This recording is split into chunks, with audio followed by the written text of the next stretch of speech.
Фатих Амирхан. Хаят. Зөлфия Шамсуарова укый.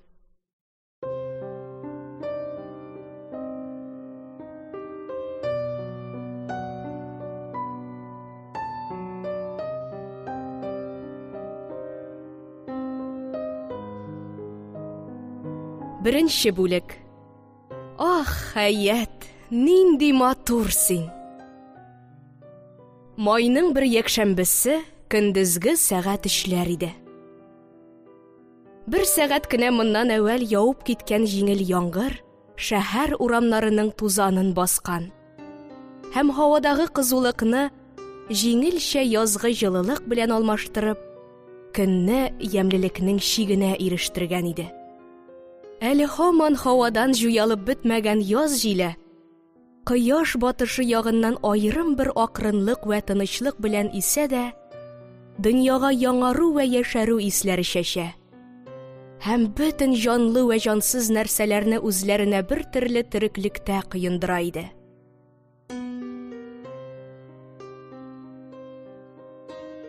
Эн шәһәренең уртарак бер урамындагы Гыймадовлар йортының капкасы төбенә килеп туктаган кечерәк кенә тарантастан гимназия формасында киенгән 16-17 яшьлек чандыррак кына гәүдәле, уртача буйлы, зәңгәр су күзле, кыскарак, ләкин бик куе сары чәчле бер кыз төште дә, җиңел адымнар белән ашыкмый гына капкадан кереп китте.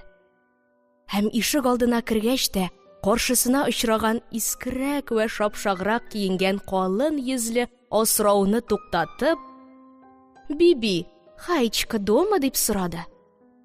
Биби ни өчен икәнен үзе дә белмичә, бик киң итеп елмайды һәм җәһәт кенә адымнар белән ишек алды түрендәге бакчаның челтәрле кыймасы янына килеп, «Хаят апа, Лиза килде!» дип кычкырды. Бер минуттан соң бакчадан Хаятның йөгереп чыкканлыгы күренде. Матур бу кызның озын кырфыклы кара күзләре, алсу ак йөзенә мөгъҗизалы якутлар шикелле нур чәчеп торганлыктан, гүзәл башы хәтта бөтен буе нурда йөзә шикелле күренә иде. Ул: «О, Лиза, менә гакыллы, дустын онытмаган!» дип шатлыклы йөгереп гимназистка янына килде. Дуслар бик күптән күрешми торган шикелле үбешеп күрештеләр дә өйгә кереп киттеләр. Лизалар моннан 10 көн әвәл Эн шәһәреннән 2-3 чакрым ераклыктагы бер җиргә дачага чыкканнар. Вә аның бүгенге килүе дачага чыкканнан соң әвәлге килүе иде. Кунак кыз Хаятның анасы Газизә абыстай белән 2 куллап күреште дә, хәзер Хаятны үзләренә кунакка алырга килгәнлеген сөйләде. Газизә абыстай Лизаны бик хөрмәтләп кабул итте. Ләкин ватык кына русча тел белән Хаятны атасы рөхсәтеннән башка андый ерак җиргә җибәрергә яхшы сынмый икәнен аңлатты. Лиза Газизә абыстайның бер дә ай-ваена карамады. Борхан Ахмедович ачулана башласа, мине гаепле итеп күрсәтерсез. Мин аннан үзем гафу үтенермен дип, Газизә абыстайны ярым көчләп рөхсәт бирергә ирексез итте. Кызлар Хаят бүлмәсенә керделәр. Хаятка өстен алыштырырга һәм чәчен прическаларга кирәк иде. Ул озын, куе вә үз-үзләреннән күпренеп тора торган кара ефәк көлтәсе шикелле чәчләрен тараганда, Лиза дача хәлләрен сөйли торды. Башкалар арасында дачада егетләрнең күплеген, хәзер инде аларның һәммәсе белән үзенең танышып җиткәнлеген Лиза үзенә бер төрле кәефләп сөйләде. Хаят прическасын ясап бетергәч, дуслар ничек киенү турысында кызу гына сөйләшеп алдылар да, Хаят киенергә, Лиза аңа булышырга тотынды. Хаят әле бары 16-да гына булса да, быел кыш ул кинәт үсеп китеп, буе сыны белән инде җиткән кызлардан аермасыз булган иде. Аның яшь икәнлеген күрсәтә торган бер билге булса, ул да бу яшьтә кинәт үсеп киткән кызларның һәммәсендә була торганча, әгъзаларының гомуми күренеше белән бик үк мөнәсәб булмаган нечкәлек кенә иде. Аның быел тектергән ал ефәк декольте күлмәге инде җиткән кызлар кия торган модаларның иң соңгысы белән тегелгән иде. Хаят Лизаларга барырга шул күлмәген киде һәм дустының киңәше буенча күлмәге белән бер төстәге кечкенә генә калфагын да прическалы чәчләре арасына кадап куйды. Бу калфак ефәк көлтәсенә чылганган гөл чәчәге шикелле көлеп тора иде. Ал кием безнең Хаятка бик килешә. Ул аның эчендә ал фәрештә шикелле була. Бүген дә ул шулай ук булды. Моны күргән бер катлы сәдә Лиза: "Ох, Хаят, нинди матур син! Син бәхетле, син бик бәхетле" димиш чыдый алмады. Дуслар киттеләр. Кояш алар өстенә ак болытлар арасыннан карап, оялчан гына көлеп тора иде.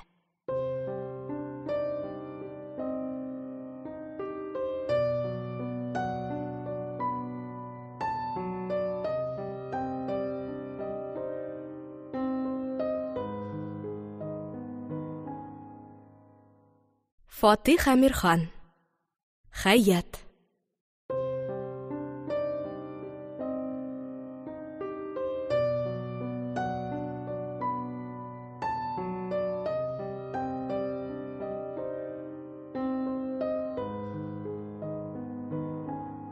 Икенче бүлек. Ике тормыш. Хаят белән Лиза бала вакытларыннан ук бергә уйнап үскән дуслар иде. Хаятның атасы Борхан абзый Гыймадов күбрәк рус купецлары белән эш итә торган сәүдәгәр булганга, Гыймадовларның йорты рус урамында иде. Шунлыктан Хаят бик яшь вакыттан ук рус балалары белән уйнап үсте һәм яшьтән ук бик яхшы русча сөйләшергә өйрәнде. Лиза Гыймадовлар белән бер үк урамда торучы Мясников фамилияле бер гаскәри кызы булып, бу ике кыз кечкенә вакыттан ук бергә уйнап үскәнгә күрә, бер-берсенә бик ияләнгәннәр иде. Борхан абзый үзе дә интенданствога гаскәр кирәк ярагыннан кайбер нәрсәләр әзерләттерүче һәм Мясниковның яхшы белеше, приятеле булганлыктан, бу ике яшь кызның дуслыклары гаиләләр арасындагы катышу белән тагын бер кат ныгыган иде. Шул кадәресе бар. Дусларның алган тәрбияләре бер-берсенекенә охшамый иделәр. Лиза 8 яшеннән бу елга кадәр гимназиядә укып, хәзер урта тәхсилне тәмам итә иде. Хаят 7 яшеннән 14-кә кадәр Мәлихә абыстайда укып, үткән кыш Диррәтен Насихинның яртысын тәмам итеп, Саба абыстайына йөрүдән туктаган иде. Хаят үскән бу чорда әле татарлар аз тора торган мондый шәһәрләрдә кызлар өчен ысул җәдид мәктәпләре дә юк иде. Гимназия Лизага бер яктан рус милләтчелеге рухы биреп чыгарырга тырышса, икенче яктан рус әдәбияты белән таныштырып, аның җанына нәрсәдер эзләнү оеткысы сала иде. Мәлихә абыстай Хаятны бөтенләй икенче юл белән тәрбия итте. Әвәл ул аңар бик озаклык вә читенлек белән язу танытты. Аннан соң мөселман кеше тормышы өчен борынгыдан эшләнеп килгән берничә кагыйдәләр өйрәтте. Буларны кат-кат өйрәтте, төрле якларыннан өйрәтте. Мәлихә абыстайның тырышлыгы бушка җуй алмады. Хаяткә каршы сөйләү һәм шик итүне күтәрми торган дини вә дөньяви бер караш бирде дә, шушы нәрсәдән дөрес, булардан туры вә булардан кирәкле нәрсәләр дөньяда юк инде дигән фикер урнаштырды. Хаятның иң соң укыган китабы Диррәтен Насихин абыстайның бу тәрбиясен бигрәк нык беркетә бара иде. Бу китапны шәкерт тә, мөгаллимә үзе дә ярым йыртыгына аңлап барсалар да, аңлаган кадәресеннән кирәкле нәтиҗәне чыгару Хаяткә артык читен булмады. Ул бу китаптагы изгеләр вә аларның тормышлары хакында язылган хикәяләрне чын бер дәрт белән укый. Җәннәт рәхәтләрен, җәһәннәм газапларын язган җирләрне ихлас белән күңеленә салып кала иде. Аңа бу китап нык бер идеал ясап бирде. Ул изгеләрне вә аларның тормышларын иң зур максут итеп күрә. Явызлар вә аларның эшләреннән бик курка торган булды. Шулай итеп, аның карашында адәмнәр ике, бер-берсенә бер дә охшамый торган аерым ачык билгеле бүлекләргә аерылдылар. Тегеләре җәннәттә, булары җәһәннәмдә. Ләкин алган тәрбияләрнең булай бер-берсенә капма-каршы булучылыгы да бу яшь кызларның якынлыгын боза алмады. Хаят белән Лиза һич бер вакытта артык чынлыклы мәсьәләләр турысында сөйләшмиләр. Бер-берсенең тормышка карашларын тикшерешмиләр иде. Хаятның рус телен бик яхшы белүе һәм кечкенәдән үк рус гаиләләренә вә хусусан Мясниковларга катышып килеп, рус җәмгыятендәге гырыф вә әдәпләрне яхшы ук өйрәнгән булуы да тәрбияләр арасындагы бу зур аерманы каплап тора иде. Гыймадовларның гаилә тормышлары да Мясниковларныкына бердә охшамый иде. Борһан абзый гади бер татар купецы вә гади татар бае тормышы белән тора торган кеше иде. Шуңар күрә аның йортындагы һәр кеше үз теләге вә үз тойгыларына буйсынудан бигрәк борынгыдан эшләнеп килгән кагыйдәләргә буйсынырга вә шулар билгеләп куйган юлдан чыкмый барырга тиеш иде. Әмма Мясниковлар гаиләсендә берничә генә нәрсәне исәпкә алмаганда, һәр кемнең үз теләге, үз тойгылары бик күп урында, бик күп нәрсәләрдән алда тотыла иде.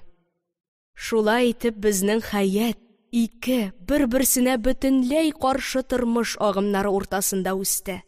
Рус җәмгыятенең күңелле тормышы аның яшь йөрәген үзенә тарта да, ул Мясниковлар вә башка кайбер рус гаиләләренең күңелле вечерларында төнге сәгать 3-кә кадәр танцевать итә ала иде. Икенче яктан, үз гаиләләрендәге тормыш вә кечкенәдәге тәрбия аның җанын чолгап ала да, ул шундый кызыклы вечерлардан арып талып кайтып, урынына яткач, 2 сәгать тоташ төрле дугалыклар вә салаватлар укынып та ята ала иде. Хаят тормышны 2 төрлегә айыра. Мөселман тормышы, монысы үзләренекечә, Гыймадовларныкыча булырга тиешле. Рус тормышы, монысы Мясниковларныкыча булырга кирәк дип ышана иде. Менә шул иктикад, ягъни ышану нәтиҗәсе. Хаят бу 2 тормышның икесе белән дә торса да, аларның бер-берсенә кушылып, үрелеп китүләреннән курка. Икесен йөрәгенең 2 почмагына яшереп, араларына калын бер пәрдә кырып куя иде. Мясниковның киңәше буенча, Борһан абзый быел кыш Хаятны 5-6 ай русчада укытты. Зирәк, ләкин бераз ялкаурак Хаят русчаны бик яхшы сөйләшә белүе аркасында, шушы аз вакыт эчендә русча укып аңларга, беркадәр язарга өйрәнеп, һәм беркадәр хисап башлангычлары белеп өлгерде. Кирәк Борһан абзыйга вә кирәк Хаятның үзенә шул кадәр нәрсә бөтенләй җитә иде. Фатих Әмирхан. Хаят.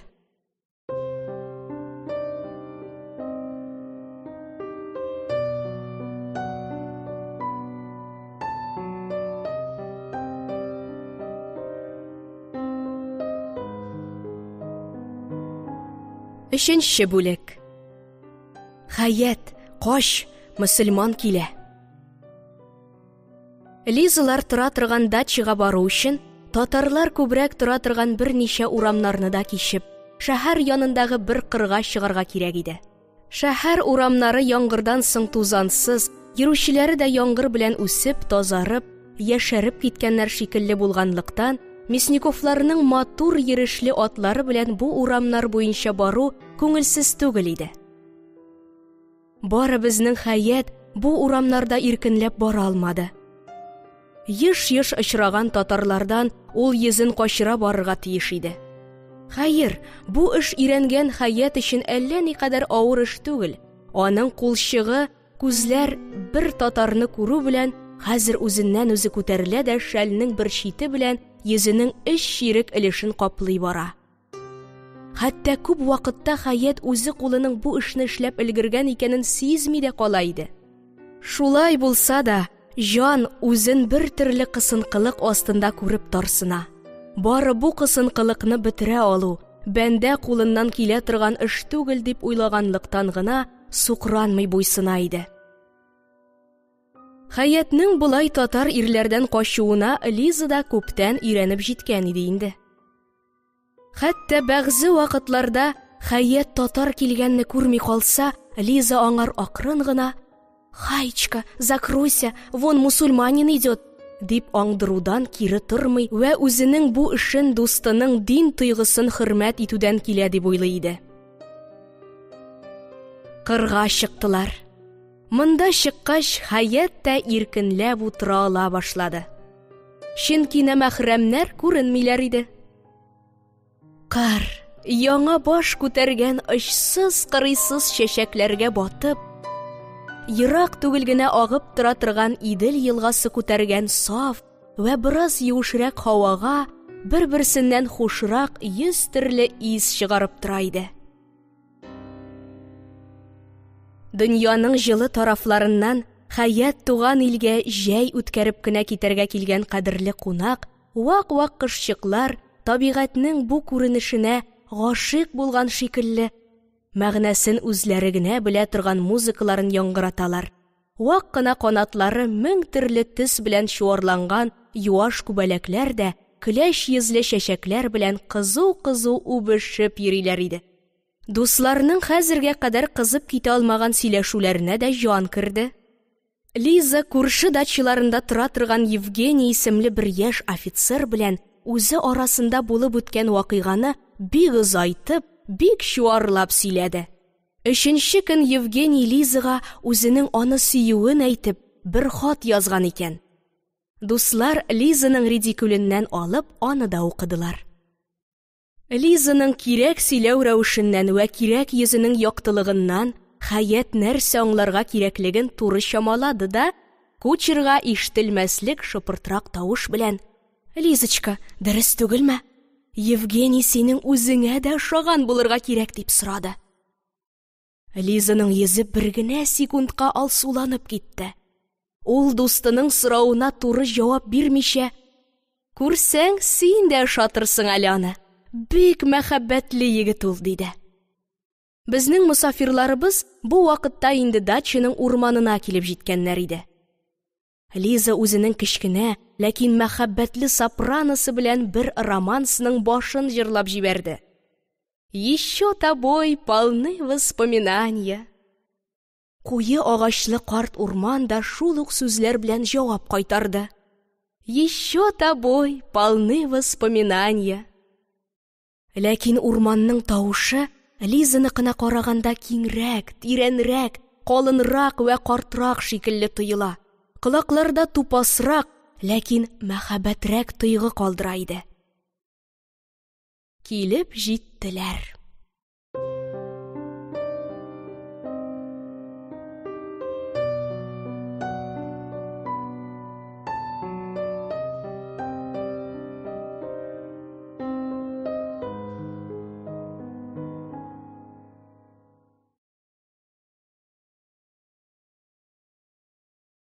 Фатих Әмирхан. Хәят.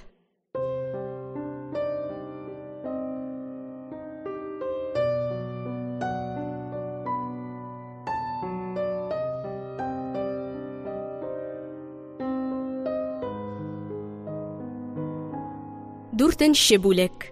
Мәҗлес күңелле иде. Мясниковлар тора торган дача бик бизәлеп, әллә ничә җиренә вак кына, җыйнак кына балконнар чыгарып, түбәсенең 4 почмагына кечерәк 4 манара утыртып салынган. Әллә кай җирләренә хәтле төрле рәвештәге, төрле пыялалы тәрәзәләр белән бизәлгән җәйлек өй иде. 4 ягыннан каплап алган куе ботаклы, зурлыкланып, башларын югары күтәреп тора торган агачлар бу бинаны үзләренең челтәрле күләгәләре белән кояшның башка каба торган эссесеннән саклап, җиңел вә рәхәт салкынлык һәм ял итү урыны ясыйлар иде. Кызлар өй эчендә озак юанмадылар, бакчага чыктылар. Урманның бер кисәген кыйма эченә алып ясалган бу бакчаның карт-карт агачлар белән бер буйдан тезелгән топольләре аңкытып ис чыгаралар. Читләренә чәчәкләр тезелгән юллары йөрүчеләрне үзләренә чакырып торалар. Түре Идел елгасының нәкъ кырыена биек бер ярга чыга иде. Дуслар юлларның берсеннән киткәннәр иде. Каршыларына Лизаның агасы Михаил очрады һәм шат елмаеп Хәяткә кулын сузды. Кемне күрәм мин? Ничә җәйләр, ничә кышлар. Бер кыш эчендә сез Хәят танымаслык үсеп киткәнсез, тагы да матурлангансыз, диде кызлар белән бергә китте.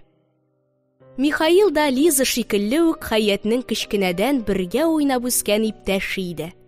Ул үткән көз Казан университетына кабул ителгәнлектән, бу кышны Казанда уздырып, кичә генә Н шәһәренә кайткан иде. Алар ишәүләп яр өстеннән Иделгә карап тора торган скамьяга килеп утырдылар. Иделнең киңлеге, иркенлеге һәм көчле агышы, аның өстендәге пароходчыклар вә аларга тагылган баржылар төрле җирләргә таралган. Бер яктан икенче якка чыгарга азаплана торган көймәләр, икенче якта күренеп тора торган авыл вә аның кыры һәм көтүе иркен һәм матур күренәләр иде. Әнә бер кеше йөртә торган пароход, аның көпшәк тавышы Идел өстен яңгырата. Морҗасыннан чыккан кара төтене артында калып, һәм һаваларга күтәрелә, һәм дулкыннарга кадәр төшә. Ләкин шул ничә йөз кеше тиягән пароход моннан бик кечкенә күренә.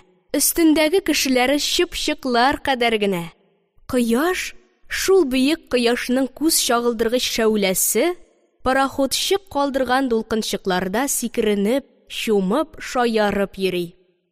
Күптән күрешмәгән дусларда сөйләшер сүзләр күп табылды. Михаил Казан хәлләрен, анда ничек торганлыгын сөйләде. Хәят мондагы кышкы хәлләрне хикәя итте. Лиза сүзгә аз катыша, күбрәк тыңлап утыра иде. Михаил Хәяткә туры гына карап утыра, урыны килгәндә комплиментлар әйтеп китәргә дә онытмый, һәм бу эше белән Хәятны кайсы вакыт кызартып та җибәрә иде. Бер вакыт Михаил: «Карагыз әле, Хәят, сез әле мин киткәндә генә бала идегез. 7-8 айда инде бөтенләй җиткән кыз булып өлгергәнсез. Сез үзегез белми торгансыз, сез хәзер шәһәребезнең беренче гүзәле бит», дип тагы комплиментлар әйтә башлаган иде. Хәят кызарынып китте дә күзләрен җиргә төшерде һәм: «Фу, ширкиләрегез нинди усал, шул кадәр рәхимсез тешлиләр», дип одеколонга манчылган яулыгы белән маңгайына хәзер генә килеп кунган ширкине куып җибәрде дә бу кечкенә залимнардан зарланырга тотынды. Аннан соң урманнар, елгалар, сәяхәтләр турысында сүзләр башланып, бер-бер артлы кыйылдылар. Мәҗлес күңелле иде. Кунаклар килә дип хәбәр бирелгәч, Лиза вә аның белән бергә Хәят тә кунакларга каршы киттеләр. Михаил утырган җирендә калды.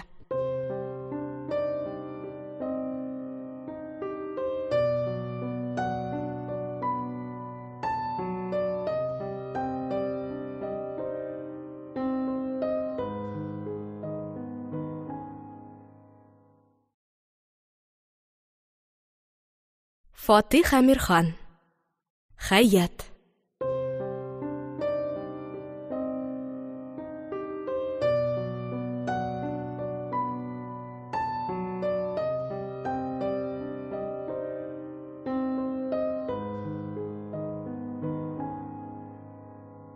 Бишенче бүлек. Тупас Мамайның тупас нәселендә. Кызлар киткәч, Михаил урындыкның аркасынарак ята төште дә, аякларын киеребрәк алга сузды. Һәм ак ефәк күлмәге өстеннән бәйләгән зәңгәр ефәк билбавының зур-зур чуклары белән уйнап: «Шулай ук бу кызчык минем башны әйләндерермени? Матурлык, менә матурлык», дип уйланды. Бу елга кадәр Михаилның Хәяткә мөнәсәбәте кыры дуслык кына иде. Һәм шулай булмый хәле дә юк. Хәят моңар кадәр бала иде бит әле ул.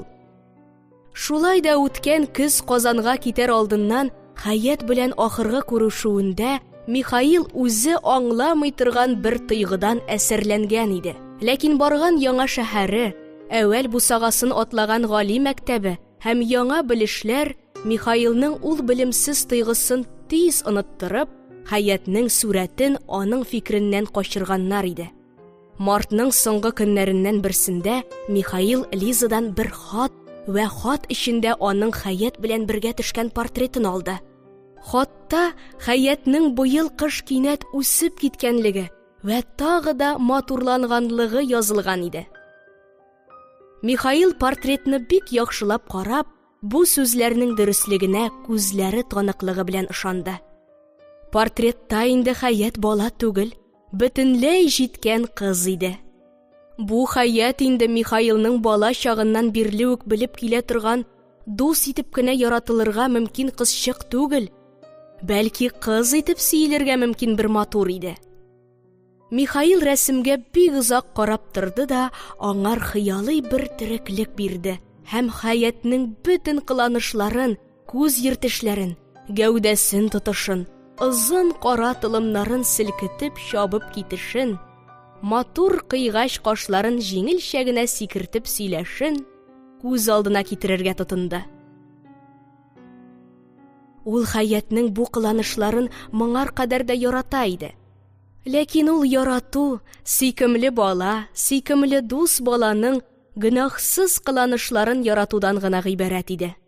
Хәзер аның күз алдында бу кыланышлар бөтенләй икенче мәгънә аңлата башладылар. Алар бер-берсе янына тезелделәр дә дөньядагы иң матур, иң шагыйрәнә күренешләрнең берсе булып киттеләр. Алар кинәт үзләренең балалыкларыннан чыктылар да кызлар хасиятенең иң матур, иң көчле яклары булып киттеләр. Михаилның йөрәге ешрак, каушабрак, әллә нинди газаплы бер ләззәт белән тибә башлады. Шул көннән бу көнгә кадәр Хаят Михаилның фикереннән чыкмады. Ул кадерле рәсем дә Михаил өстәленең иң кадерле урынына барып басты да, китап карап арыган күзләренең ял итә торган бердән-бер кәгъбәсе булып торды. Хаятның бүгенге күренеше Михаилда тагын теге тойгыны уятты. Һәм бу юлы инде кискенрәк һәм билгелерәк итеп уятты.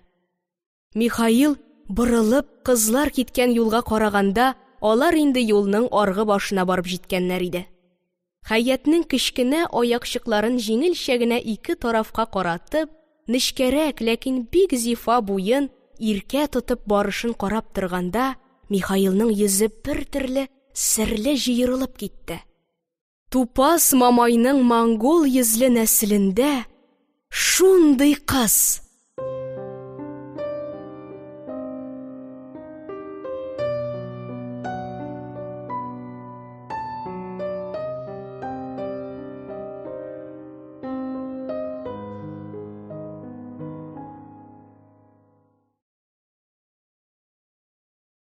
Фатих Әмирхан. Хаят.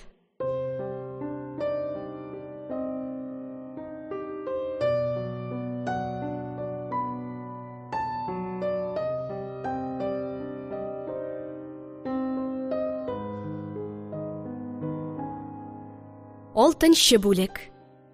Хаят, мин сезне сөем. Мясниковлар дачасы бу урманда ялгыз гына түгел иде. Бу урын шәһәр тирәсендә иң матур урын булганга күрә, күптән үк инде үзенә шәһәрнең бик күп байларын китергән һәм бик күп купшы җәйге йортлар белән тулган иде. Бу дачаларда торучы яшьләр дә инде бер-берсе белән тәмам танышып, барысына уртак бер тормыш ясап өлгергәннәр. Вакыт күңелле, рәхәт һәм ахырдан искә төшерер өчен төрле сагындыргычлар калдырып үтә иде. Якшәмбе булганлыктан, бүген дачникларның һәммәсенә дә кунаклар килделәр. Мясниковларга да шәһәрдән Лизаның ике иптәш кызы агалары белән килгәннәр иде. Сәгать 6-лар булганда, Мясниковлар бакчасында егетләр вә кызлардан 14-15ләп кеше булды. Булар арасында Евгений да бар иде. Лиза Хаятны мондагы кешеләрнең әүвәлдән таныш булмаганнары белән вә шулар арасында Евгений белән дә таныштырды. Каргылт йөзле, озын буйлы вә калын җилкәле бу таза офицер Евгений Хәяттә билгеле бер тыйгы калдырмады диергә ярый. Бары аның калынрак вә бик кызыл иреннәре әллә ничек ятрак нәрсә шикелле күренделәр. Яшьләр төркем-төркем төрле тарафларга таралдылар. Бер төркемдә Хаят, Лиза һәм Евгений да киттеләр. Евгений әүвәл бераз Лиза белән сөйләшеп барса да, тиз арада Хаят янына сырышты һәм аның бүген генә танышкан кыз булуына карамыйча, үзе комплимент дип уйлаган сүзләрдән берничәсен әйтеп тә өлгерде. Сез русча гаҗәп яхшы сөйлисез икән. Сез бөтенләй рус кызы төсле. Сез бер дә генә дә мусульманкаларга охшамыйсыз.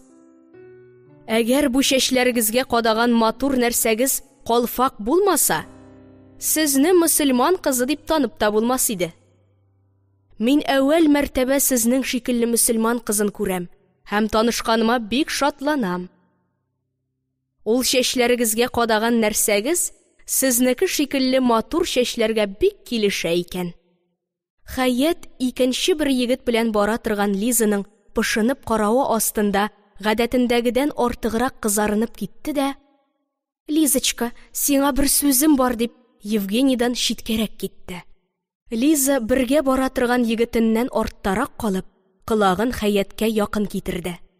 Һәр икесе туктабрак төркемнән артта калдылар. Хаят шыпырт кына тавыш белән: «Шушымы инде синең мактаган Евгенийң? Гаепләмә, күгәрченем, ул миңа бер дә ошамады, ничектер тупас», дип Лизаның күзләренә карады. Лиза ясанып кына көлде һәм Хаятның йөзенә карамаскарак тырышып: «Ул сиңа нинди комплиментлар әйтә? Син аны ошатмаган буласың», ди башлаган иде дә, Евгенийның башкалардан артка калып, үзләрен көтеп торганлыгын күреп, сүзен тәмам итмичә кисте.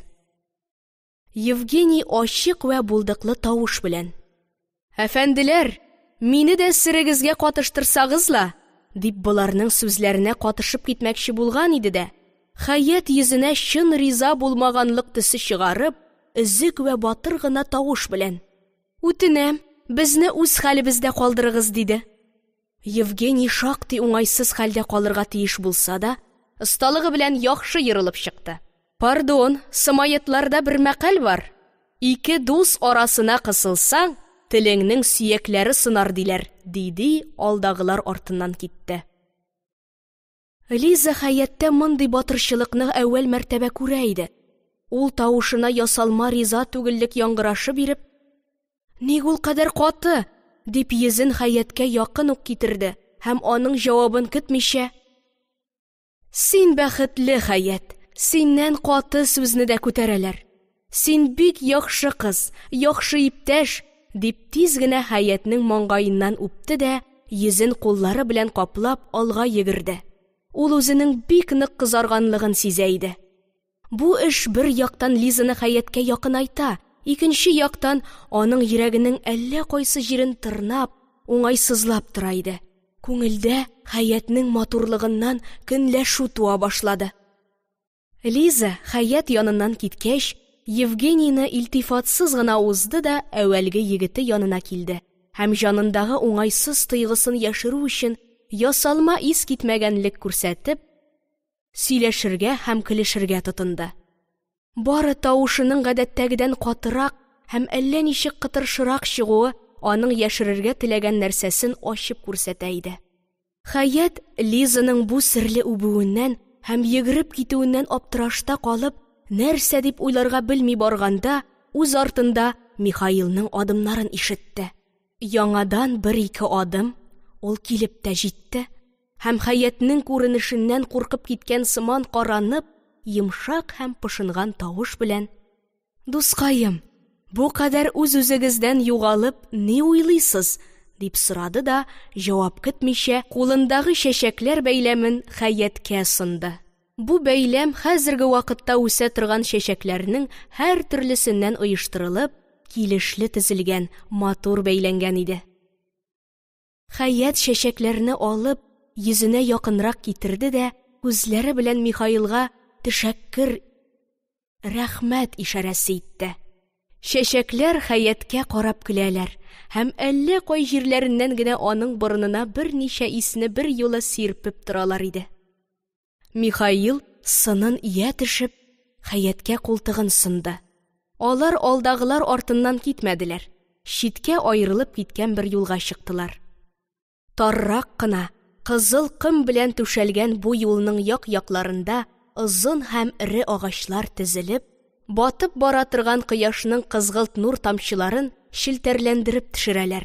Чит-читкә утыртылган резидалар көчле исләре белән юл өстендәге бөтен һаваны аңкыталар.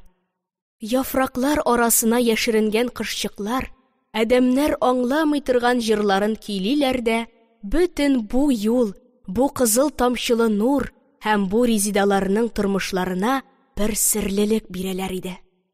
Хәят, сез бая гына нинди шат идегез. Хәзер әллә нинди бик тирән уйга баткансыз. Кояшта сулган чәчәк шикелле булгансыз, дип Михаил Хәяткә табарак бөкрәйде. Аның уйчан тавышы күңеленең тирән җиреннән чыккан шикелле иде. Хәзергә кадәр җиргә карап килгән Хәят күтәрелеп, Михаилның йөзенә карады.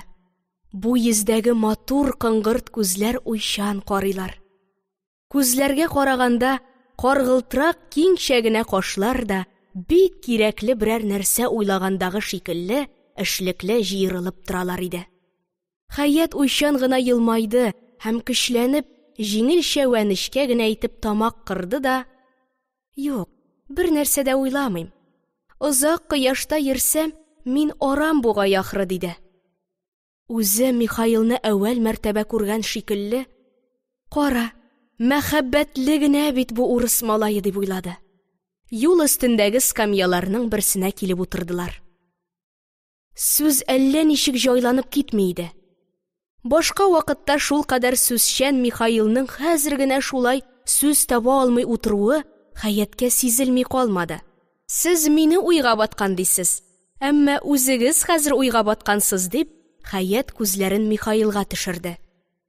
Михаилның күзләре ычкыннар чәчеп торалар иде. Ул салмак кына елмайды да Хәяткә туп-туры карап: "Мин уйга чумган. Аның сәбәбе бар. Сез гаепле аның өчен", ди башлаган иде. Хәят аңар сүзен бетерергә ирек бирмичә: "Михаил Алексеевич, Казанда торганда йортыгызны бик сагынгансыздыр, әйеме?" дип сүзне икенчегә борды. Михаил бубрик белән кыскартылган чәчләрен кирегә сыпырып куйды да, егет сыман гына тавыш белән: "Беренче, мин сезгә Михаил Алексеевич түгел, Миша гына. Чөнки яшьтән бирле Миша гына идем. Шулай гына булып калырга телим дә. Икенче, Казанда торганда йортым исемә дә кирип чыкмады. Бары сезне генә сагындым", дип сынын Хәяткә табарак бөкрәйтә төште. Хәзер аның йөзе Хәятның йөзенә якын ук килгән иде. Хәятның күзләре бу үзләренә якын ук тора торган сөйкемле йөз һәм ычкынлы уйчанрак карый торган кыңгырт күзләргә төштеләр. Күңелендә ниндидер бер тойгы кабынды да, электрик токлары сыман бөтен барлыкка таралды. Бу тойгыны Хәят үзендә әүвәл мәртәбә сизә иде. Ул Михаилның йөзенең бу кадәр якын торуыннан курыккан сыманрак итеп читкәрәк кагылды һәм сул аягын бераз киерелдерә төшеп, җирдән кузгатты да, күзләрен ботинкасының очлы башына төбәп, сүзсез һәм селкенешсез калды. Хәят Михаилның үзенә нәрсәдер, бик кирәкле бер нәрсә әйтергә теләп тә әйтеп бетерә алмаганлыгын томанлы гына сизенә, ләкин никтер ул кирәкле нәрсәнең әйтеп бетерелми калганлыгын теләгән шикелле була иде. Кулындагы чәчәкләр бәйләмен борыны янынарак китерде дә, шул чәчәкләргә әйткән шикелле итеп, ул: "Ишетегез әле, сез әүвәлләрдә бик матур җырлыйдыр идегез. Җырлагыз әле берәр нәрсә", диде. Михаил чәчәкләргә карап әйтелгән бу сүзнең үзенә әйтелә икәнен белә иде. Назланып тормады.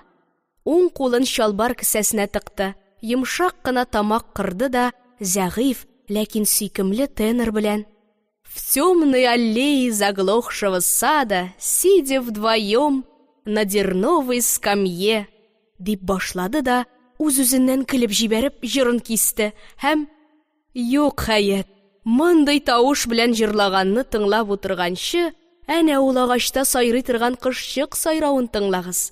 Ул сезнең өчен сайрый һәм сезнең матурлыгыгызны мактап сайрый, диде.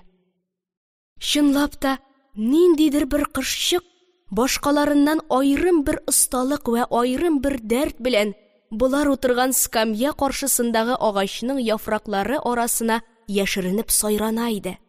Соңгы сүзләрне әйткәндә, Михаилның тавышы бик чынлыклы вә бераз каушанкырак чыга иде. Хаятның йөрәге тыпырчынган шикелле итеп тибә башлады. Михаилга әйтергә аның теленә җавап килми иде. 1 минутлык тик торыштан соң Михаил уң кулы белән Хаятның сул кулыннан йомшак кына тотып, уйчан гына тавыш белән: "Ачуланмагыз, Хаят. Мин сезне сөям. Минем күңелемдә сез генә", ди башлаган иде. Хаят кулының үз кулыннан ычкынган икәнен сизде. Хаят булай итеп әйтелгән сөям дигән сүзне әүвәл мәртәбә ишетә иде. Ул әле күптән түгел генә укып чыккан русча бер романда сөю, сөелү дигән сүзләрне күргән вә хәтта үзен шул романда язылган кызларның берсе итеп уйлап укыган булса да, һәм мондый эшләрне үзеннән зуррак иптәш марҗа кызларыннан әллә ничә мәртәбәләр ишеткән булса да, хәзер аптырашта калган. Кирәк укыган романындагы кызның вә кирәк үзенең иптәш кызларының үзләрен мондый вакытларда ничек тотканлыкларын хәтереннән чыгарган иде. Михаилның сөям дигән сүзен ишеткәч тә, ул ишетелер-ишетелмәс кенә тавыш белән: "Сез бик мәхәббәтле", диде дә, йөзен куллары белән каплап, олы юлга таба йөгерде. Михаил да аның артыннан китте. Аның колагында Хаятның сүзе шатлыклы яңгыр иде. "Сез бик мәхәббәтле". Хаят үзенең кызарганлыгын белә, колакларының ялкынсыз янганлыгын да сизә. Һәм хәзер генә булып узган эш аның алдында томан эченнән карап, шатлыклы елмаеп торган шикелле була да, йөздәге кызыллык, колаклардагы яну тагы да көчәя иде. Яңадан 1 минут. Хаят күңелендә куркугарак охшый торган бер китеклек сизде. Кинәт бу бик күңелле һәм бераз оялткычрак эшнең бер чите җимерелеп төште. Кай җире җитешми, кай чите китек? Анысын Хаят әле белеп җиткерми иде. Ләкин сизгер яшь йөрәк бу китеклекне тойды. Бары акыл гына әле аның кай җирдә икәнен анык билгеләп өлгерә алмады. Хаят җәһәт кенә адымнар белән олы юл өстендәге бер озын скамья янында төркемләнеп тора торган кунаклар янына килеп җитте. Аның артыннан ук Михаил да килеп җитте һәм ләззәтле каушавын көчләнеп басып: "Әмма каты йөгерәсез икән соң, Хаят. Сезнең арттан йөгереп әлсерәдем. Шулай да җитә алмадым", диде.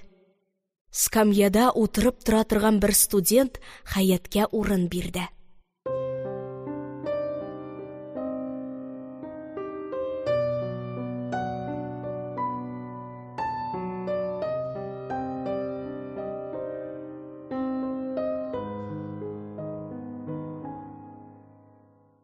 Фатих Әмирхан. Хаят.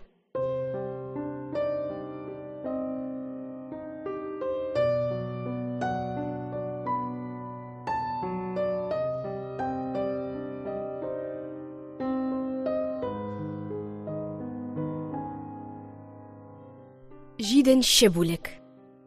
Хаят кызлык вакытын күңел ачлыгы белән үткәрде. Төнге сәгать 3ләрдә Мясниковларның аты, Хаят вә аны озатырга килгән Михаил вә Лизаны Борхан абзыйларның капка төбенә китереп җиткерде. Михаил звонок биреп ишек ачтыргач, Хаятның кулын каты гына кысып күрешеп, шыпырт һәм яшерен генә тавыш белән: "Мин җавап көтәм", диде. Һәм шуңар ук ялгап ачык вә шатлыклы тавыш белән: "Хәерле кич, матур төшләр, күңелле уйлар, рәхәт йокылар", дип берничә теләкләр теләде. "Мин җавап көтәм" дигән сүзнең бер төрле әйтелеп, бу соңгы теләкләрнең бөтенләй башкача әйтелүләре әүвәлге сүзне тагы да мәгънәлерәк ясый иде. Озатучылар кайтып киттеләр.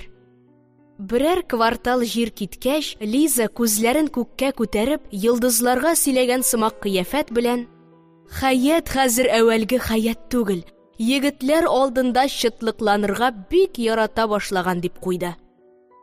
Хәзергә кадәр уйга чумып килгән Михаил да, йокыдан уянган шикелле уянып китеп тупас кына: «Дөрес түгел, син Евгений ачуын хәяттән аласың. Бу ялган», диде дә, һәм үзе авызын бик зур итеп ачып иснәде. Лиза ачуланып, яңадан берничә каты-каты сүзләр әйтсә дә, Михаил җавап бирмәде. Шулай итеп, агалы-сеңелле юл буе күңелсез генә тик кайттылар. Хәят, ишек ачарга төшкән асрау кызга кулындагы чәчәкләр бәйләмен биреп: «Суга утыртып минем бүлмәгә кертерсең», диде дә, үзе аякларының очлары белән генә басып, йөгереп менеп китте. Һәм бүлмәсенә кереп, тиз генә өске кат киемнәрен ыргытты да, кроватена ташланды. Бөтен тәндә рәхәт арганлык тыела. Бит урталары яналар. Әле генә узып киткән күңелле кичнең төрле тойгылары башта чуалышып бетеп кайнашалар. Михаилның «Мин җавап көтәм» дигән сүзе яшерен тавыш белән колакларны жулатып тора иде. Таң һавасы суыгы белән салкынланган матур бармакларының аркаларын бит урталарына куйды да ул, күкрәген бер күтәреп, бер төшереп, еш-еш сулап, күзләрен түшәмгә төбәп 2-3 минут ятты. Бу вакытта Биби чәчәкләр бәйләмен бер вазага утыртып керткән иде. Хәят: «Биби, акыллым, минем ботинкаларымны гына шиш әле, үзем бик иренәм», дип, сул аягын бераз калкыта төште. Кысынкы ботинкалардан юка, саргылт ыек эчендәге кечкенә генә нәфис аяклар килеп чыктылар. Моннан соң асрау Хәятның салган киемнәрен элеп куйды да, бер сүз сөйләмичә, авыр вә ялкау гына атлап чыгып китте. Хәят ялкау гына урыныннан торып, бакчага караган тәрәзәне ачып җибәрде. Күрше бакчада бөтен һаваны яңгыратып сандугач сайрый иде. Таңның нурлылыгы, сөеклесе гөл чәчәгенең матурлыгы сандугачны шул кадәр җанландырган иде ки, ул үзе белгән көйләрнең иң матурларын сайрый вә шул кечкенә гәүдәсенең әллә кай җирләреннән меңәр төрле ноталар чыгара. Һәм вакыт-вакыт үз-үзен һәм гөл чәчәгеннән башка үзен чылгаган бөтен дөньяны оныткан шикелле, үз тавышында үзе җуяла иде.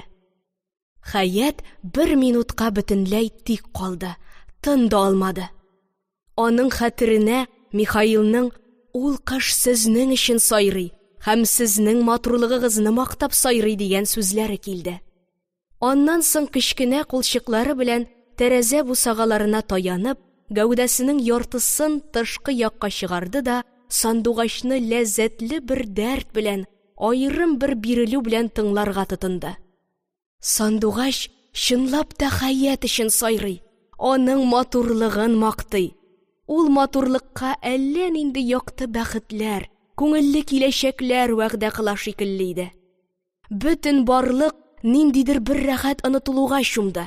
Аллы-гөлле нурга чылганган бәхет яшь канга аралашып иң вак тамырларга кадәр үтте. Бөтен йөрәкне шундый бер ләззәт чылгап алды ки, андый ләззәтне дәртле, моңлы, югарылыклы, ләкин тәҗрибәсез яшьлек кенә татый ала. Вә аның гына әле бер дә алдану ачысын белмәгән гақлый ышаныч белән каршы ала. Хәят берничә минутлар шул хәлендә калганнан соң хәтеренә кинәт бер нәрсә килеп төшкән кешенең ашыгычлыгы белән тәрәзә яныннан китте дә редикуленнән зур төргәк хатлар чыгарды.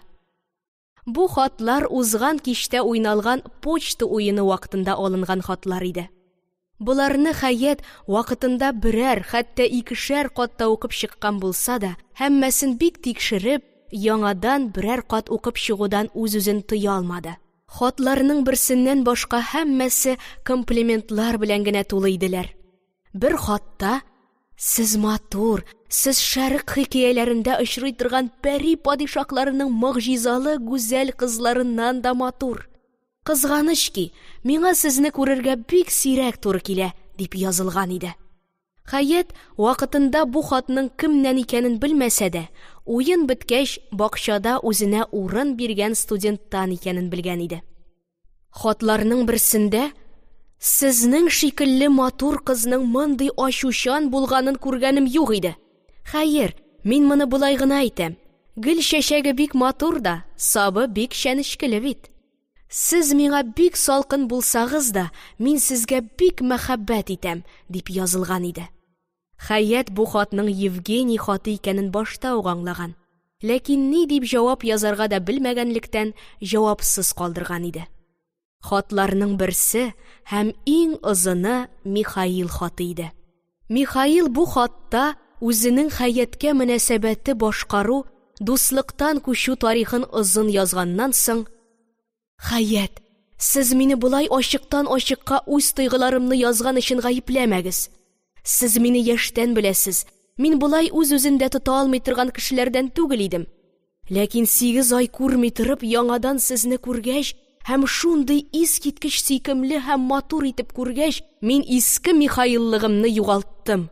Яңа Михаил, сөю дигән көчле хан кулында әсир булган Михаил булып калдым. Сез бәлки мине рус булганга күрә үзегезгә муафик күрмәссез. Ләкин дускаем, сөю дигән нәрсә милләт аермаларын белми торган көчле нәрсә икән ул. Мин аны татып белдем. Минем бәхетем хәзер сезнең кулда. Шуңа күрә мин сездән бер хөкем көтәм. Ул хөкем миңа яшиксез кайгы, яшиксез шатлык китерергә тиеш, дип язган иде. Хәят хатны укып чыккач, күз алдына Михаилны китерде. Михаилның кыңгырт күзләре һаман ычкын чәчеп торалар. Ул үзе җавап көтәм дип озын вә матур сынын нәфис бөкрәйтебрәк тора иде. Хәятның уена бакчадагы теге юл вә анда булып үткән эш килде. Үзенең йөгереп качып киткәнлеген уйлады да, йөзенә кан сикереп менгәнен сизеп, ни өчен икәнен үзе дә белмичә, җәһәт кенә утырган урыннан торды вә каршында эленеп тора торган стена көзгесеннән үзенең кып-кызыл кызарган йөзен күрде. Үз-үзеннән оялды.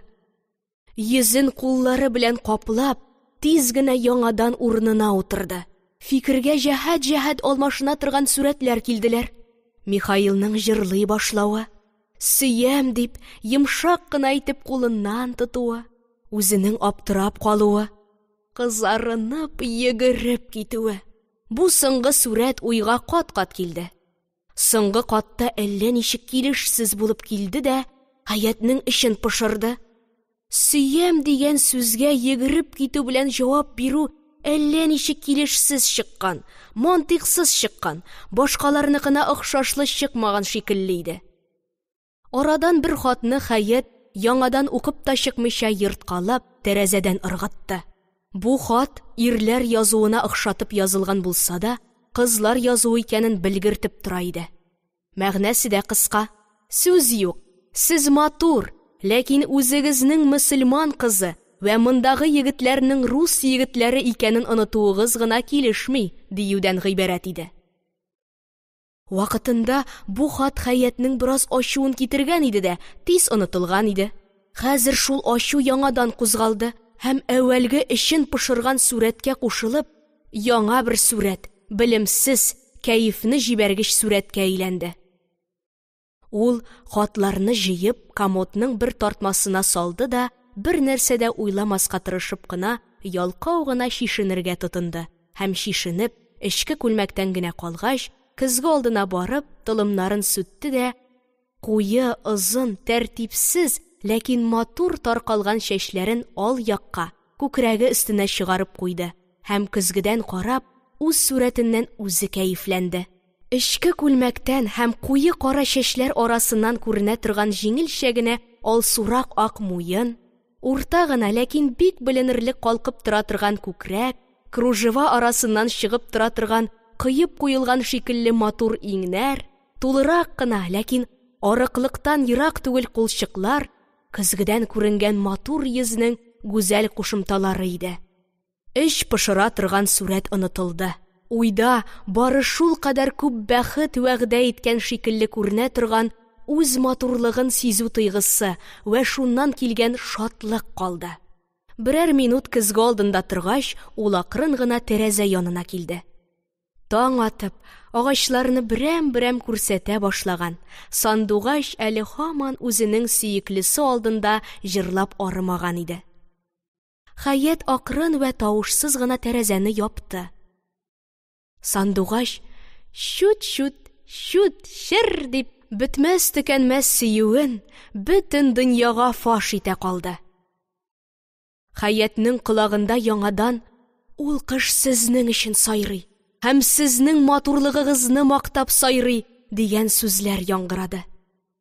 Аккыш мамыгыннан ясалган шикелле, җиңел очынып тора торган гәүдә кемнеңдер бик сөекле, бик күңелле, шиксез рәхәт бирә ала торган кочагына атылган шикелле, кроватька атылды да, җиңел одеялга яртылай кереп, әгъүзе бисмилла әйтеп бераз бөгәрләнебрәк кенә ятты.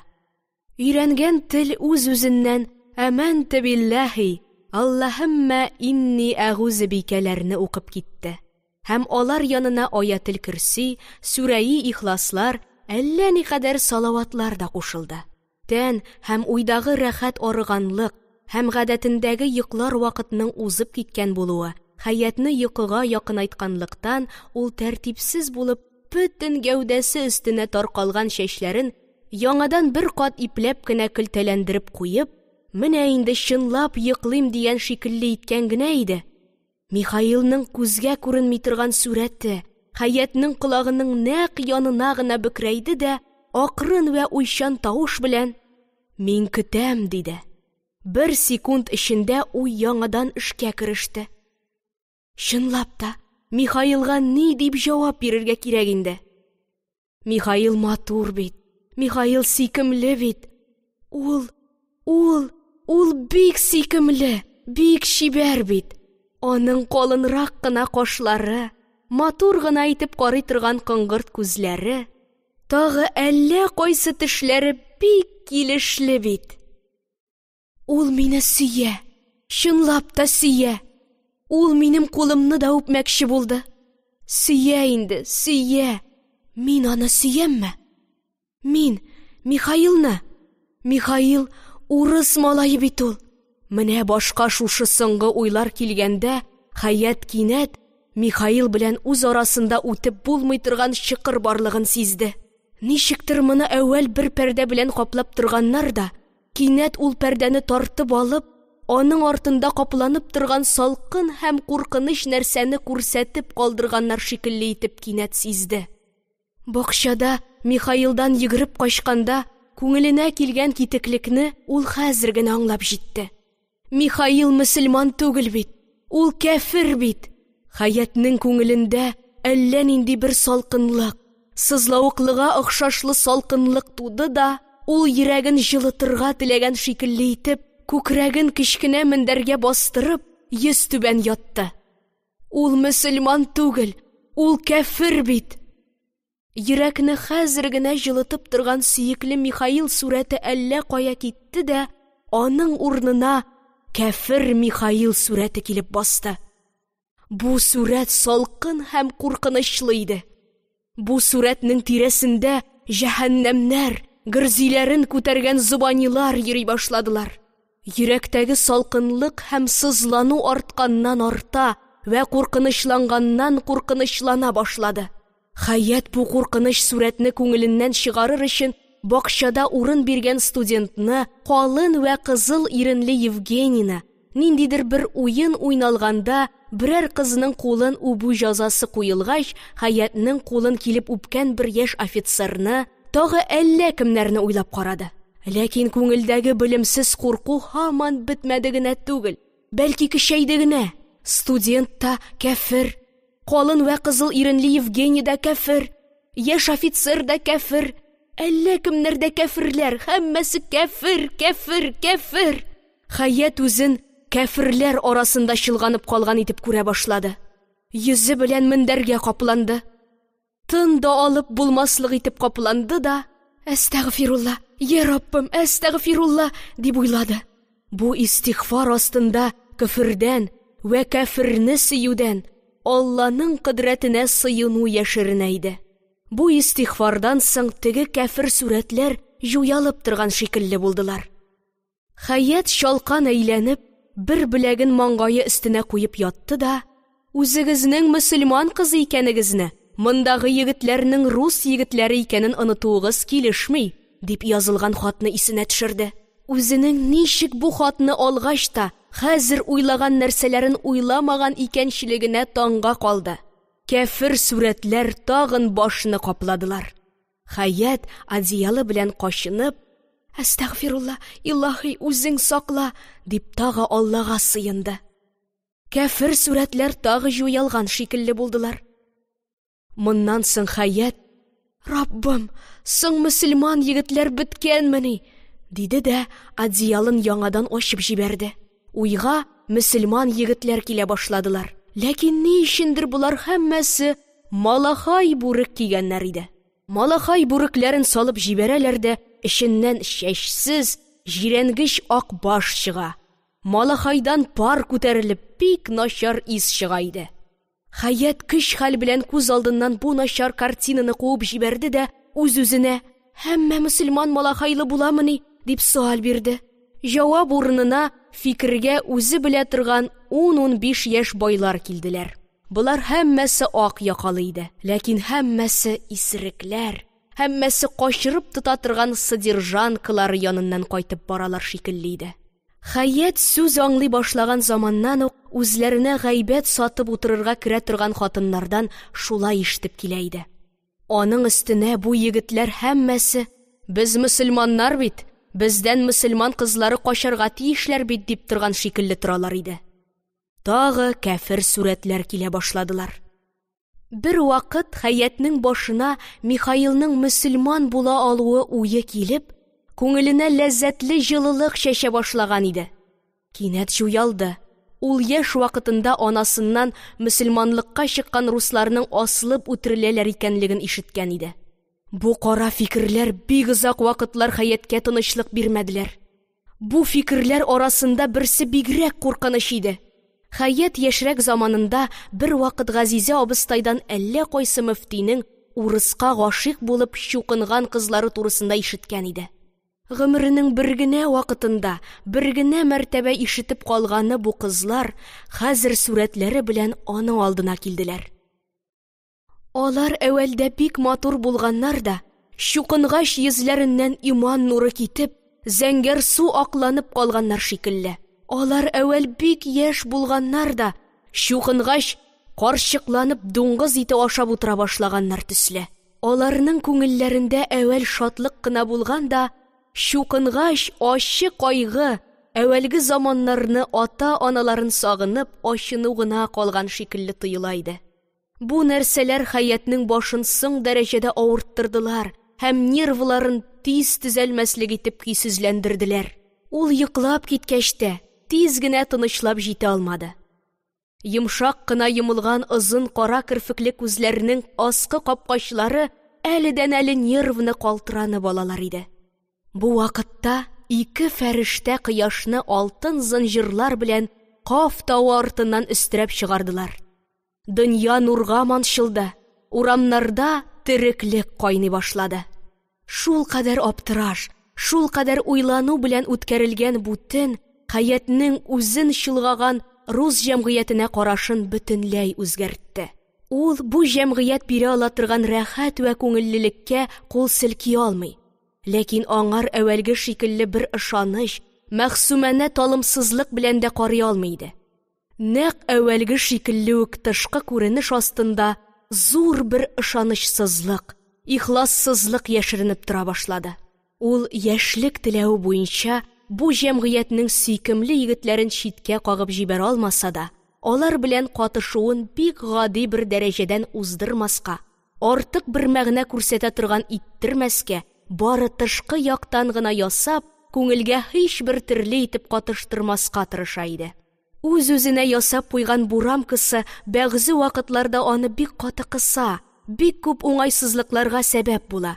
Ләкин ул шулай да бирелми, нинди авырлык белән булса да җиңеп чыга иде.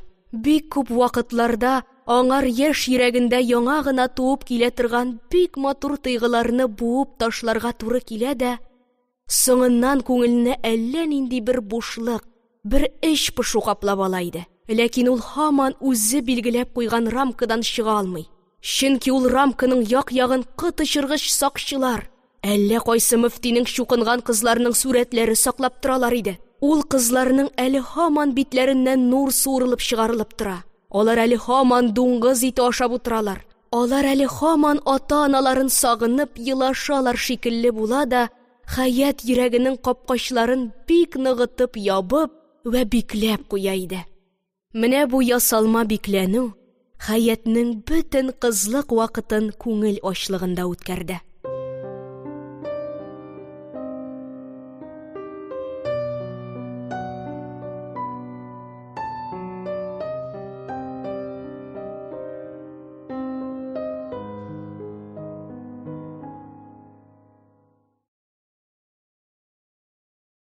Фатих Әмирхан. Хаят.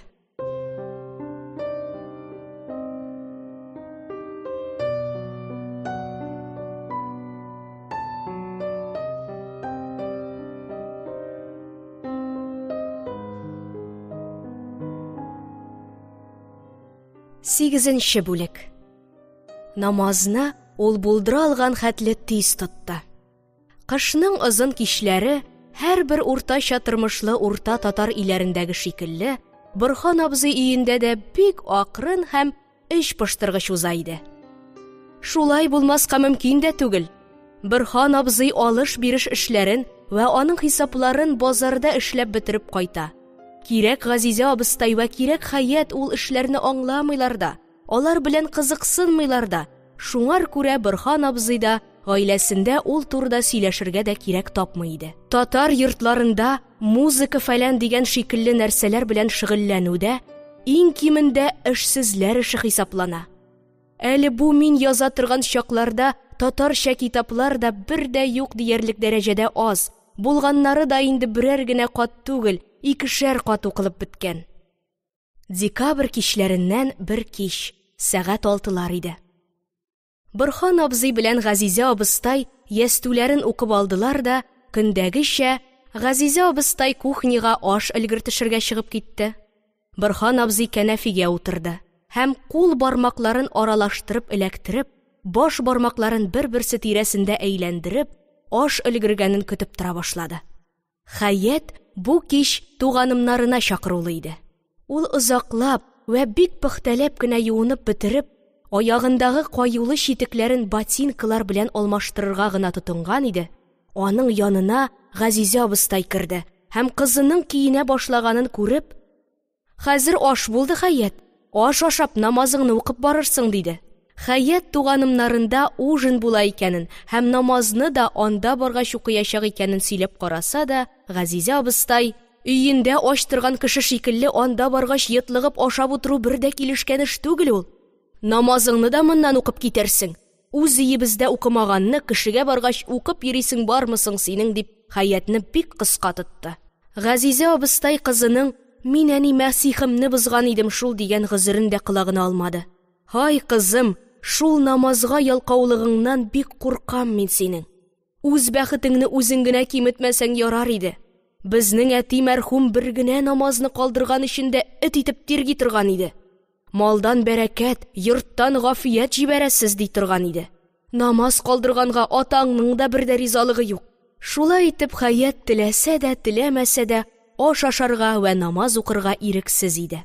Ул тиз-тиз генә бер тарелка аш ашады. Тиз-тиз генә тәһарәт алды һәм аякларын юды. Өйдәге фәрештәләргә күрсәтмәс өчен зур бер яулык белән чәчен каплады. Һәм өйдә киеп йөри торган лаптырдык күлмәгенең җиңнәрен бармак очлары гына күренеп калырлык итеп төшерде дә, аталары күз алдына килеп, намаз укырга тотынды. Намазны ул булдыра алган хәтле тиз тота. Сүрәи Фатихалар янына бик кыска сүрәләр генә куша һәм аларны да җитеш алган кадәр җәһәт укый иде.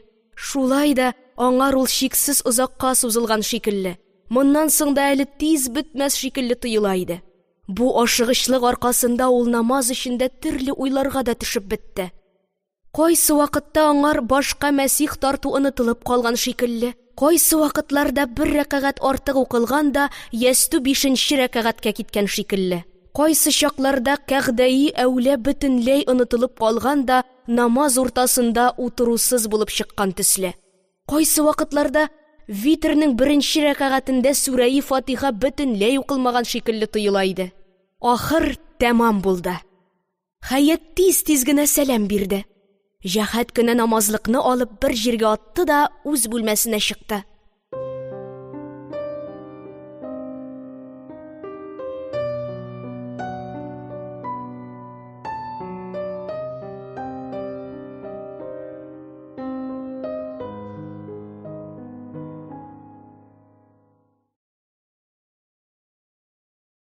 Фатих Әмирхан. Хаят.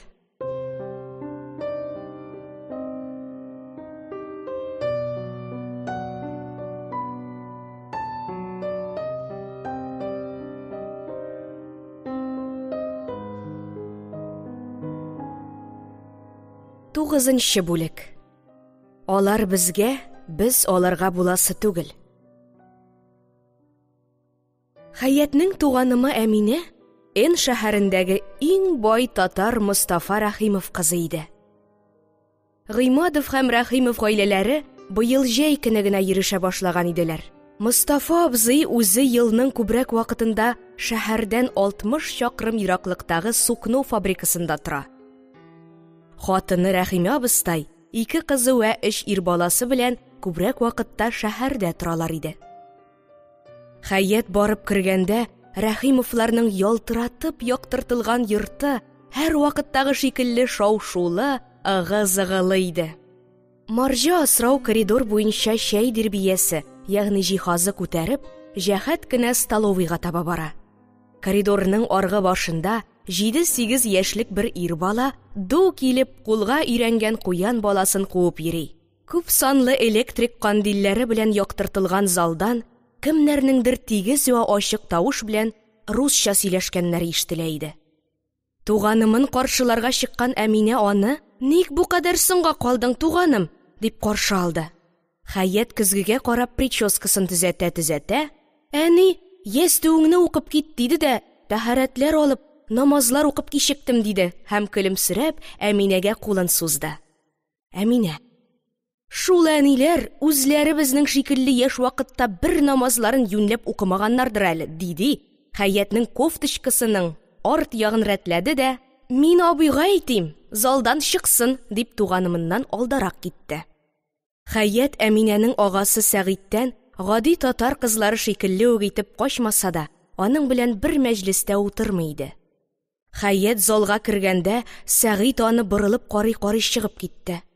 Залда Әминәнең апасы Рыкыя, буларның мөгаллимәләре Анна Петровна, җәй көне кечкенә ир балаларын укытып торган, хәзер укый торган шәһәреннән бәйрәмнәр уздырып китәргә кайткан студент Николай Иваныч һәм Хаяткә таныш түгел сакал-мыекларын бөтенләй кырган, бик купшы киенгән бер яшь егет утырып торалар иде. Хаят булар белән күреште, теге купшы егет белән дә танышты. Ул егет күптән түгел генә Москвадан кечкенә ир балаларны тәрбияләргә килгән француз икән. Рыкыя студентка нәрсәдер сөйли, студент та ихлас белән тыңлап утыра. Анна Петровна белән купшы егет французча сөйләшеп торалар иде. Хаят кергәч, Рыкыя сүзен кисте дә, аннан кичегүенең сәбәбен һәм Газизә абыстайның саулыгын сорашып алды. Студент уйчан гына елмайган күзләрен Хаяткә төбәп: "Хаят Бургановна, мин сезгә бик үпкәлим. Минем хатыма каршы җавап язмадыгыз, әмма вәгъдәгез язарга иде", диде. Хаят матур кашларын җиңел генә күтәренкеләде дә: "Ах, гафу итегез, Николай Иваныч. Әүвәл менә язам дип йөрдем дә, аннан соң сезнең адресыгыз алышынган дип ишеттем. Яңа адресыгызны Рыкыядан сораган идем. Ул шул вакытта эзләп караса да табып бирә алмады", диде. Студент Рыкыяга уңайсызланыбрак карады. Рөкыя бик беленерлек булып кызарды һәм икенче көнне мин ул адресны табып куйган идем дә, аннан соң Хәят үзе сорамады. Мин дә бирергә онытканмын, дип күзләрен идәнгә төшереп, кулындагы чылбыр беләзекнең бриллиант кашлы төймәләре белән уйнарга тотынды. Әминә Хәятны залда озак тотмады. Үз бүлмәсенә алып чыкты. Зур 2 тәрәзәле, җыйнак кына бу бүлмә туганымнар кергәч тә электрик лампалары белән яктыртылды.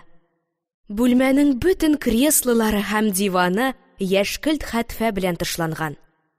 Тәрәзә вә ишек пәрдәләре дә шул ук төстәге плюштан ясалган иде. Мондагы 2 өстәлнең берсе бизәү өстәле, икенчесе язу өстәле. Һәр икесе үзләренә кирәкле нәрсәләрнең иң яхшылары белән җыештырылган. Язу өстәленә Әминәнең Анна Петровнадан укый торган китаплары, рус нәхүе, ягъни синтаксисы, рус тарихы һәм француз сарыф вә кыйраәт китаплары, ягъни морфология һәм уку китаплары.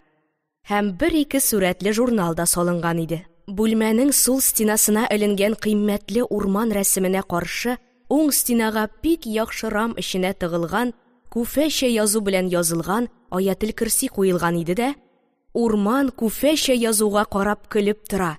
Күфәчә язу урманга карап кашларын җыерып, ачуланып тора шикелле иде. Кызлар бүлмәгә кергәч тә, теге француз турысында сөйләшеп алдылар. Хәят аны уртача гына егетләрдән берсе саный. Бигрәк тә муегын бөтенләй кырганлыгын ышатмый. Авызы әбилер авызы шикелле булып тора диде. Әмма Әминә моның киресенчә французны бик чибәргә куя. Бигрәк тә муегын бөтенләй кырганлыгын бик килешле таба иде. Әминә бу сүзләрне сөйләгәч, Хәят матур гына көлемсерәп, аңар бармак селкеде дә, Степанов муегын кырып йөри шул диде. Әминәнең бит урталары алсу нур белән яктырып китте. Ул ялкынлы тавыш белән: Степанов дигәннән бүген тагы күрәм бит мин аны. Бүгенге спектакльдә ул да уйный бит, дип, Хәятның янына ук килде дә, кулларын аның иң башларына куеп: Ах, какой он очаровательный туганым! Ах, какой он милый, диде. Әминәнең үткен карый торган сыры күзләре ялкынланып, төшкән җирләрен яндырырлык шикелле күренәләр иде. Хәят Әминәнең шундый ялкынлануын гашыйк булып ярата. Кайсы вакытларда үзе дә туганымы шикелле ялкынланырга тырышып карый да, булдыра алмаганлыгын сизенеп, әллә нинди бик кирәкле бер нәрсәсе җитешмәгән кеше шикелле кәефсезләнә иде. Бу юлы да Хәят туганымының ялкынланганын рәхәтләнеп һәм сөеп карап торды. Аннан соң кашларын уйчан гына күтәрде дә: Син, туганым, әле һаман белеш түгел бугай аның белән, дип сорады. Бу сорау утлы күмергә сибелгән су шикелле Әминәне сүндерде. Ул ничек тиз ялкынланган иде, шулай ук тиз сүнде дә. Ялкаурак кына чигенеп, креслосына утырды. Аскы иренен йомшак кына тешләде дә, берәр минут җавап бирми торды. Аннан соң тигез генә тавыш белән: Юк, белеш түгел, белешләнергә теләмим дә. Андый егетләрне читтән торып сөяргә генә ярый. Сөй, сөймә, барыбер туганым алар безгә, без аларга буласы түгел бит инде, диде. Ахыргы сүзләрнең ни кадәр дөрес икәнлеген Хәят тойгысы белән аңлый иде. Шуңар күрә туганымыннан дәлил фәлән сорап тормады. Йөзенә яңлыш вә салкын бер ачыклык чыгарып, җиңел генә башын селкеп, туганымы сүзенә ышанганлыгын белдертте. Дуслар берәр минут тик утырдылар. Аннан соң Әминә шул ук тигез һәм пышынган тавыш белән: Мин әле апаның да Николай Иванович белән бик артык увлекаться итү өчен пышынып торам. Син беләсең инде, көз көне Николай Иванович укырга киткәч, ул нинди уйга батып, үз-үзенә урын таба алмый йөрде, диде. Хәят Рөкыяда көз көненнән бирле булган алмашынуны сизенә. Бу алмашынуның сәбәпчесе Николай Иванович икәнен дә белә. Ләкин Әминә белән ул турыда сүз башларга уңайсызлана иде. Хәзер Әминә үзе ычкындырып ташлагач, ул да күптән уйлап йөри торган нәрсәсен: Рөкыя апаның ул кадәр увлекация итүе гаҗәбрәк инде. Минемчә, Николай Ивановичның артык матур диярлек җире дә юк бит, дип әйтә башлаган иде дә, бүлмә ишегенең ачылганын күреп сүзен кисте. Коридордан җәһәт кенә Сәгыйд килеп керде. Хәят салмак кына аңар аркасы белән әйләнде. Әминә дә, «Бире керергә ярамый, абый, бире керергә ярамый», дип кычкырды. Сәгыйть Хаятның монда икәнен бик яхшы белеп кергән булса да, яңлыш кергән булып күренер өчен, «Ах, виноват» дигән булып чыгып китте. Моннан соң Хаят ялкау гына өстәл өстендәге сурәтле журналны алып, сурәтләре өстеннән тиз-тиз генә күз йөртеп чыгарга башлаган иде. Әминә аны бер кыз сурәтенә туктатты да: «Кара әле, туганым, менә хәзер шушындый кофточка модага кергән иде. Мин Мәскәүдә әллә ничә марҗада күрдем шундыйны», дип теге кызның кофточкасын күрсәтте. Бу рәсем быел гына юридический факультет тәмам итеп, хатын-кыз таифасыннан бөтен Европада әвәлге дәгъва вәкиле, ягъни адвокат булган кызның рәсеме иде. Хаят мондый кофточканы беренче мәртәбә күрә икән. Дуслар аның турысында шактый гына уй йөрттеләр. Озакламый кызларны чәй эчәргә дәштеләр. Кызлар култыклашып коридорга гына чыкканнар иде. Аларның каршысына озын гына нечкә буйлы, җилкәсен бераз чыгарган фәсле егет очрады. Бу Рәхимовларның кечкенә балаларын ысул җәдид белән татарча укытучы мөгаллим. Һәр көнне шушы вакытта балаларга сабак бирергә килә иде. Мөгаллим әфәнде кызларны күргәч каушап китте һәм бер дә сәбәпсез кызарынды да күзләрен идәнгә төшерде. Кызлар аңа карамый гына очрашуларыннан бер дә риза түгеллек күрсәтеп уздылар. Бераз киткәч, Әминә шыпырт кына: «Туганым, артыңа әйләнеп кара әле», диде. Хаят әйләнеп карады. Мөгаллим балалар бүлмәсе ишеге төбенә туктап, буларны карап тора иде. Хаятның борылып караганын күргәч, ул тиз генә бүлмәгә кирип китте. Әминә көлемсерәп Хаятка карады һәм: «Безнең арттан карап тора идеме?» дип сорады да, Хаят баш селкегәч: «Бер яратмыйм шул мәхәббәтсезнең арттан карап калуын. Һаман шулай итә ул. Әни белсә, хәзрәтенә дә әйттерер әле», диде. Хаят бер сүз дә дәшмәде. Булар столовыйга кергәндә, халык җыелып беткән, чәйләр ясалган иде.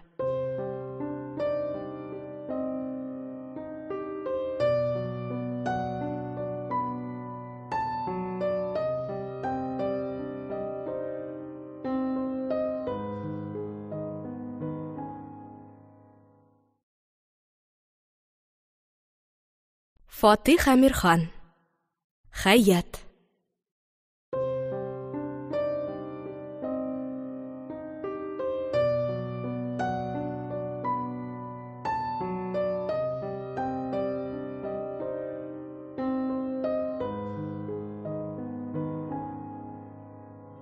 Унынчы бүлек. Без нәрсәгә әни сүзенә карыйбыз? Купецлар клубында бүген ревизор куелачак. Уен тәмам булгач, сәгать 3-кә кадәр танецлар булачак иде. Сәгать 8:30 булганда клубның артык зур түгел залы халык белән тула башлады. Икенче рәт скамьялардан 7-сен Рәхимә абыстай кызлары вә кунаклары белән килеп биләде. Алар киреп утырганда әвәлге звонок кына бирелгән иде. Пәрдә ачылганчы шактый көтәргә туры килде. Әминә бераз кызарыныбрак уен башланганны көтә. Рыкыя сцена пәрдәсендә бер русалка, ягъни су фәрештәсе, сурәте табып алган да, күзләрен бер дә алмыйча шуңар карап утыра. Хаят йокысы килгән кеше шикелле бик еш исни. Калганнар үзара сөйләшеп утыралар иде. Пәрдә ачылды. Бераз вакыт узгач, Бобчинский ролен уйнаучы Степанов сценада күренде. Әминә сискәнеп китте дә скамьясының алдынарак күчеп утырды һәм беләкләре белән алдагы скамьяның артына таянды. Аның йөрәге сикерә һәм бөтен гәүдәсе кытыкланган шикелле була иде. Хаят акрын гына Әминәнең ботына төртте дә, мәгънәле генә көлемсерәп, аның күзләренә карады. Бу вакытта сценада Бобчинский белән тартыша сөйләргә азаплана иде. Әминә дә җиңелчә генә елмайды һәм Хаятның кылагы янына ук бөкрәеп: «Бер көнгегә караганда ябыга төшкән, әйеме туганым?» диде. Пәрдә төшкәч, Әминә башкалар туктап беткәнче кул чапты һәм иң ахырдан нечкә генә сценага ишетелмәслек тавыш белән: «Браво, Степанов!» дип кычкырды. Йөри торган бүлмәгә, ягъни фойега чыктылар. Монда халык шау килеп бүлмә буенча йөренә иде. Рәхимә абыстайлар төркеме дә халык арасына катышып, ул бара торган якка юнәлде. Рәхимә абыстай Рөкыя белән студентның урталарында бара иде. Мондагы гаиләләрнең байраклары һәммәсе диярлек Рәхимә абыстай белән белешләр икән. Аннан да моннан да аңар баш ияләр, кайсылары килеп күрешәләр һәм кайсылары озак-озак сөйләшеп тә китәләр иде. Әминә белән Хәят тирәсенә дә бер төркем халык җыелды. Булар яшь руслар, берничә студент, яшь офицерлар, яшь чиновниклар иде. Бераз йөргәч, Рәхимә абыстайлар төркеме бүлмә кырыйларына тезеп куелган скамьяларга утырды. Яннарындагы русларның да кайсылары утырдылар, кайсы берләре аяк өстендә калып сөйләшә тордылар. Хәятның матур йөзе бөтен узып баручыларның күзләрен үз төркемнәренә тарта иде. Ул үз тирәсендәге рус егетләре белән сөйләшеп торганда, бер вакыт үз өстенә кемнеңдер бик төбәп караганлыгын тойды да, шул караш килгән якка күзләрен төшерде. Һәм ерак түгел генә җирдә утырган бер студентның үзенә бик туры, ләкин йыгышлы карап торганлыгын күрде. Студент сада генә, ләкин килешле киенгән, ябык кына битле, кыңгырт чәчле, яңа гына мыек чыга башлаган егет иде. Хәятның күзләре студентның күзләре белән очраштылар да, бер генә минут бер-берсенә карашып тордылар. Студентның ачыграк кына зәңгәр су күзләре Хәяттә бик матур тойгы калдырдылар. Ул күзләр зәңгәр су хәтфәдән ясалганнар да Хәятны кадерләп, тирбәтеп торалар шикелле. Студентның йөзендә шул зәңгәр су хәтфә күзләрдән башка бер нәрсә дә юк та. Шулай да андый хәтфә күзләре булган йөз бик тулы вә бик сөйкемле шикелле иде. Хәят яңадан бер кат күтәрелеп карады. Хәтфә күзләр яңадан аны кадерләделәр, йомшак кына тирбәттеләр. Ул Әминәнең колагына табарак бөкрәйде дә: "Кара әле, туганым, әнә нинди сөйкемле күзләр", диде. Әминә күтәрелеп студентка карады һәм күзләрен аннан алмыйча гына: "Бу студентның моңар кадәр һич күренгәне юк иде. Чит шәһәрнеке булырга кирәк", диде. Яннарында утыра торган егетләрнең берсе, Хәят белән Әминәнең үзара яшерен генә татарча сөйләшкәннәрен сизеп: "Ах, мин дә мөселман телен аңласам иде. Туташларның үземнән ни дип көлгәннәрен белер идем", диде дә үзе киң генә итеп елмайды. Хәят тә күзләрен елмайтты һәм татарчалатып: "Һич юк, без", дип әллә нәрсә әйтә башлады. Бу сүздән бөтен төркем шаркылдап көлеп җибәрде. Теге егет тә: "Һич юк, мый белмәс", дип көлде. Хәят шуннан соң гына үзенең руслар белән татарча сөйләшә башлаганлыгын аңлап алды да, ирексез үзе дә көлеште. Бу эшкә ялгап, егетләр әллә никадәр анекдотлар да сөйләп алдылар.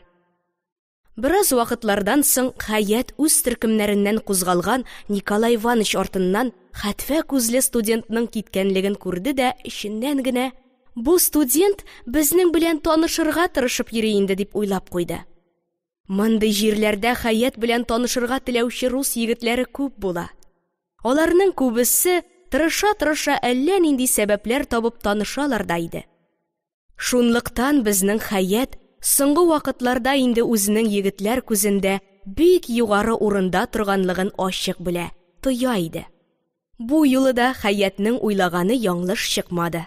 Хәтфә күзле студент фойега Николай Иванович белән бергә, аның белән нәрсәдер сөйләшә кайтты да, Хәятләр төркеменнән ерак түгел бер скамья янында гына аннан аерылып калды. Николай Иванович Рәхимә абыстай янына килде һәм: "Менә шушы карточка иясе студент сезнең белән танышырга тели", дип аңар бер визитный карточка тоттырды. Рәхимә абыстай карточканы акрын гына оештырып укыды. Анда русча: "Гали Мөхәммәд углы Арысланов, Москва университеты студенты" дигән сүзләр язылган иде. Ул күзләрен лух сымак кына Иванычка төшерде һәм карточкадан гына аңлап бетмәгән шикелле: "Ул мөселманмыни?" дип сорады. Николай Иванович: "Әйе", дип җавап биргәч, салкын вә кыска гына тавыш белән: "Мөмкин түгел дип әйтегез", диде. Әминә: "Мөселман булса нәрсә булган соң инде, әни? Безне ашамас бит", дип карышып караган иде дә, Рәхимә абыстай аны бик кыска туктатты. «Син мине өйрәтергә яшьрәк әле», – диде. Хәяткә студентның татар икәнчелеген белгән минут тормышындагы бик санаулы гына изге һәм җанга якын минутлардан берсе иде. Бу минутта ул күңеле һәм тойгысы белән гомер итеп калды. Кинәт зәңгәр су хәтфә күзләр аңар гаҗәп якын, гаҗәп үз булып киттеләр дә, йөрәгенең иң нечкә тамырларына кадәр үтә торган ләззәтле нур чәчрәтеп тора башладылар. Ләкин бу кадерле минут озакка сузылмады. Рәхимә абыстайның «Ул мөселманмыни? Мөмкин түгел дип әйтегез» дигән сүзләрен ишеткәч тә, Хәят күңеленә һәм тойгысына бөтен көче белән каршы килеп, эченнән генә: «Чынлап та, мөселман булгач, танышып булмый шул инде» дип уйлады. Хәтфә күзләр әллә кая еракка, югарыга киттеләр дә, аларга Хәятның буе җитми башлады. Аларның нуры да хәзер инде Хәят өстенә түгел, әллә кая читкә чәчри иде. Изге, җанга якын минут Хәятның күңеленә тиеп кенә китте дә җуялды. Әминәнең «Мөселман булса нәрсә булгансың, әни? Безне ашамас бит» дигән сүзе ул кадерле минутны яңадан тергезә башлаган иде. Рәхимә абыстайның «Син мине өйрәтергә яшьрәк әле» дигән сүзе аңар ирек бирмәде. Хәтфә күзләр җуялдылар. Алар Хәят өчен түгел иделәр. Күңел үзенең ирексезлеген һәм әллә нинди бик тупас бау белән буыла икәнен сизенеп пошынды. Хәятның эчендә нәрсәдер аның үзенә белеш түгел бер нәрсә күңелнең пошынуы белән сугышырга тотынды. Хәят тирәсендәге кешеләргә беленерлек булып сүнде. Бираздан кечкенә авызын зур ачып, озын гына бер иснәде. Озакламады, икенче пәрдәнең звоногы да бирелде. Рәхимә абыстай төркеме кереп, үз урынына урнашты. Пәрдә ачылганчы, Әминә еш-еш борылып, күзләре белән арттагы скамьялардан кемнедер эзли-эзли утырды да, уен башлангач Хәяткә: «Әйдә, туганым, юына торган бүлмәгә барып килик» диде. Туганымнар халыкны йырып уңайсыз гына чыгып киттеләр. Булар чыккан бүлмәнең бер башында буфет ишеге, икенче башында юына торган бүлмә ишеге иде. Әминә Хәятны бүлмәнең уртарак бер җирендә туктатты да, бер нәрсә әйтергә теләп тә, кайдан башларга белми торган шикелле итеп, бераз вакыт туганымның күзләренә туп-туры карап торды. Хәят бу караштан курыккан сымак бер тавыш белән: «Нишләдең син, туганым?» дип сорагач, Әминә үткен карый торган булдыклы соры күзләрен җәһәт кенә уйнатып: «Без нәрсәгә әни сүзенә карап торабыз соң, туганым? Әйдә барабыз да теге мөселман студенты белән танышабыз. Аның әни белән танышырга теләве билгеле инде, безнең белән танышыр өчен генә бит. Мөселман имеш. Мөселман булса ни булгансың?» «Мөселман булса бигрәк яхшы, шулай бит, туганым? Бигрәк яхшы», диде. Бу вакытта Әминәнең тулы гына ап-ак шәһрәсе батырлык һәм ирек сөю күрсәтә. Ялкынланган үткен күзләре ычкыннар чәчәләр иде. Хәят аптырашта калды. Аның да танышасы килә, хәтта бик килә иде. Ләкин ниндидер бер курку күңелен каплый да, бөтен батырчылыгын һәм танышасы килү тойгысын югалттырырга тырыша иде. Аның башына төрле уйлар килделәр. Менә ул хәтфә күзле студент белән танышкан да, татарча сөйләшеп йөри. Менә аның үзен дә, Әминәне дә Рәхимә абыстай карышып танышкан өчен бик ачулана. Менә Газизә абыстай һәм Борһан абзый да вакыйганы белгәннәр, алар бик рәнҗиләр, тиргиләр. Менә мөселман студент белән танышканны шәһәрнең бөтен татар хатын вә кызлары да белгәннәр. Алар колактан колакка гына Хәят ярсыя икән дип сөйли башлаганнар. Әминә Хәятның җавап бирә алмый торганын күргәч, эшкә ныграк тотынды. Туганымның култыгыннан тотты да буфет ишегенә таба илтте. Хәят тә тартылыбрак кына аннан калышмый барды. Әминә Галине залда күрмәгәч, буфеттадыр дип уйлый иде. Булар үз-үзеннән буфет ишеге алдында 3 кенә секундка тукталдылар да, аннан соң ирексез атылып кергән шикелле буфетка кереп тә киттеләр. Бу вакытта Хәят үз-үзен белмәслек булып каушаган иде. Йөрәге күкрәгеннән сикереп чыгарлык булып типте. Хәер, Әминә үзе дә каушамаган түгел иде. Ул бу эшләрен булдыра алган кадәр тизлек белән үткәреп, үз-үзенә дә сизелмәслек кенә эшләп ташларга тели иде. Керделәр. Гали буфетта юк иде. Кызларның һәр икесендәге каушау каядыр китте. Йөрәктә әллә ничек тыныч вә рәхәт булган шикелле булып калды. Бары матур йөзләрдәге артыграк алсулык кына әле генә узып киткән хәлне искә төшереп тора иде. Кызлар буфеттан икесенә ике зур гына алма алган булдылар да чыгып киттеләр. Әминә шыпыртрак тавыш белән: «Кайда китте соң ул Җафа?» дип куйды. Хәят аңар каршы: «Очрамаган ук яхшы туганым. Рәхимә абыстай белә калса, икебезгә дә уңайсыз булыр иде. Минем әнигә дә ишетелер иде», диде.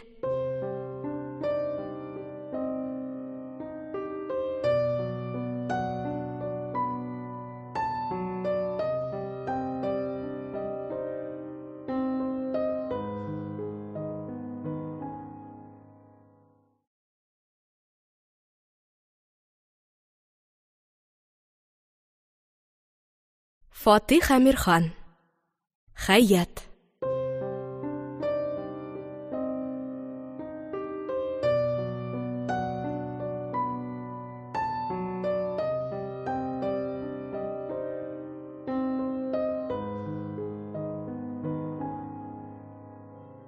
Унберенче бүлек.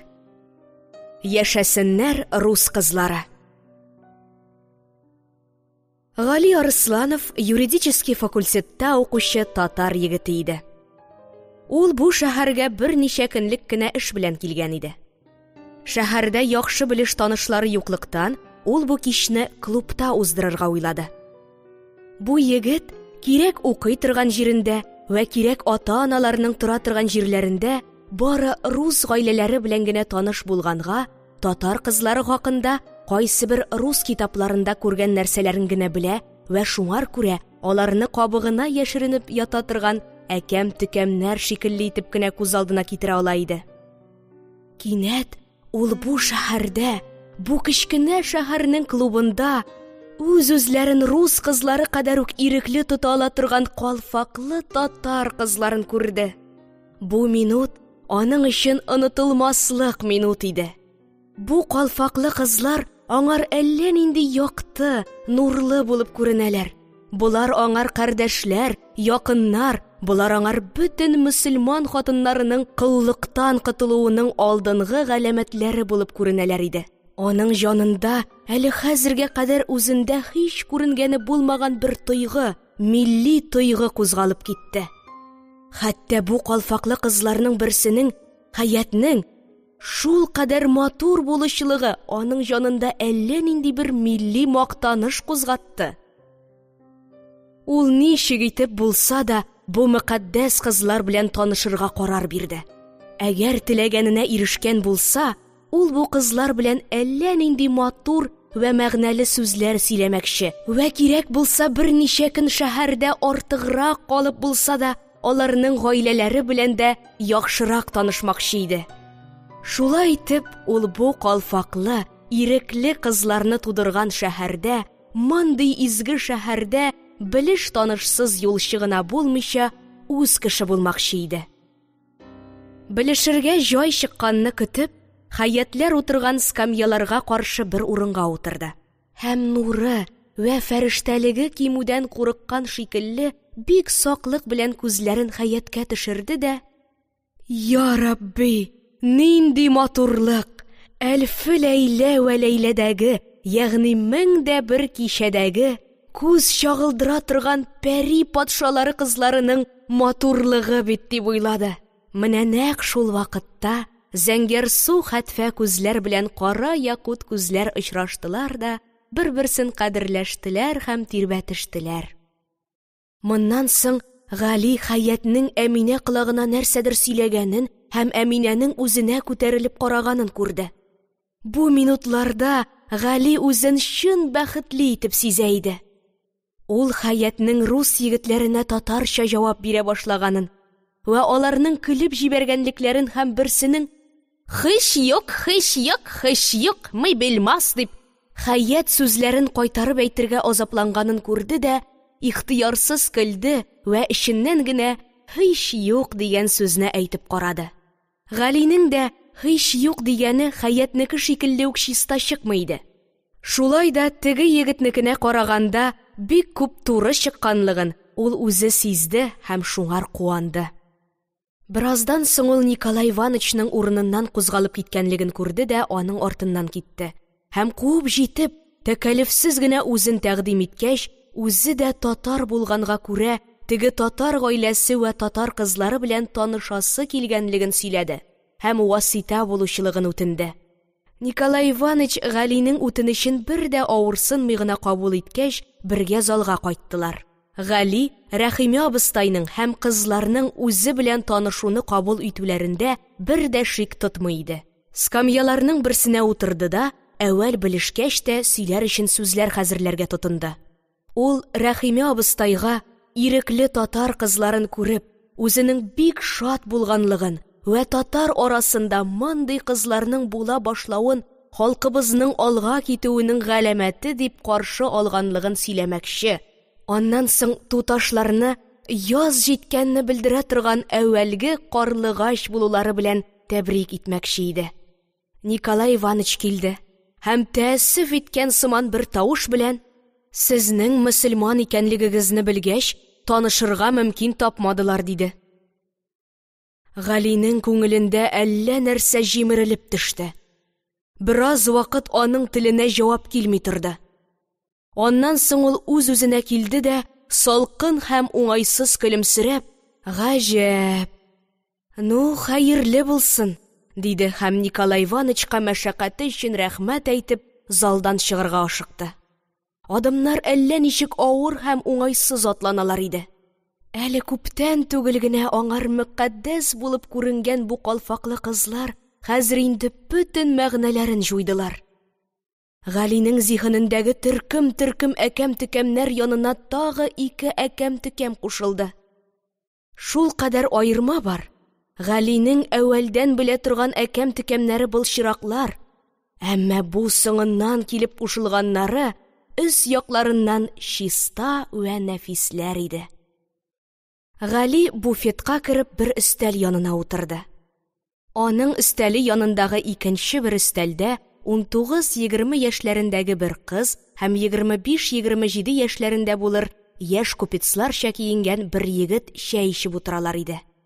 Гали өстәл янына килеп утыргач та, теге кызның үзенә бик төбәп-төбәп карап утырганлыгын күрде дә, үзе дә ул кызга бик туры карап торды. Кызның гасабилык күрсәтә торган йөзе, пошынып вә карарсызланып карый торган күзләре һәм назлы гына йомылып тора торган матур авызы Галигә таныш шикелле иделәр. Ул үзенең белеш кызлары арасыннан эзләнергә тотынды, ләкин аерым ачык табып җиткерә алмый иде. Озакламадылар, чәй ишүчеләр кузгалып киттеләр. Чыгышлый кыз тагы бер мәртәбә Галигә бик туры карады. Галинең бу юлы да инде моның таныш кыз икәнендә шөбһәсе калмады. Ләкин исемен һәм фамилиясын хәтеренә китерә алмагач, сүз кушарга батырчылык итмәде. Гали урынында калды. Аның исенә яңадан теге эш пыштыргыч, ачу китергеч вакыйга килә башлаган иде дә, кинәт җуялды. Бер дә көтелмәгән вакытта матур авызлы кызның исеме, фамилиясы табылды.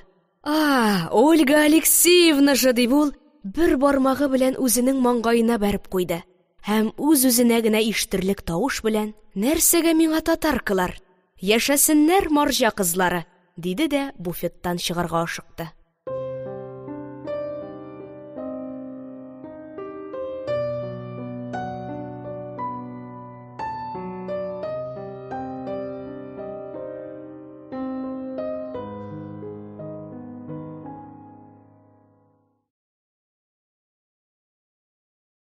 Фатих Әмирхан. Хәят.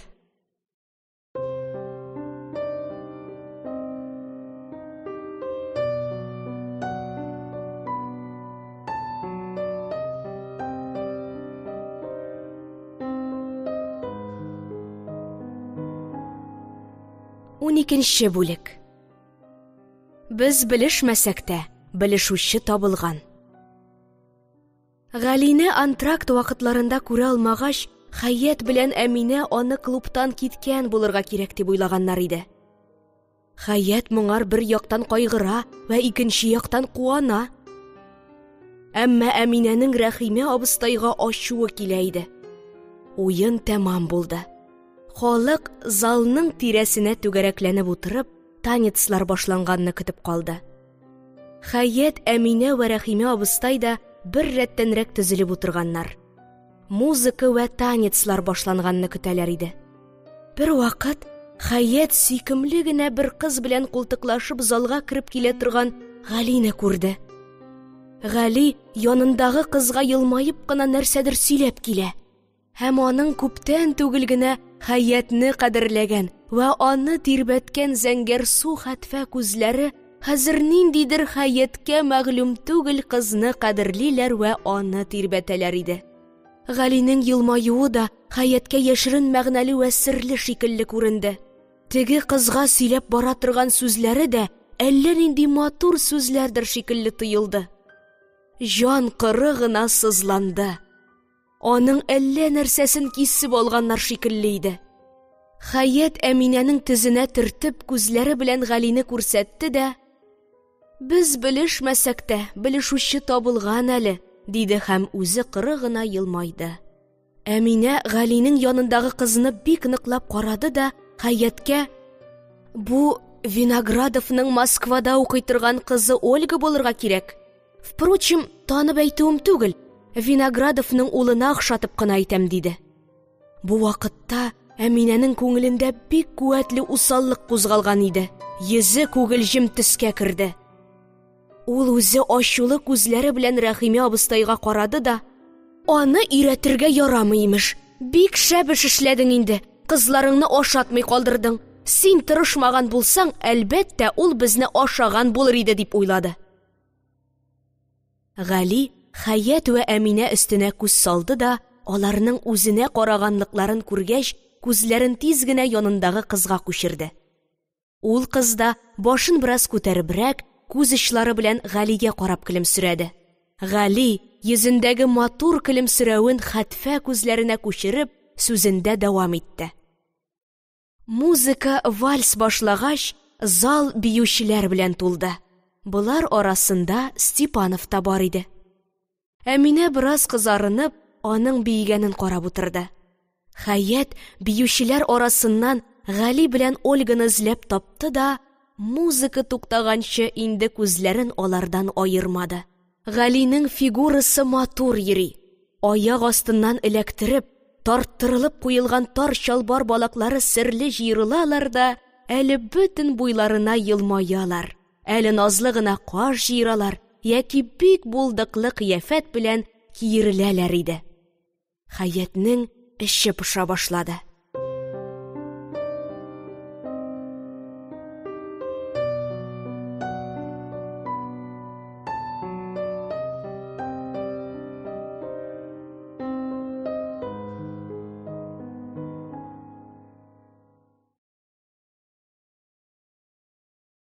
Фатих Әмирхан. Хәят.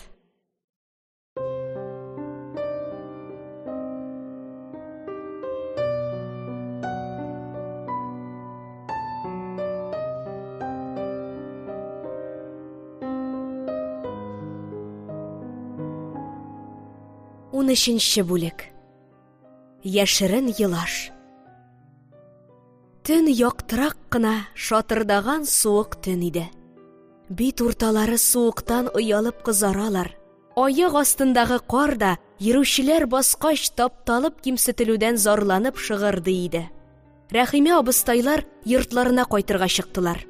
Хәят, Әминә һәм Николай Иваныч өчесе бер атка утырдылар да кучерга акрын гына алып кайтырга куштылар.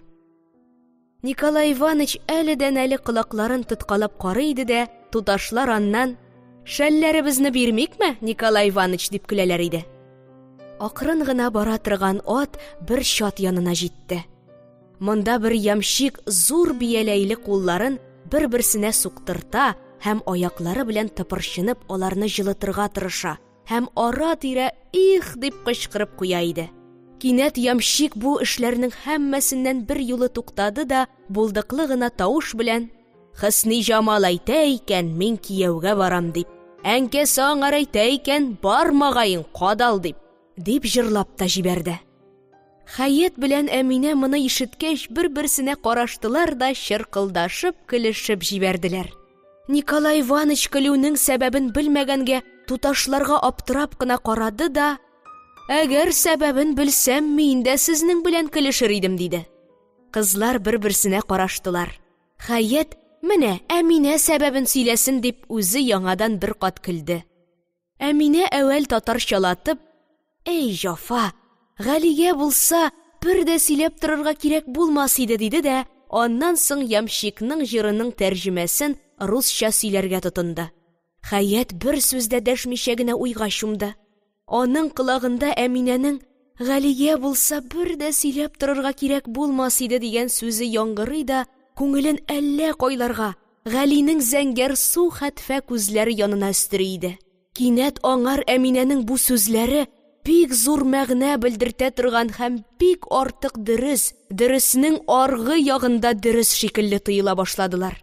Николай урынында Гали булса, ул үзе дә теге ямщикның көлке җырыннан көлгән булыр иде. Бер дә урынсыз булса да, туганымнар ул җырдан һәм Галинең аннан көлүеннән кызарган булырлар иде. Ник кызармаска? Анда кияүгә бирү дигән сүз бар бит. Ике туганым һәр икесе кызлар, кияүгә барырлык кызлар. Гали егет һәм кыз алырлык егет. Шулай булгач, булар кызарган булырлар иде. Ләкин кызарсалар да уңайсызланмаган, бәлки кәефле кызарган булырлар иде. Дигәндә, Николай Иванычның «Хәят Бургановның бик йокысы килә» дигән сүз Хәятны уятып җибәрде. Күп узмады, кайтып та җиттеләр. Рөкыя шактый алдан кайтып җиткән булса да, капка төбендә калып, буларны көткән икән. Әминә белән Хәят Николай Иваныч белән күрештеләр дә керә башладылар. Рөкыя булардан соңгарак калды һәм Николай Иваныч белән шыпырт кына нәрсәдер сөйләште дә, алдагылар артыннан чапты. Аның адымнарында, тын алышында, хәтта бөтен кыяфәтендә бик зур тынычсызлык сизелә иде. Әминә вә Хәят куркышып кына аның йөзенә карадылар. Суыктан кызарган йөздән бер нәрсә дә беленмәсә дә, күзләрдәге яшерен төшенкелек Рөкыяның җанында нәрсәдер, бик яшерен бер нәрсә барлыгын күрсәтә иде. Әминәнең йөрәге жу итеп китте. Ул яшерен генә тавыш белән: «Ни булды, апа, сиңа?» дип сорады. Рөкыя бераз төзәнебрәк: «Бер нәрсә дә булмады, бары башым авыртыбрак тора бүген», диде дә үзе алгарак китте. Аның тавышында җиңелчә генә калтырау һәм ясалма зарлану сизелә иде. Әминә белән Хәяткә йокы урыннары бер бүлмәдә әзерләнгән иде. Әминә яртылай чишенгәч, барып бер йомшак скамьяга ташланды да: «Кил әле, туганым, алдыма утыр әле», дип чишенеп тора торган Хәятны чакырды. Хәят чишенеп бетергәч, таракларын алып, чәчен тузгытты да, бераз туңган сыман җыерылыбрак Әминәнең тезләренә килеп утырды. Әминә аны кысып кына кочаклады һәм күзләрен ялкынландырып: «Ник Гали безне озатырга килмәде?» дип сорады. Хәят уйчан гына көлемсерәп: «Ул озатырга килгән булса, ямщикның мәхәббәтсез җырыннан көлгән булыр иде бит, туганым», дип сорауга сорау белән җавап бирде.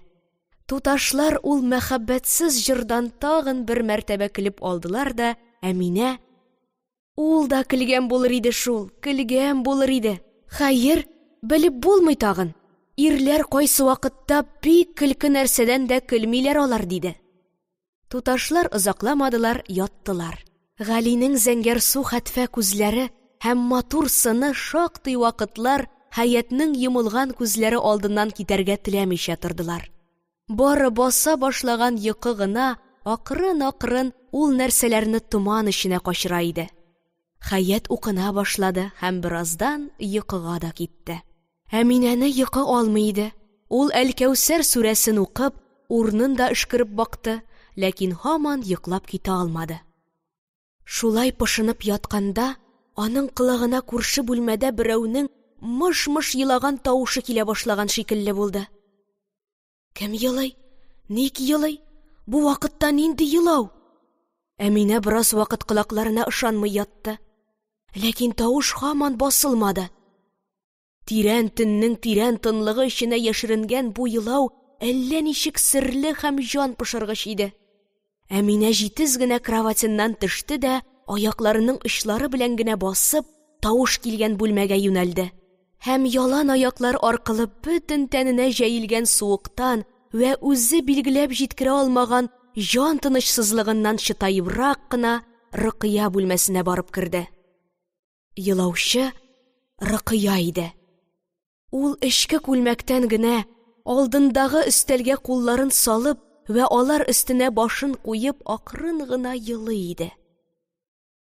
Әминәнең бөтен барлыгы жулап китте. Җаны бик куркыныч бер нәрсә сизенгән шикелле авыртып сызланды. Ул бер кулын йомшак кына Рөкыяның иң башына куйды да: "Апа җаным, ни булды сиңа?" дип сорады. Рөкыя сискәнеп башын күтәрде һәм Әминәгә килүенең сәбәбен аңламаган шикелле тынык кына карап, кулындагы юеш яулыгы белән күзләрен сөртергә тотынды. Әминә яңадан: "Апа җаным, әйт зинһар, ни булды сиңа?" дип Рөкыяның йөзе янына ук бөкрәйде. Рөкыя шыпырт вә төшенке тавыш белән: "Эчем пыша", диде дә күзләрен яңадан яулык белән каплады. Әминә бераз вакыт нәрсә әйтергә дә белми торганнан соң, үзенекенә башка өзек-өзек бер тавыш белән: "Башта ук әйттем мин сиңа, осторожно, осторожно дидем", дип сөйли башлады да, ахырын әйтеп бетермичә кисте. Рөкыя җавап бирмәде. Булар бер-берсен бик яхшы аңлашалар иде. Әминә бары сәгать 6 тулганда гына йоклап китә алды.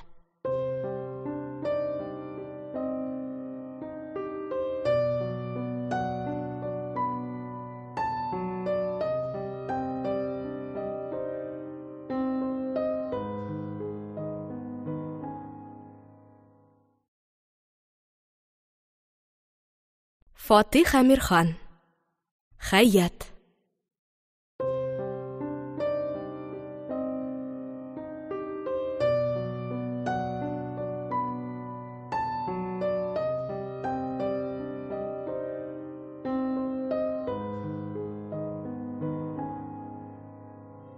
Ундүртенче бүлек.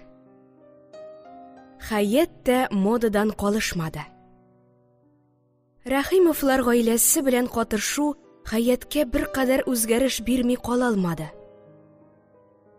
Рәхимовларның киң, бизәүле һәм бай тормышлары Хәяттә буларга каршы зур күрү, ягъни тәгъзим тойгысы кузгата иде.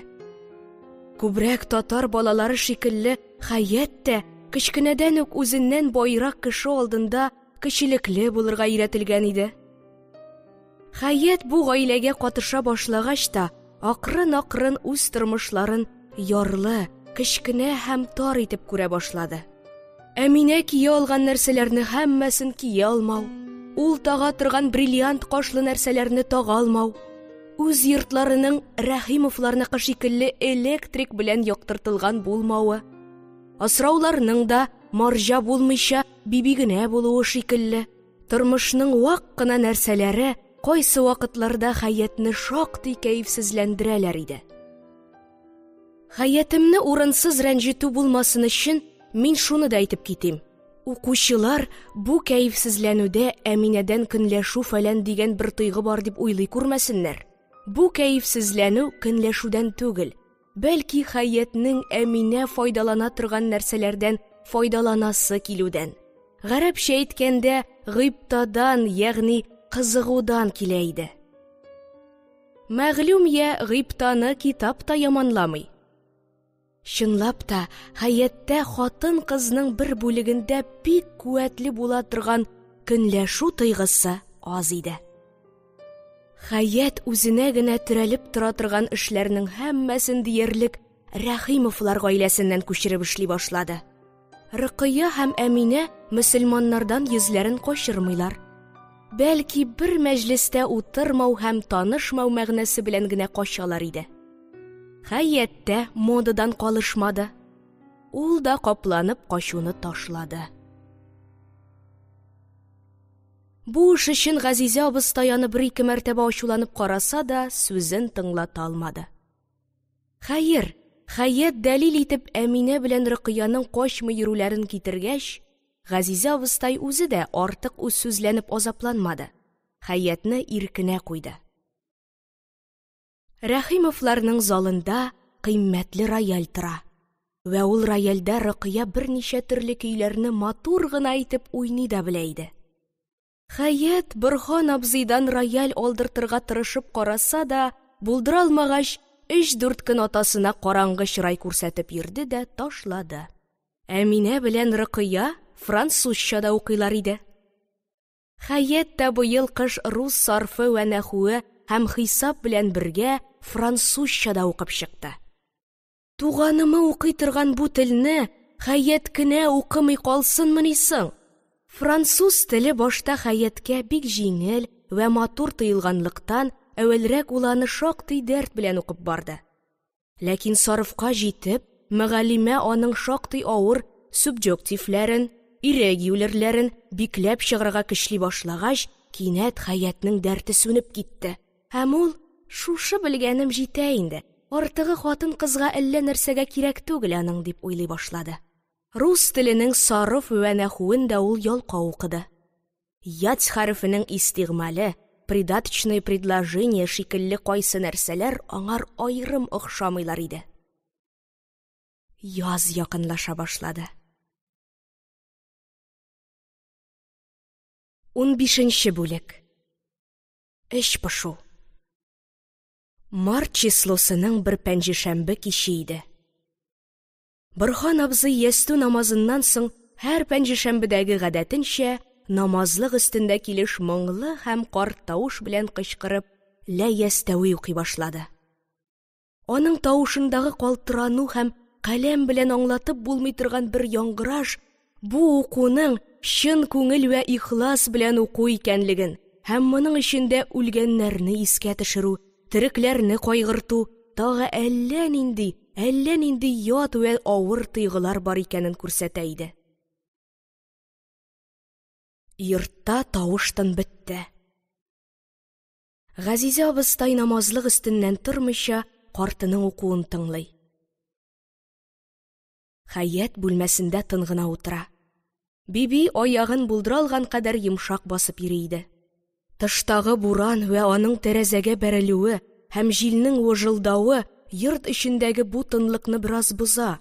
Вә шуның белән бергә Борһан абзыйның укуына әллә нинди бер сиррият, ягъни серлелек, тирән бер яшеренлек бирә иде. Озак бер дугадан соң картлар сәгатьнең 9 гына булуына карамыйча йокларга да яттылар.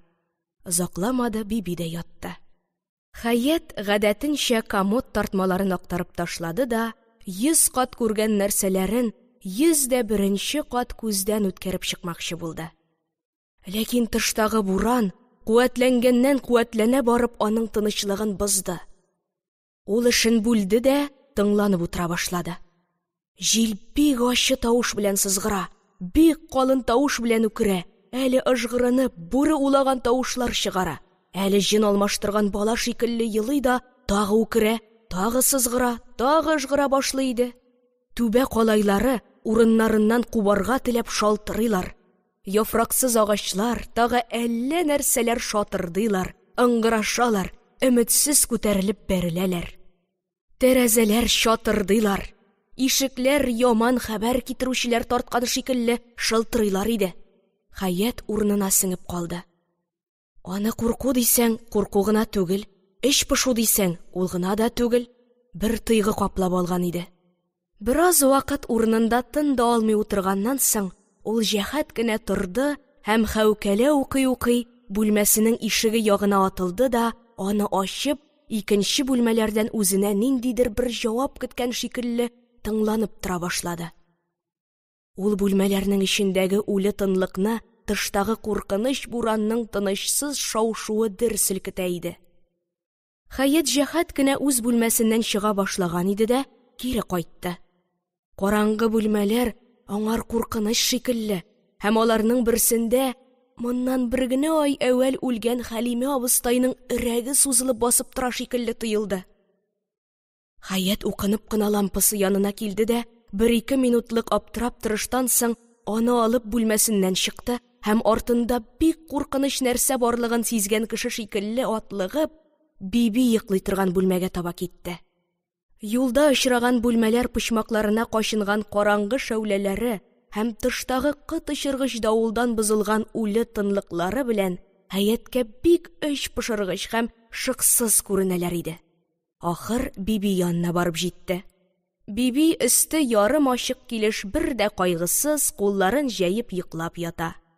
Аның йөзе һәр вакыттагыча майланып ялтырап тора. Борын тишекләре кыяфәтсез генә киереләләр һәм яныннан бер төрле авыр тир исе аңкыйды. Бу күренеш Хәятның тагы да эчен пошырды. Бөтен бу ямьсез бүлмә, бөтен бу Биби, аның мондый ямьсез һәм гамьсез йокысы, баш астындагы бу кечкенә вәискә мендәре һәм тирә-якны тоткан исе, һәммәсе бергә кушылып, бер тормыш булалар да, Хәятның йөрәгенең әллә кайсы җирен кырып торалар иде. Биби, Биби, тор әле, кара, Биби дим, тор дим, дип Хәят аягы белән Бибинең аякларын селкетте. Асрау бераз вакыт аңлаша алмый азапланса да, ахырдан торып утырды һәм әгүзе бисмилла итеп күзләрен уарга тотынды. Хәят Бибине урыннарын күтәртеп, үз бүлмәсенә алып китте дә шунда ятарга кушты. Йокысыннан айнып җитмәгән Биби идәннең бер почмагына аннан-моннан гына урынын түшәде дә йокыга да китте. Хәят терсәкләре белән өстәлгә таянып, башын куллары арасына кысып утырып тора башлады. Бүлмәдә йоклаган булса да кеше булгач, ул хәзер инде тыштагы тынычсызлыктан курыкмый башлады. Ләкин аның җаны әүвәлгедән дә артыграк сызлана, эше әүвәлгедән дә бигрәк пошына иде. Башта бу пошыну билгесез генә курку белән катыш башланды да, минутлар узган саен киңәеп вә шуның белән бергә үк билгелерәк була барып, саф эч пошуга әйләнде һәм Хәятның бөтен барлыгын каплап алды. Караңгы бүлмәләрдән аңкып тора торган шыксыз үлеклек, аларның эчендәге уннан ятып йоклый торган кешеләрнең бер төрле ага торган тереклекләре, ямьсез йоклый торган ямьсез Биби вә аның иске вә ямьсез мендәре, шул нәрсәләрнең һәммәсенең үзен чылгап алып, тереклеге белән үрелеп барулары Хәяткә артык күңелсез, эч пошыргыч вә мәгънәсез тоелдылар. Бөтен тереклек аның алдында ямен җуйды. Гүя бөтен тормыш шул караңгы бүлмәләр, алар эчендәге ястүләрен укыгач та ятып йоклый торган кешеләр, ямьсез йоклый торган Бибиләр һәм караңгы вә кытычыргыч давыллы төннәрдән коралып ясалган да, шыксыз вә мәгънәсез булып скелет сымак басып тора иде. Эч пошты, очсыз-кырыйсыз пошты. Узган ел гына әле Хәят мондый эч пошуның дөньяда барлыгын да белми. Хәтта бу ел кыш башында да әле ул булай пошынмый иде. Менә бу соңгы 3 айда инде анда берничә мәртәбә бу хәл булып узды. Шушындый эч пышу вакытларының берсендә Хәятның елаганын күргәч, Газиз абыстай да бу хәлгә игътибар иткән иде. Әүвәл ул Хәятны ырышып карады. Тигезлектә үсәсең, зур булмаса да дәүләт эчендә торасың. Худайга шөкреннән гаҗиз булырга кирәк. Эчем пыша имеш. Ни дигән сүз ул? Башыңа нинди кайгы төшкән соң синең? Дип вәгазьләп тә карады. Ләкин файда чыкмады. Моннан соң Газизә абыстай, бу эш бушка булмас, бозу галәмәте булмасын дип уйлап, Хәяткә 40 көн тоташ кылкыл-җиһан яздырып эчерде. Ләкин кылкыл-җиһан да Газизә абыстай теләгән файданы бирә алмады.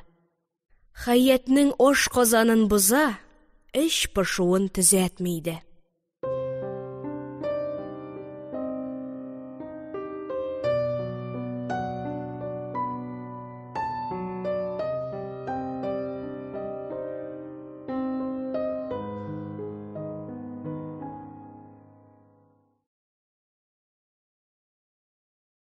Фатих Әмирхан. Хәят.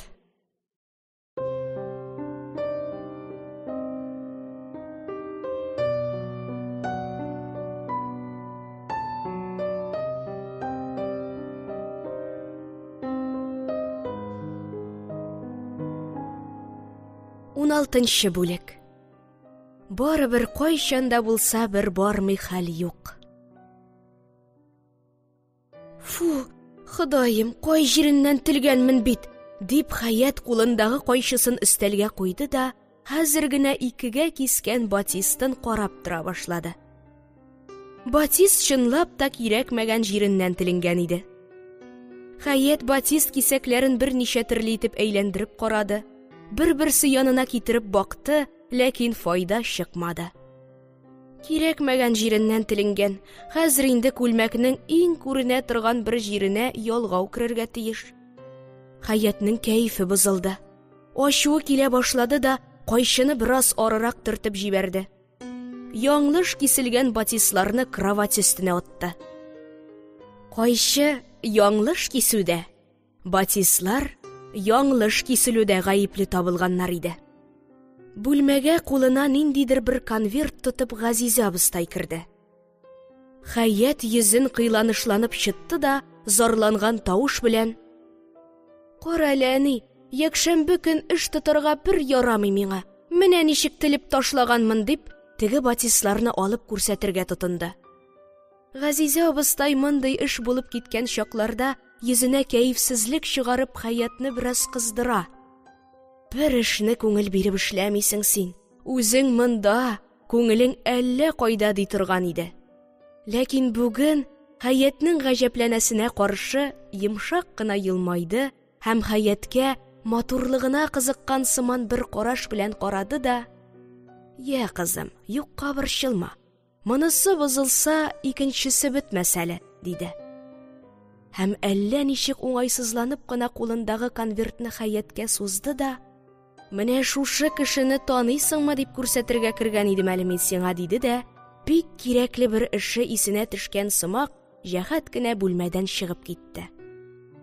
Конверт эченнән бер егет портреты килеп чыкты. Башының артынарак киелгән кәләпүше егетнең мөселман икәнен күрсәтеп торганга күрә, Хәят анасының бу портретны күрсәтүе тик томалга түгел икәнен сизенде. Яучы килмәгәндә ана кеше нишләп үз кызына егетләр портреты күрсәтеп йөрсен? Хәят портретны бик пөхтәләп карарга тотынды. Аның йөрәкчеге уйнаклап тибә башлаган иде. Егетнең йөз кыяфәте һәм сынын тотышы портрет күрсәтүенә караганда бик сөйкемле иделәр. Ачык маңгай, кәкрәйбрәк килгән шактый киң кашлар, очлары югарыга каратылып куелган куе вә озын мыек һәм күкрәген киерелдеребрәк, егет сымак тырыш Хәяткә мәхәббәтле күренделәр. Егетнең кәләпүшеннән башка бөтен киеме иң соң мода белән Европача тегелгән нәрсәләр иде. Портрет иясе бу яктан да Хәяткә ошады. Хәят портретны бик озаклап, бик нечкәләп карады. Иң вак нәрсәләрне дә күзеннән төшереп калдырмаска тырышты.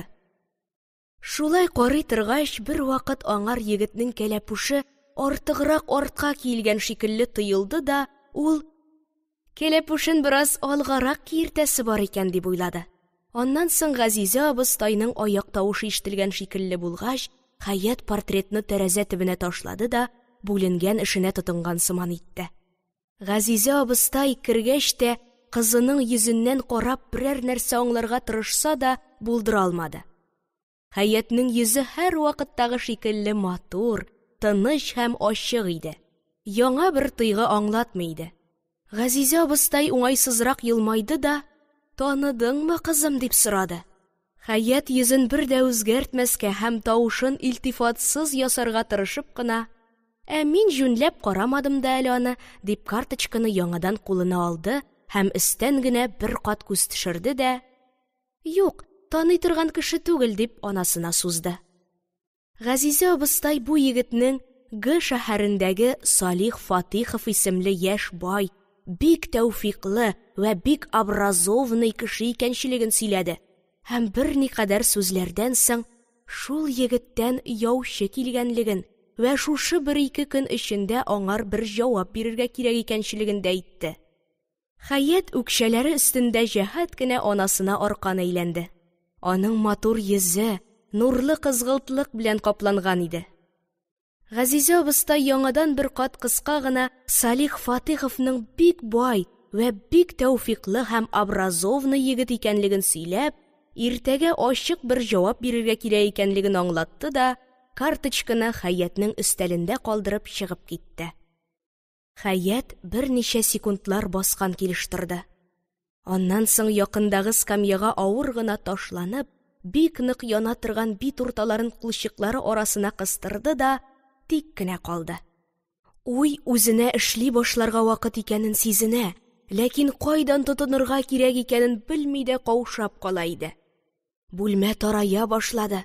Тарая, тарая. Менә инде ул Хаятны кысарга ук тотынды. Мондый тар урында ничек итеп фикерне эшләтергә дә, ничек итеп берәр нәрсә уйлап чыгарырга мөмкин булсын. Хаят иң әүвәл кулына туры килгән бер китапны алды. Эченә акрын гына карточканы салды да бакчага чыгып китте. Бакча киң, җәйге кояш уенчак һәм шат иде. Хаят бүлмә эчендә кысылып торып бик арыган шикелле. Бакча скамьяларының берсенә килеп утыргач, ял итәсе килү сыман бер тыйгыга чумды да, кулындагы китабын ябык килеш тезләр өстенә салып, күзләре белән агачларның яшь яфраклары арасыннан үзенә белемсез бер нәрсә эзләргә тотынды. Ләкин ул нәрсә табылмады. Шул нәрсәнең табылмаганлыгыннан булырга кирәк. Кояш яфраклар арасыннан челтәрләнеп, Хаятның күзләренә төште дә бик ачык итеп көләргә тотынды. Кояш көлә, матур кара күзләр оялалар. Хаят икенче скамьяга күчеп утырды. Хәзер инде ял итәсе килү сыман тыйгы бетеп, аның урынына бик тиз-тиз уйлыйсы, әллә нәрсә, бик кирәкле нәрсә эшлисе килә иде. Хаят китапны ачты да, яңадан карточканы карарга тотынды. Карточка әүвәлгедән бераз үзгәргән. Кәләпүш хәзер бераз алгарак килеп, кирәкле урынын тапкан шикелле иде. Бераздан соң Хаят Салихны сөйләтеп карады. Салих әүвәл баз, ягъни калын тавыш белән сөйләгән иде дә, Хаят аны картсынгач баритон, ягъни ачык вә урта калынлыктагы тавыш белән сөйли башлады. Салих моннан да күчеп, нәзек тавыш белән сөйләмәкче булган иде дә, Хаят рөхсәт итмәгәч, аны ташлап, яңадан баритонга күчте. Хаят күзләргә дә билгеле бер төс бирергә тырышып караса да, булдыра алмады. Алар кыңгырлык белән чим каралык арасында билгесез килеш калдылар. Моннан соң Хаят Салихның йортын һәм йортындагы тормышын күз алдына китерә башлады. Йорт Рәхимовларныкына охшашлырак кына бер йорт. Эчендә рояле дә бар. Салих һәр вакыт ак якаларын куеп йөри. Кай вакытларда өстәл янына утырып счет сала. Төнге икеләр эшләрсез йокларга ятмый, 10-11ләрсез тормый. Театрлар, концертларга йөри итеп бер сурәт ясады. Ләкин сурәтләр аерым ачык чыкмыйлар, әллә ничек томан эченнән генә күренәләр иде. Хаят үзе утырган скамья янындагы бер агачның яшь ботагын сындырып алды да, берәм-берәм яфракларын чәйнәп карады. Яфраклар ачы иделәр. Аннан соң шул ук ботакның кабыгын әрчеп карады. Кабык бармакларны яшькелткә буй, кабыгы әрчелгән ап-пак чыбык юешләнеп тайгак булып тора иде. Хаят карточканы китап эченә салды да, үзеннән ерак түгел бер җирдә кояшка кызынып ята торган мәче Васькасын чакырырга тотынды. Ләкин Васька ялкау гына күтәрелеп карады да урыныннан кузгалмады. Аның Хаяткә бераз үпкәсе бар иде. Бая гына ул үзе аны санга тыкмыйча алдына менеп утырам дигәндә генә ачуланып төшергән иде. Аннан соң Хаят юлларның берсе белән китте дә, койма янына килгәч бераз туктап торды. Күршеләр бакчасыннан сөйләшкән һәм көлешкән тавышлар ишетеләләр иде. Хәят койма ярыгыннан җиңелчә генә бер күз салды һәм үз-үзенә генә «Маруся белән женихы икән әле», диде дә яңадан агачлар арасында тулганырга тотынды. Башка вакыт булса, ул Мария һәм аның булачак кияүенең булай бакчада сөйләшеп, көлешеп йөрүләре хакында, Марияның чытлыклыгы, булачак кияүенең чамадан тыш озынлыгы турысында уйламый гына уздырмас иде. Ләкин бүген аның башына ул уйларның берсе дә килмәде. Уйланмый иде. Хәят бер-ике мәртәбә яңадан Салих турысында уйларга тырышып караса да, аны да инде булдыра алмады. Йомгакның башы җуялган иде. Кинәт Хәят шәһәр өстенә күтәрелгән кылак тондыргыч гөрелтене ишетә башлады. Бу гөрелте, бу шау-шуның шәһәр өстеннән бер генә минутка да җуялып торганы булмаса да, баягынак Хәят аны ишетми иде. Әмма хәзер тупас ямщик арбаларының тупас шатырдаулары, әллә кай җирдәге әллә кемнәрнең әллә нәрсәләр кычкырынулары, зур адымлы зур атларның купшы чабып, дагалары белән урам ташларын сугулары, һәммәсе ачык ишетелеп, Хәятның башына каба башлады. Ул шактый вакыт шул шау-шуга чумып утырды. Аның башында хәзер шул гөрелтенең хак вә бар икәнлегеннән башка бер нәрсә дә калмаган иде. Әнә бер ак болыт. Ак ефәк флёр шикелле үтә күрсәтә торган болыт. Ул болыт артына вак-вак болытчыклар ияртеп, туп-туры кояш өстенә бара. Хәят аның тиз генә барып бетеп, кояшны каплавын тели. Болыт килеп тә җитте. Аның белән бергә йомшак вә хуш исле җил дә килде. Һәм Хәятның эсселектән арыган йөзенә акрын гына исеп хәл кертте. Шау-шу басыла төшкән, баш та иркенәеп киткән шикелле булды. Хәят яңадан портретны карарга тотынмакчы булган иде. Ләкин бу вакытта ишек алдында Әминә тавышы ишетелгән шикелле булгач, чабып аңар каршы китте. «Бире, туганым!» Әминәнең тулырак кына яңак урталары эсседән матур гына кызарганнар да, бераз тиреләгәннәр дә иде. Ул күзләрен җитез генә уйнатып, «Әйдә, туганым, киен, мин сине хәзер үзебезгә алып китәм. Кич бергә Аркадиягә барырбыз», диде. Хәят уйчан гына көлемсерәде дә, «Мин синең үзеңне җибәрмим бүген, туганым», диде. Һәм Әминәнең гаҗәпсенеп каравына каршы аңар бөтен бүгенге вакыйганы сөйләп, Салихның портретын тоттырды. Туганымы карточканы караганда, Хәят бик төбәп аның үзен карап торды. Әминәнең озак һәм диккатьле карашында ышатканлык сизелә иде. Кинәт Әминә күзләрен ялкынландырды вә үзе бөтенләй ялкынга әйләнде дә, «Барамсың, туганым?» дип сорады. Хәят күзләрен уйчан гына йылмайтты һәм «Барыйммысың?» дип сорауга сорау белән җавап бирде. Моннан соң туганымнар карточканы тагы бер кат бик тәфтишләп карадылар һәм карточкадан гына беленеп җитми торган вак төякне төрлечә чамаладылар да, бару һәм бармау ягына булган сәбәпләрне тикшерергә тотындылар. Хәятның бармау ягына куя торган сәбәпләреннән иң зурысы Н шәһәреннән китәргә вә шулай итеп ата-аналары вә дус ишләреннән бөтенләй аерылырга туры килү иде. Ләкин Әминә бу сәбәпкә бер дә исе китмичә, башка төрле сәбәпләр күрә иде. 16-17ләрдә үк кияүгә чыкканда, кызлык вакыты бик әрәм кала. Бик яшьтән балалар белән җафаланасы була. Буларга ис китмичә бармакчы булганда да, хылкын, табигатен белмәгән, күрмәгән һәм танымаган, ул сине сөяме, син аны сөя аласыңмы икәнен белмәгән кешегә гомерлеккә хатын булу куркыныч дип уйлый иде. Туганымнарның һәр икесендә бару ягын куәтли торган сәбәп тә юк түгел иде. Егет матур, бай, тәүфиклы да ди. Егет образовный да, Европа костюмында. Мандый егеткә дә бармаганда, Борхан абзый һәм Газизә абыстайның бик кәефсезләнүләре дә мөмкин. Кызлар мәсьәләне тагы берничә кат уйлаштылар. Уйлашкан сайын бармау ягын куәтли торган сәбәпләр берәм-берәм җуяла баралар иде. Хәятның эн шәһәреннән китәсе килмәүгә Әминә: «Карчык булганчы анаң куйнында яталмассың бит, туганым», дип җавап бирде. Аның каравы Хәяттә туганымы күрсәткән сәбәпләрне ватты. «Кызлык вакыты әрәм кала дисең син, туганым. Әрәм кала диярлек нинди хозуры барсың аның. Былай дип марҗа кызлар әйтсәләр бер хәер инде. Алар ичмасам ду килеп, әллә нинди историяләр ясап гомер уздыралар. Әмма безгә нәрсә? Хылкын, фигылен белмәгән кешегә бару дисең син. Барыбер кайчан барсаң да шулай була бит инде ул», диде дә Хәят, теләгән нәрсәсен әйтеп бетерә алмаган шикелле итеп сүзен кисте.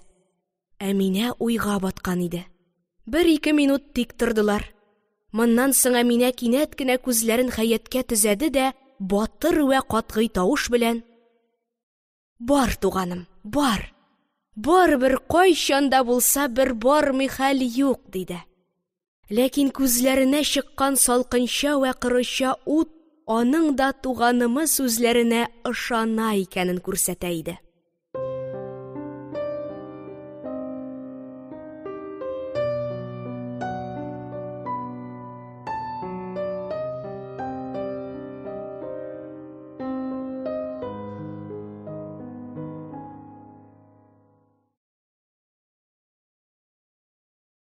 Фатих Әмирхан.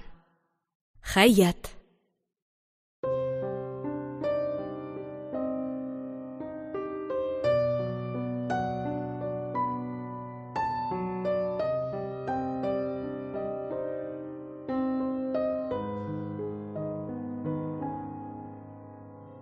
Он җиденче бүлек. Яле, син шәпме? Шаушулы ыгы-зыгысы, тынны кыса торган кызуы, тәртипсез гөрелдәве белән көндез мине чуалта, томаландыра һәм ялкауландыра да Хәятны үзенә кирәкле мәсьәләдән айырып тора иде. Ул бүген көне буе бары шул мәсьәлә турысында, Салихка бару-бармау турысында уйлап йөрсә дә, бер карарга килеп җитә алмады. Әминә белән сөйләшкән сүзләр, хәтта аның шул кадәр ялкынланып әйткән: «Бар, туганым, бар. Барыбер кайчан да булса бер бармый хәл юк» дигән сүзләре дә Хәяткә бер карарга килүгә ярдәм итмәделәр генә түгел, бәлки аны бөтенләй мәсьәләдән ераклаштырдылар гына. Әминәнең һәр вакыттагы сүзләре Хәяткә билгеле бер карар бирә алалар иде.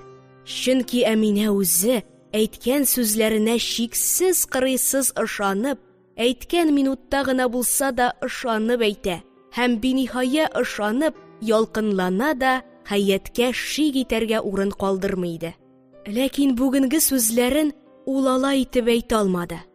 Ул ышанып әйткән шикелле итеп тә әйтте. Хәтта ахыргы катгый сүзләрен әйткәндә ялкынланып та әйтте. Ләкин бу ышанып әйтү, бу ялкынлануның үзендә Хәят бер ышанмау, бер ялкынланмау сизә иде.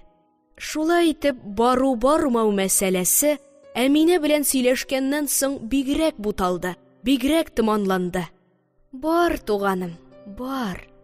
Бик яшьтән балалар белән җафаланасы була. Барыбер бармый хәл юк. Ул сине сөяме? Син аны сөясеңме икәнен белмәгән кешегә ничек итеп гомерлеккә хатын булырга кирәк? Бар, туганым, бар. Портретына караганда бик матур булырга охшый. Портреттан карап бер нәрсә дә әйтеп булмый, туганым. Әнә теге Шадраварины белә торгансың. Портретында бер нәрсә беленмәй, менә дигән матур дип уйларсың. Бар, туганым, бар. Әминәнең 3-4 сәгать эчендә әйтеп өлгергән бу сүзләре бер-берсе янына бик тәртипсез булып тезеләләр дә Хәятның теңкәсенә тияләр иде. Хәят Шадраварины белә, хәтта йомшак вә матур хылкы, яхшы вә туры җаны өчен ул аны сөя дә, дус та тота иде. Хәят Вариның йыртлаш-йыртлаш шадрасының портретта бөтенләй беленми икәнендә, шул карап торырга бик ямьсез Вариның портретта чип-чибәр чыга икәнендә һәм үзенең Салих шулай булып чыга калса, сөю түгел, аның йөзенә туры карый да алмаячак икәнен дә белә, һәм шул белүе белән газаплана иде. Бер вакыт Хаятның зиһенендәге Салих чынлап та шадраланып китте. Салихның шадралары нәкъ Вареныкы шикелле икән. Хаят куркынып, зиһенендәге бу шадра Салихны куарга тотынды, һәм аның китмәгәнен күргәч, үз-үзен мыскыллаган тавыш белән: "Буламысың, килешмәгәнне, ул нишләп шадра булсын?" диде. Булай дигәч, Салих шадрасы бетеп, портрет күрсәткәнчә матур булып калды. Алайда Хаят әүвәл бер күрмичә торып барырга риза булмаска уйлап куйды да, иртәгә анасына: "Үзе белән белешмичә бер сүз дә әйтә алмыйм" дип җавап бирмәкче булды. Моннан соң Хаят өстендәге әллә нинди куркыныч вә авыр фарызны үтәгән шикелле тынычлап калды. Ләкин Хаятның тәгаҗибенә, ягъни гаҗәпләнүенә каршы, бу тынычлык озакка сузылмады, җимерелде. Кинәт аңар яучылагач кына кияүгә бару өчен генә танышу оят төсле, мәгънәсез шикелле күренә башлады.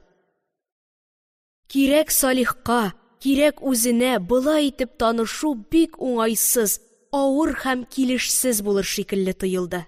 Белешкәч тә, сөйләшергә сүз дә табылмас, җай да табылмас та, тавар карашкан төсле бер-берсен карашырлар да, әллә нинди авыр тойгы белән бер-берсеннән аерылышып, акрын гына икесе ике якка китәрләр шикелле булды. Менә Салих аңар карый. Хаят аның күзләрендә: "Яле кызый, син шәпме? Миңа катын булырга ярарлыкмы?" дигән сүзләрне күрә дә, Салихтан да үз-үзеннән дә ояла, әллә нәрсәдән хурлана. Менә Хаят Салихка карый. Салих та үз чиратында Хаятның күзләрендә: "Яле егет, син шәпме?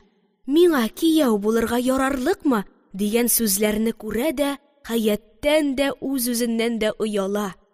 Хаят аның оялганлыгыннан бигрәк ояла.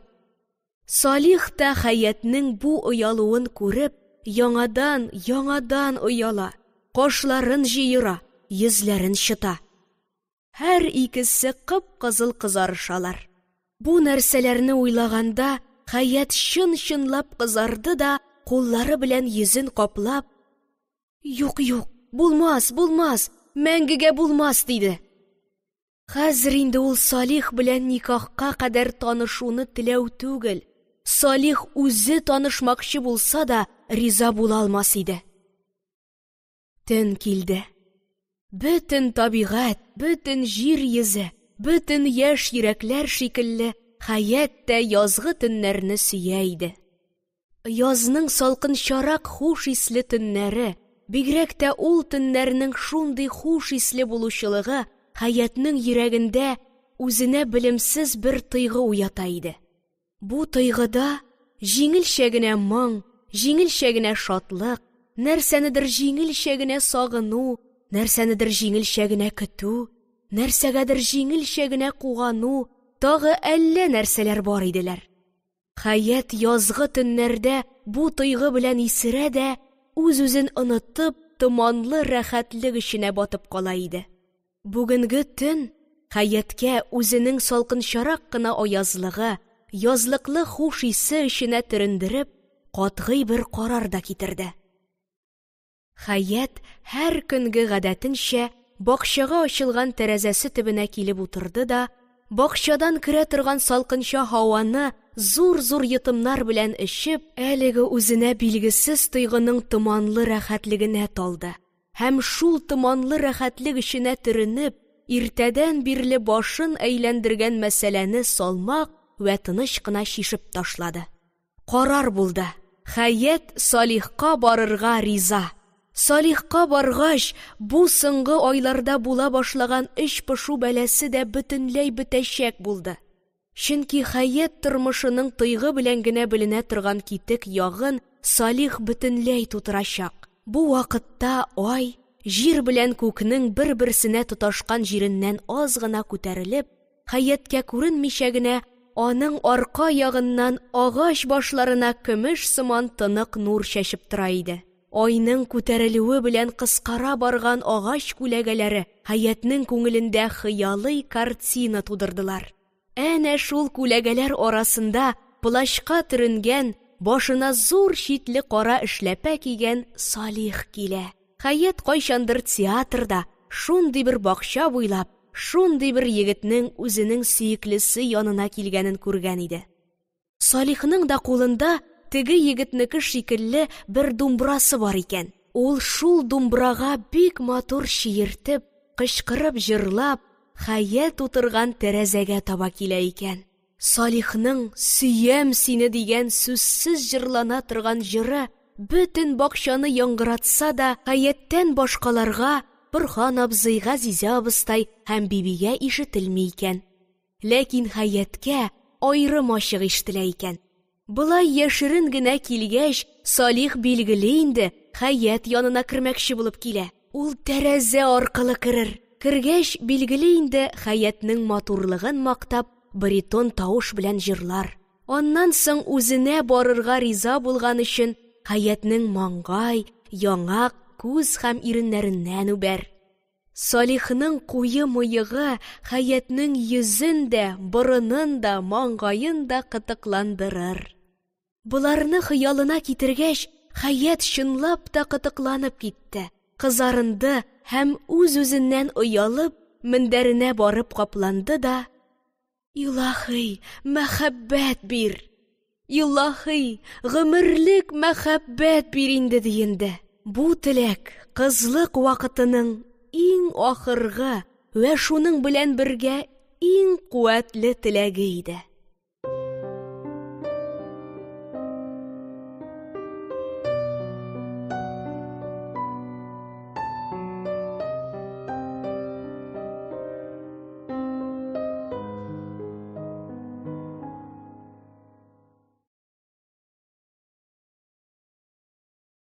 Фатих Әмирхан.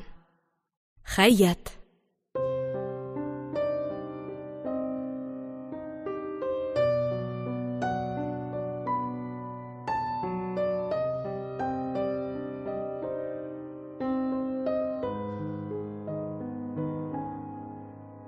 Он 18-нче бүлек. Йөрәк ашкынмый, ыргытылмый, артык сизелүлек бер нәрсә тоймый. Хаят белән Салихның туйы нәк башка татар бай балаларының туйлары шикелле үк булды. Һәр ике яктан әллә ничәшәр кат бүләкләр җибәрештеләр.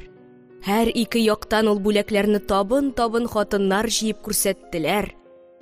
100 кеше ашап бетерә алмаслык зур-зур как тешләр бирештеләр. Аларны тагы кешеләр чакырып күрсәттеләр. Әллә кемнәргә, әллә нәрсәләре өчен бирнәләр бирештеләр. Әллә кемнәр ул бирнәләр аркасында үпкәләшеп тә беттеләр. Г шәһәреннән бай-бай кыдалар килделәр.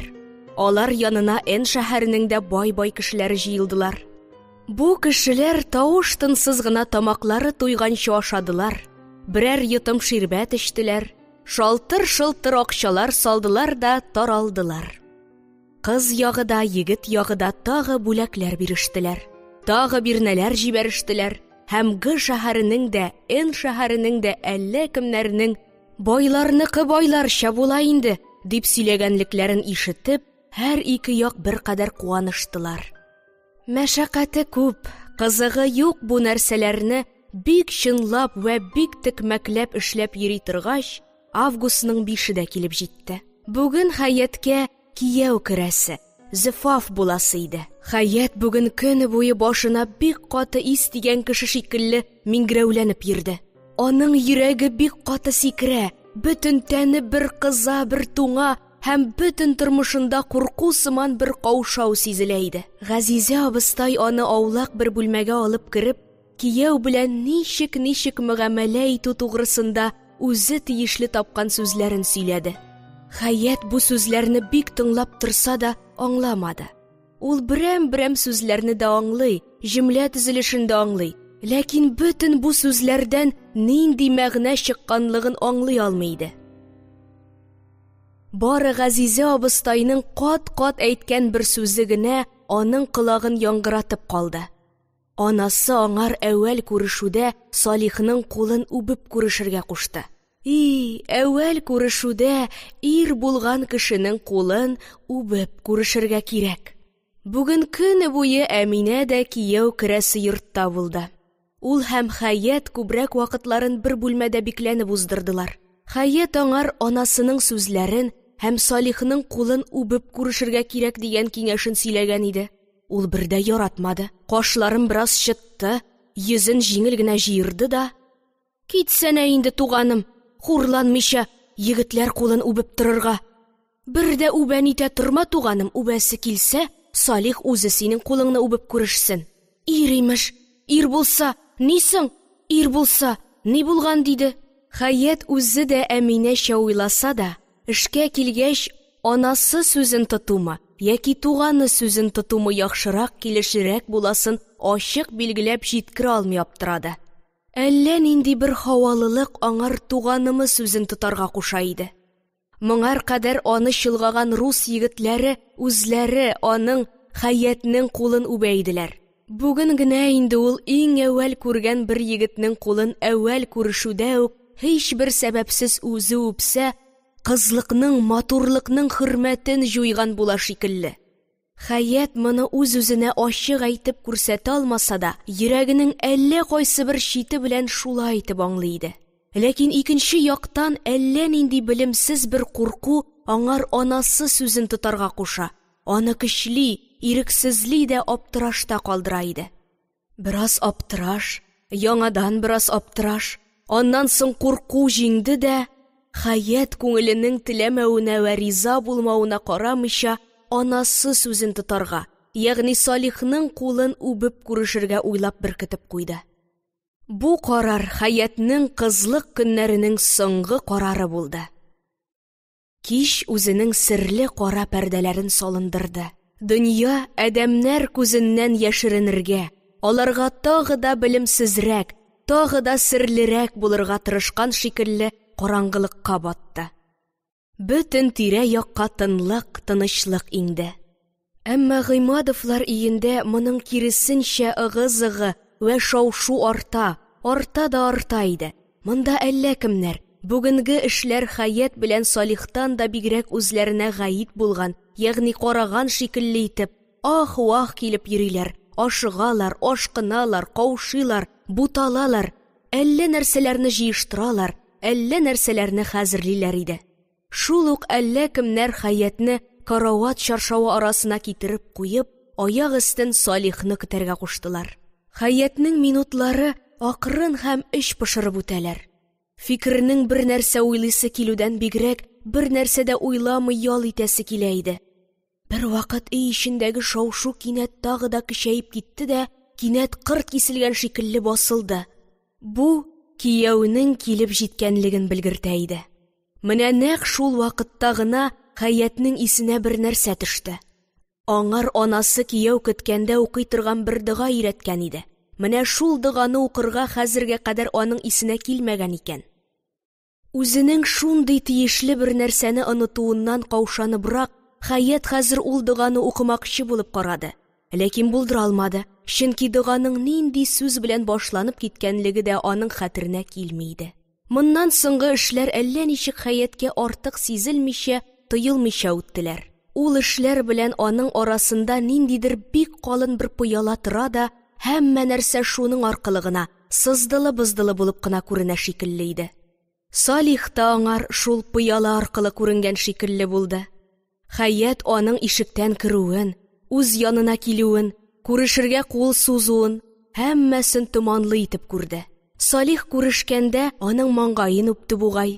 Бу аның кулын үбәргә бөкрәя башлаган иде дә, ул ирек бирмәде бугай. Һәм бу эшләр һәммәсе калын пыяла аркылы, бөтен тирә-якны каплаган томан эчендә эшләнде бугай.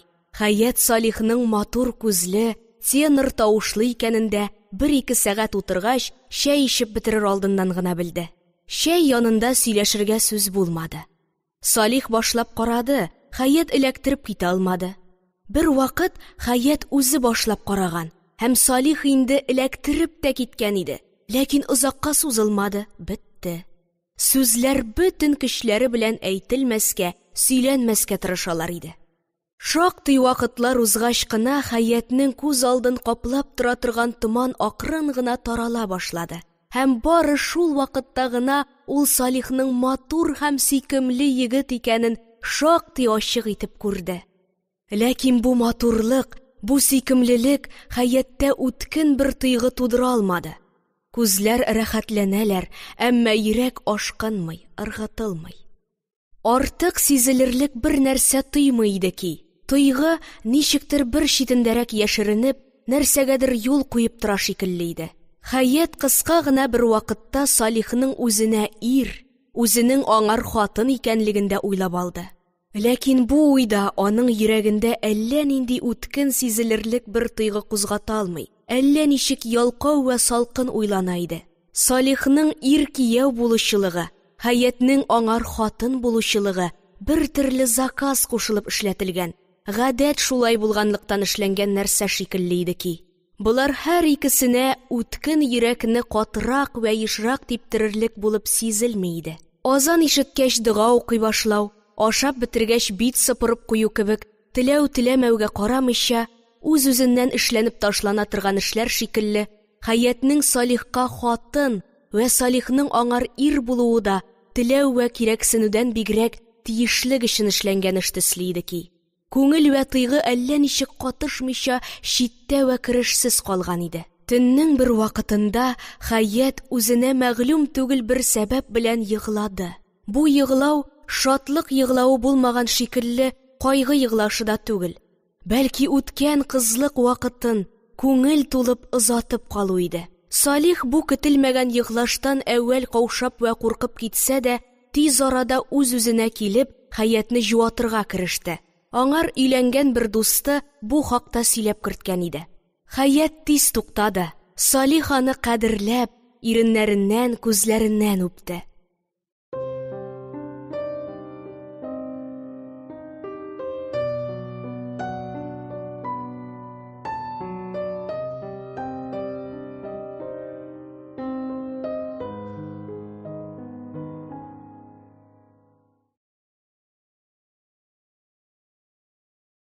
Фатих Әмирхан. Хаят.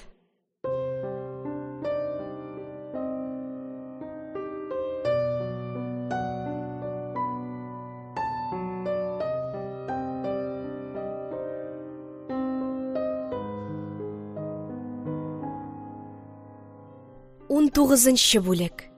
Ят, билгесез һәм куркыныч кеше. Бер ничә көннән соң Салих Хаятны Идел өстендә йөртергә алып чыкты. Кияү белән кыз пристаньга төшкән вакытта көн йыгларга торган сыман йөзен чытып караңгы вә күңелсезләнеп торса да, пароход шәһәрдән китәр вакытларга таба ачылды. Кыйбла ягыннан искән җил белән болытлар таралыштылар. Алар астыннан ялтырап кояш чыкты. Кияү белән кыз Идел елгасында йөри торган пароходлардан иң матур вә иң зиннәтле берсенең беренче классында 2 кешелек каютка урнашып җиткәндә, пароходның китәр вакыты да җиткән иде. Шәһәрдән аерылып китү Хаятны әллә ничек яман сулатты, аның йыглыйсы килгән шикелле булды. Пристаньда калган ата вә анасының яулыклар селкеп озатып калулары Хаятның күңелен йомшата вә аны үз-үзенә бик еракка китә торган, бик озак вакытка аерыла торган кеше шикелле хыял иттереп моңландыра иде. Күзләренә яшь тула башлаганын күреп, Салих аны пароходның башына таба алып китте дә, шәһәр тирәсендәге тау, аның өстендәге урман, агачлар арасыннан матур-матур күренеп тора торган дачалар тугрысында сүз башлады. Озакламый пароход Мясниковлар дача тугрысына җитте. Алар бу елда шул әвәлдәге дачаларында торалар иде. Хаят Салих кулындагы бинокльне алып, агачлар арасында күренеп тора торган дачага төзәде. Аннан соң яр буендагы эскәмияне эзләп тапты. Ах, бу эскәмия! Кайчандыр Хаят та аның өстендә утырып, Идел елгасының күренешләрен тамаша кылган иде. Эскәмия тирәсендә кешеләр күренәләр иде. Хәят аларны яхшылабрак, тырышыбрак карый башлады. Әнә Лиза, әнә Люся, әнә Михаил.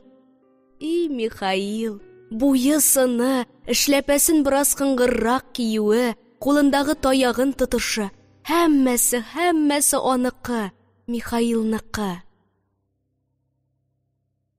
Хәят бинокльне инде аңар гына төзәп карый башлады. Бөтен бу төркем әллә ничек бик кызыклы, бик шат вә бик рәхәт утыралар, бик күңелле сөйләшәләр шикелле. Әле ул эскәмия тирәсендә яз хөкем сөрә. Пароход өстендәге төсле көз җиле исми шикелле булып китте. Хәят үткән гомерен шул эскәмия өстендә Михаил белән рәттән утырып уздырган бер сәгатен сагынган шикелле булды. Яр өстендәге кешеләр танышларың булып чыктылар мәллә, дип сорап, Салих һаман әле бинокль аркылы Михаилны карап тора торган Хәятны уятып җибәргән шикелле итте. Хәят кинәт бирелгән бу сөальдән, ягъни сораудан кызарып, каушап китте. Аңар Салих моның Михаилны караганлыгын вә күңеленнән нинди тойгылар уздырганын белгән дә, шуңар булай дип сораган шикелле тоелды. Тиз генә бинокльне күзләреннән алды да, ул юаш, оялчан вә җөрьәтсез генә караш белән күзләрен Салихка төшерде. Салихның йөзе башка вакыттагы шикелле ачык, хәтта шат булса да, Хәяткә ул бераз уйчанрак, загадочныйрак тоелды. Эскәмиянең бирге башына утырган кыз Лиза Мясникова дигән кызга охшый. Шул түгел микән дип карыйм да, аерым ачык күреп җиткерә алмыйм, дип Хәят яңадан бер кат Салихка күз төшерде дә, ник аның йөзе булай уйчан, загадочный? Ул әллә нәрсә уйлый. Минем җавабыма бөтенләй ышанып җитми бугай, ләкин ышанмаганын әйтергә дә теләми бугай дип уйлады. Салих, кайда әле? Мин карап багыйм.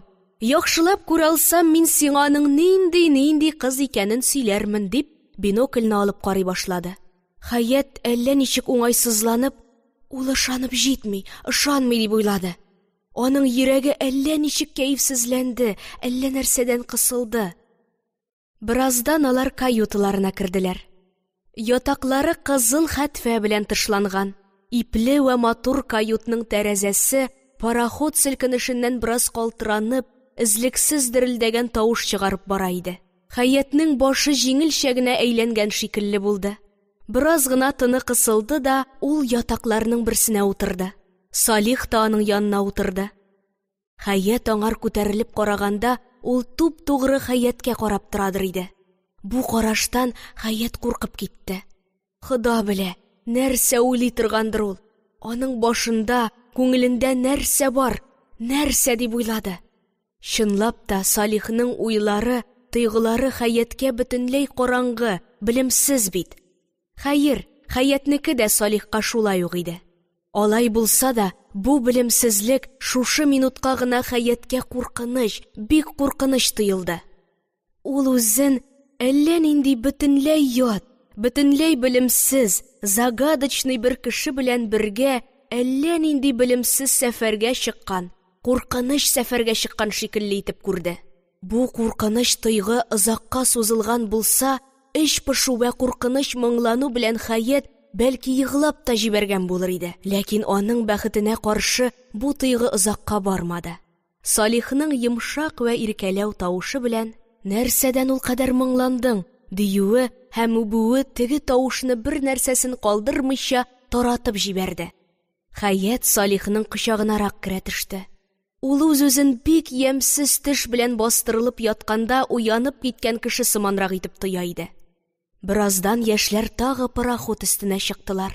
Көн кояшлы, күңелле, фәкать җилдә генә бераз көзлек сизелә иде. Пароход инде шәһәрдән ерак киткән. Артта шәһәрнең иң озын чиркәүе башындагы тәренең кояштагы ялтыравы һәм ниндидер озын, бик озын бер мөрҗадан чыга торган куе кара төтеннең вәкар, ягъни горурлык белән сузылып барышы гына күренәләр иде. Салих белән Хәятның сәфәрләре башта шактый кызыклы үтте. Урыны белән кайсы бер агачларның яфраклары саргая башлаган булса да, Иделнең тирәсендә әле җәйлек бөтенләй җуелып бетмәгән, Вә шунлыктан матур-матур урыннар күренеп калалар. Туктап калган пароходның яныннан агып-агып үтеп киткән төсле көзне үзләре белән ияртеп артка алып китәләр иде. Матур зур пароходның өстендәге әледән-әле алмашынып тора торган матур киенгән, затлы вә килешле чистарынган вә бизәнгән халык күзләрне ялыктырмый, ардырмый вә шунлыктан эшне дә пошырмый иде. Әледән-әле очрап тора торган пристаньнар пароход тормышын бер кадәр төрләндерә иделәр. Пароход зур шәһәрләрнең берсенә туктагач, Салих Хаятны йөртергә алып чыкты һәм яхшы урамнарны бер кат әйләндергәч, зур бер магазинга алып керде. Бу алтын әйберләр вә кыйммәтле ташлар магазины иде. Монда алар бриллиант кашлы бер беләзек сайладылар. Иң соң мода белән эшләнгән, киң, калын вә авыр җемелдәп тора торган шактый зур бриллиант кашлы бер беләзекне 500 сумга алып, Салих Хаяткә бүләк итте. Бу сиңа, Хаят, әүвәлге путешествиемезнең памяте. Салих сүз арасында бик күп русча сүзләр катыштырып вә ул сүзләрнең кайсы берләрен әллә ничек бик ямьсез яңлыш итеп сөйли иде. Яңлыш тәләффүз әйтелеп, ягъни сөйләп, әйтеп, кыстырылган бу сүзләрне Хаят баштарак әллә ничек игътибарсыз уздырган булса да, соңга таба шул яңлышлар аркасында ул Салих бик образованный түгелдер ахры дигән карарга килгән иде. Гыйлем, образованиесез руслашкан татарларның бик күбесе шикелле, Хаят та русча яхшы сөйләшмәгән кеше образованный була алмый дип уйлый иде. Бу юлы да ул Салихның путешествие дигән сүзеннән бераз елмаеп куйды. Ләкин соңыннан ул сүзне дә вә аның яңлышлыгын да онытып, ул үзендә уңайсызлану сизенде. Салихка рәхмәт әйтергәме, юкмы, әйткәндә мондый кыйммәтле бүләк өчен ничек итеп рәхмәт әйтергә кирәклекне билгеләп бетерә алмый иде. Бер минут торгач, ул җәһәт кенә әйтеп, рәхмәт дип куйды да, тиз генә сүзне беләзекнең матурлыгына күчерде. Хаяткә бу беләзек чынлап та бик ошый. Аның Рыкыя вә Әминәнекеләрнекенә караганда матуррак вә кыйммәтлерәк булуы Хаятны әллә ничек кәефләндерә иде. Яшьләр пароходта 2 тәүлек бардылар. Аннан соң бер шәһәргә төшеп, анда бер көн тордылар да кайтырга чыктылар. Кайтканда бер көн һава бик бызык булды. Бөтен күк йөзен тигезләп каплап алган буталчык төтен сымак болыттан вак һәм эч пошыргыч яңгыр кыйып тора. Һәм төн ягыннан ачы көзге җил сыкранып исеп, бөтен Идел өстенә зәһәр һәм эч пошыргыч җылак көзлек җәя иде. Пароходтагы башка халыклар шикелле, безнең яшьләребез дә бүген көн буе әле каютта, әле залда утырып вакыт уздырырга ирексез булдылар. Әллә ничек, сөйләшергә сүзләр дә табылмый. Табылганнары да кыска вә кыйрыксыз булып чыга башладылар. Залда, каютта аларны ялыктыра, туйдыра башлады. Салих салон өстәлендә аунап ята торган русча бер газетаны иренә башыннан ахырына кадәр укып чыкты. Икәүләшеп бергә алар бер сурәтле журналны да башыннан ахырына кадәр 2-3 мәртәбә карап чыктылар. Гадәтләреннән артык һәм озаклап чәй вә кофе да эчеп карадылар. Алай да әле йокы килгәндәге шикелле авызларны зур-зур ачып иснәнеп утырырга әллә никадәр вакыт артып калды. Шулай пошынып утырганда бер вакыт Салих юкка чыкты. Ничектер бер дә сизелмичә, тыелмыйча гына ул Хаят яныннан кайдадыр киткән иде. Хаят әүвәл күзе белән генә залның почмакларын каранды. Аларда ул күренмәгәч, бәлки җуынырга киткәндер дип уйлап, бераз вакыт утырган урыныннан кузгалмыйча гына аны көтте. Һәм ширек сәгатьләр, 20 минутлар үтеп тә ул һаман күренмәгәч, каютка кереп ятмады микән дип уйланып анда китте. Хаят үз каютларының ишеге төбенә җиткәндә, коридорның икенче башында каршыга килә торган Салихны күрде. Ул әллә ничек җәһәт, ләкин йомшак басып килә иде. Каюткамыни? Әйдә, кофе фәлән заказать итикме? Әллә мороженое китертәбезме? Әйдәле, шулай итик әле, Хаят. Ни булай җыклап торырга? Әллә кавын китерергә итикме? Шат шикәрдән генә ясалган кавын, дип Салих әллә ничек майланып, елмаеп, Хаят янына килеп җитте дә, аның бер иң башына йомшак кына итеп кулын куйды. Салихның былай җиңел сүзчәнләнеп, майланып, күзләрен әллә ничек кенә йылтыратып килүе Хәяткә әллә ничек ятырак һәм гаҗәбрәк тоелып китте. Салих каютка кергәч тә туктамады. Второй класста минем таныш бер коммерсант бар икән. Таныш кына да түгел әле, приятель. Приятельнең да ниндие тагын, менә дигәне. Шуның янына барып сөйләшеп килдем әле. Хәятның борынына Салихның тыныннан әллә нинди ят бер ис килеп бәрелде. Күзләренең йылтыранулары, кинәт сүзчәнләнеп китү һәм сүзләренең әллә ничек гадәттәгедән башкарак рәвештә сөйләнүе, булар һәммәсе бергә җыелып, Хәяткә теге иснең нинди ис икәнен аңлаттылар. Ул исергән, ул әллә кая барып эчеп килгән дип уйлады да, Хәят курку вә эч пышу катыш бер тойгы белән урынына сеңеп калды. Аның йөрәге жулап китте, ачы сызланды. Салих һаман әле шат йылмаеп сөйли дә сөйли иде. Хәят бу сүзләрне тыңларга да теләмәде, тыңламады да, ишетмәде дә.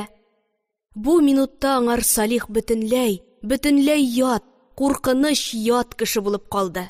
Хәят күзләренә килгән яшьләрне көчкә генә тыеп, ул эчә икән, мин аны бер дә белмәдем бит дип уйланды. Салих аңар бөтенләй билгесез, куркыныч билгесез кеше иде. Хәятның күзләренә яшь килгәнен күргәч, ул әллә ничек кинәт айнып китте.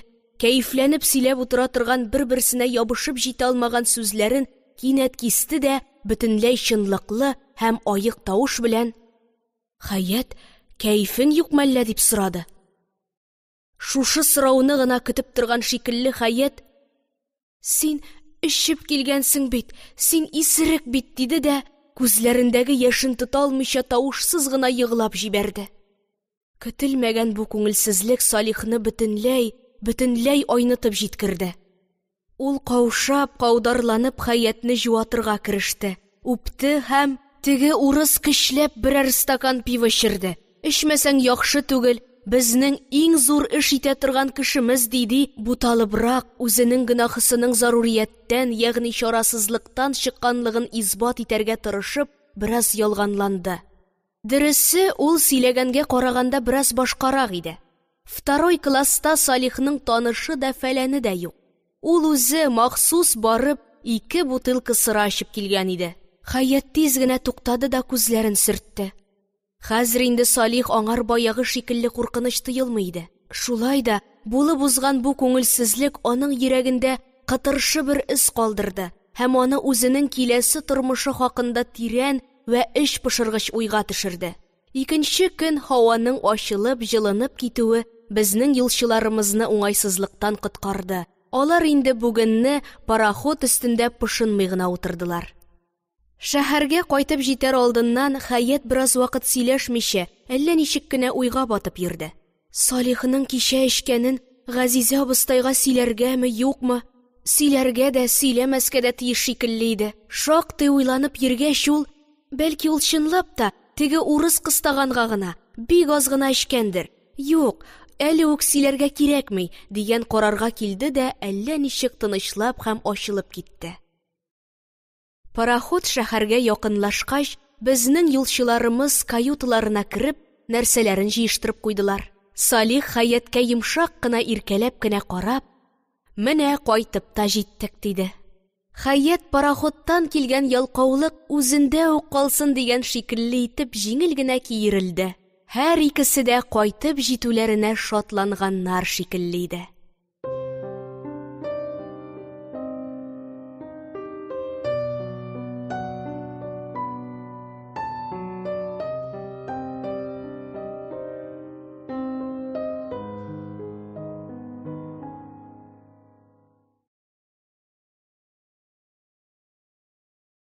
Фатих Әмирхан. Хәят.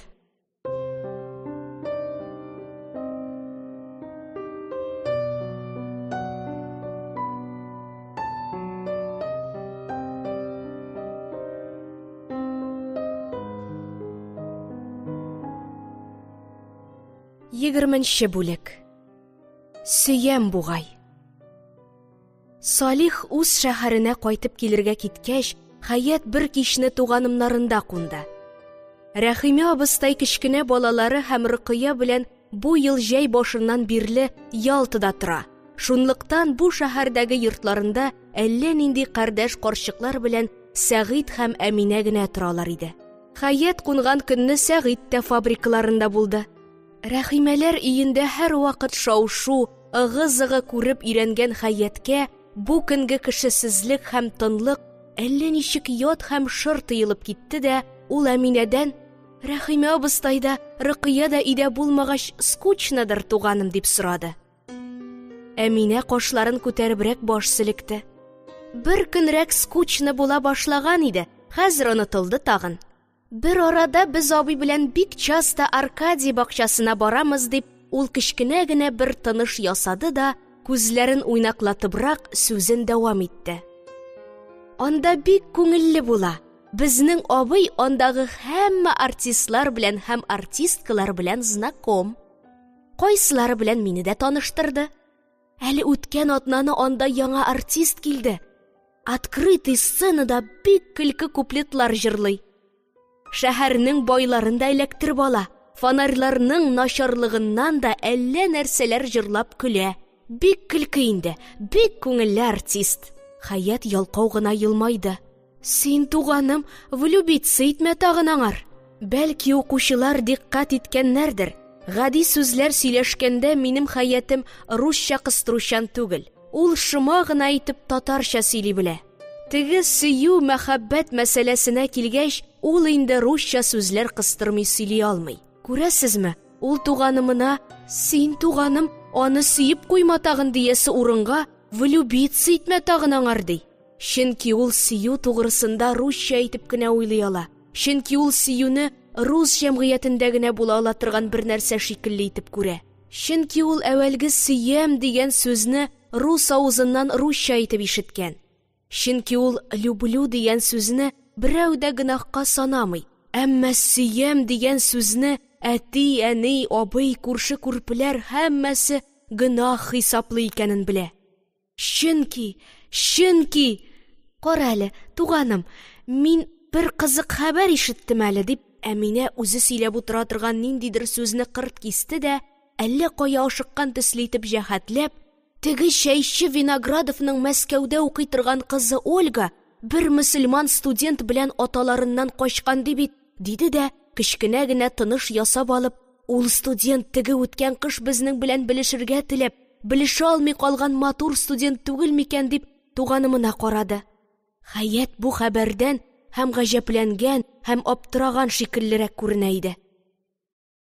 Ул ышанып бетмәгән шикеллерәк итеп Әминәдән: «Мөселман студент белән димени?» дип сорады да, җавап көтмичә: «Алай булса, шул Гали белән була шул инде. Арысланов иде бит аның фамилиясе», диде. Әминә Галинең исемен дә, фамилиясен дә оныткан икән. Хәзер туганым әйткәч, аның да исенә төште дә, ул: «Шул инде, шул. Миңа бу хәбәрне абый сөйләде. Ул Асланов дигән татар студенты белән качкан икән» дип сөйләгән иде. «Аңар сөйләгән урыслар Арслановны Асланов дип бутаган булалар инде», диде. Хәят әллә ничек уңайсызланган сыманрак итеп туганымына карады, ләкин бер сүз дә әйтмәде. Әминә дә беразга бөтенләй сүзсез калды. 1-2 минутка бүлмәдә әллә нинди күңелсез һәм уңайсыз тынлык булды. Аннан соң Әминә кинәт кенә утырган килеш сынын турайтты, елмайды, ялкынланды да, хиссиятләнебрәк: «Мөселман студент Марҗа кызын алып качса, әйдә, туганым, без дә урыс белән качабыз» дип көлеп җибәрде. Хәят елмайды. «Мин озакламый Салих белән качам инде», диде. Аның тавышында әллә нинди бер кырылык, ялкынсызлык сизелә иде. Кияүгә чыгу белән кызлык тормышындагы үз өлешен бөтенләй алып бетергәнгә хисаплаганга һәм Гали белән үз арасында һичбер мөнәсәбәт булмаганга күрә, ул аны Ольгадан көнләшми. Ләкин матур бер мөселман студентын Марҗа кызыннан көнли. Марҗа кызына аны әрәмсенә. Әгәр тәгъбир, ягъни теш юрау дөрес булса, бу эштә ул үзенең татар мөселман кызлыгына бер кимсетү тыйып кәефсезләнә иде. Теге вакытта аның белән танышмаганыбыз ук яхшы булган, туганым, дип ул Әминәнең көлүен кисте. Ник яхшы булсын? Ник? Наоборот, әгәр без аның белән танышкан булсак, ул Виноградов кызы белән белешеп тә йөрмәгән булыр иде. Без танышмагач, ул аның белән белешенде бит. Вечерның ахырына табагына ул аның белән күренде бит, дип Әминә буяп бераз каралтылган кашларын җыерды да сүзен беразга гына кисеп торды. Аннан соң кинәт ялкынланып: "Үзем ир кеше булсам, туганым, үзем дә марҗа алып качар идем әле. Мөселман кызы белән танышырга да, сөйләшергә дә ярамагач, ни эшлисең соң?" дип көлеп җибәрде. Бер яктан караганда, Әминә бу сүзләрне бик чынлап, уйлап вә аңлап сөйләгән шикелле күренә. Икенче яктан караганда, аның көлеп җибәрүе бу сүзләрне уйнабрак, мәзәк сыман итеп сөйләгәнлеген күрсәтә шикелле иде. Шулай да булса, Хаят бу сүзләрдә әллә нинди бер дөреслек һәм үткенлек сизенде дә, эченнән генә бер яктан караганда шулай шул инде дип уйлап куйды. Ләкин булай дип уйлау да аның әүвәлге тойгысын, бу вакыйганы ишетеп кәефсезләнгәнлеген җуймый иде. Бу вакыйгада Әминәнең тойгылары Хаятныкенә бөтенләй башка иде. Марҗа кызы белән качкан студентның Гали икәнлеген белү аның күңелендә кәефсезлек тудырмады. Киресенчә, җиңелчә генә кәефләнү шикелле бер нәрсә тудырды.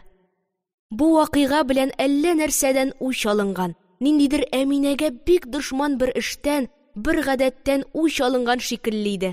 Аның әллә кемгә, я әллә нәрсәгә карап: шулаймы? Алай булса, менә Галиегез Марҗа кызы белән качты, дип әйтәсе килә шикелле иде. Ул мөселман студентын да Марҗа кызыннан көнләмәде. Чөнки мөселманлык, түгеллек мәсьәләсе хәзер инде аннан бер кадәр ераклашкан.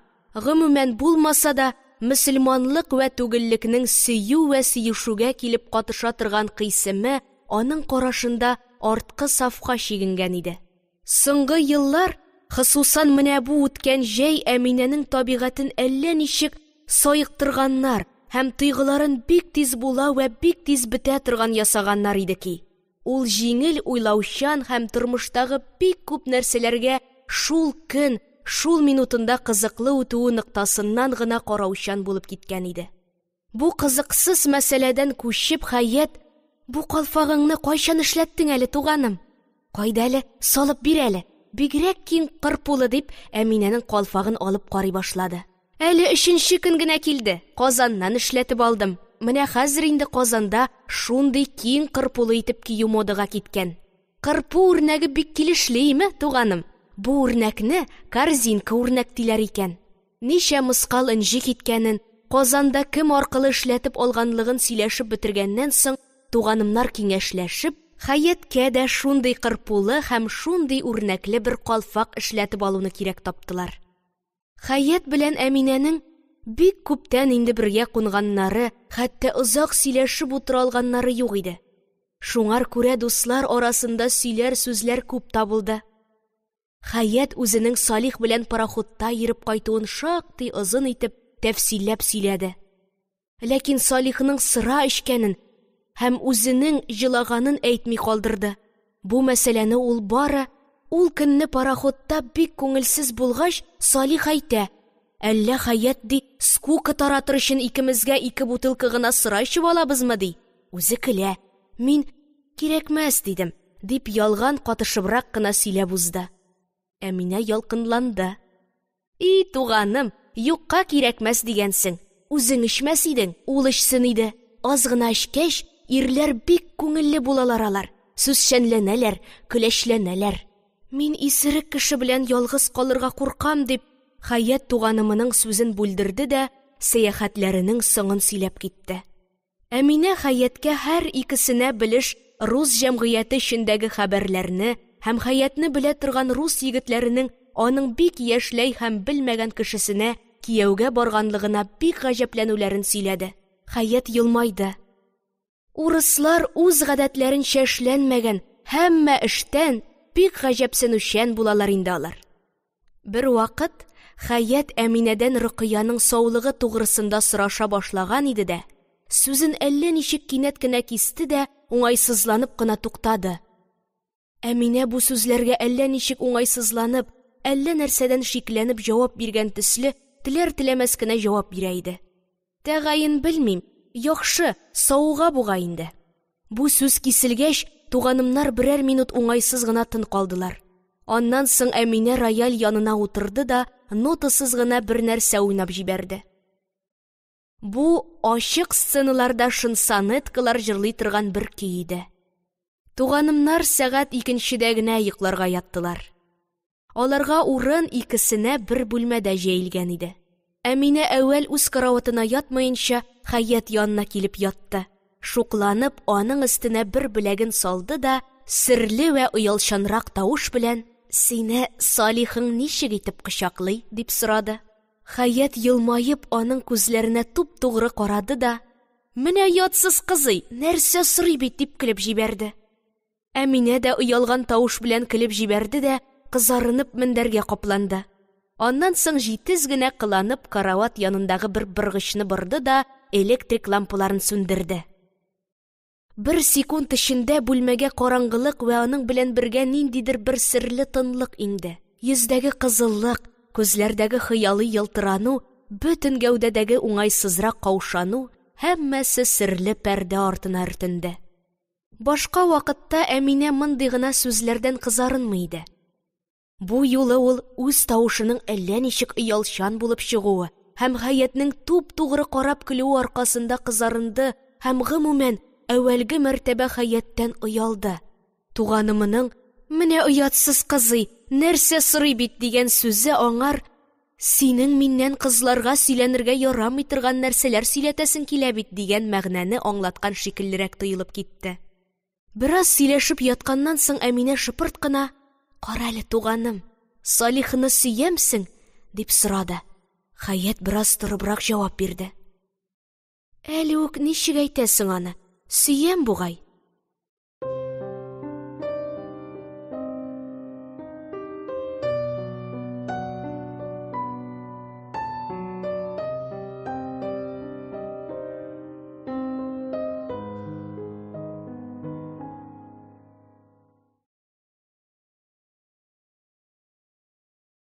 Фатих Әмирхан. Хәят.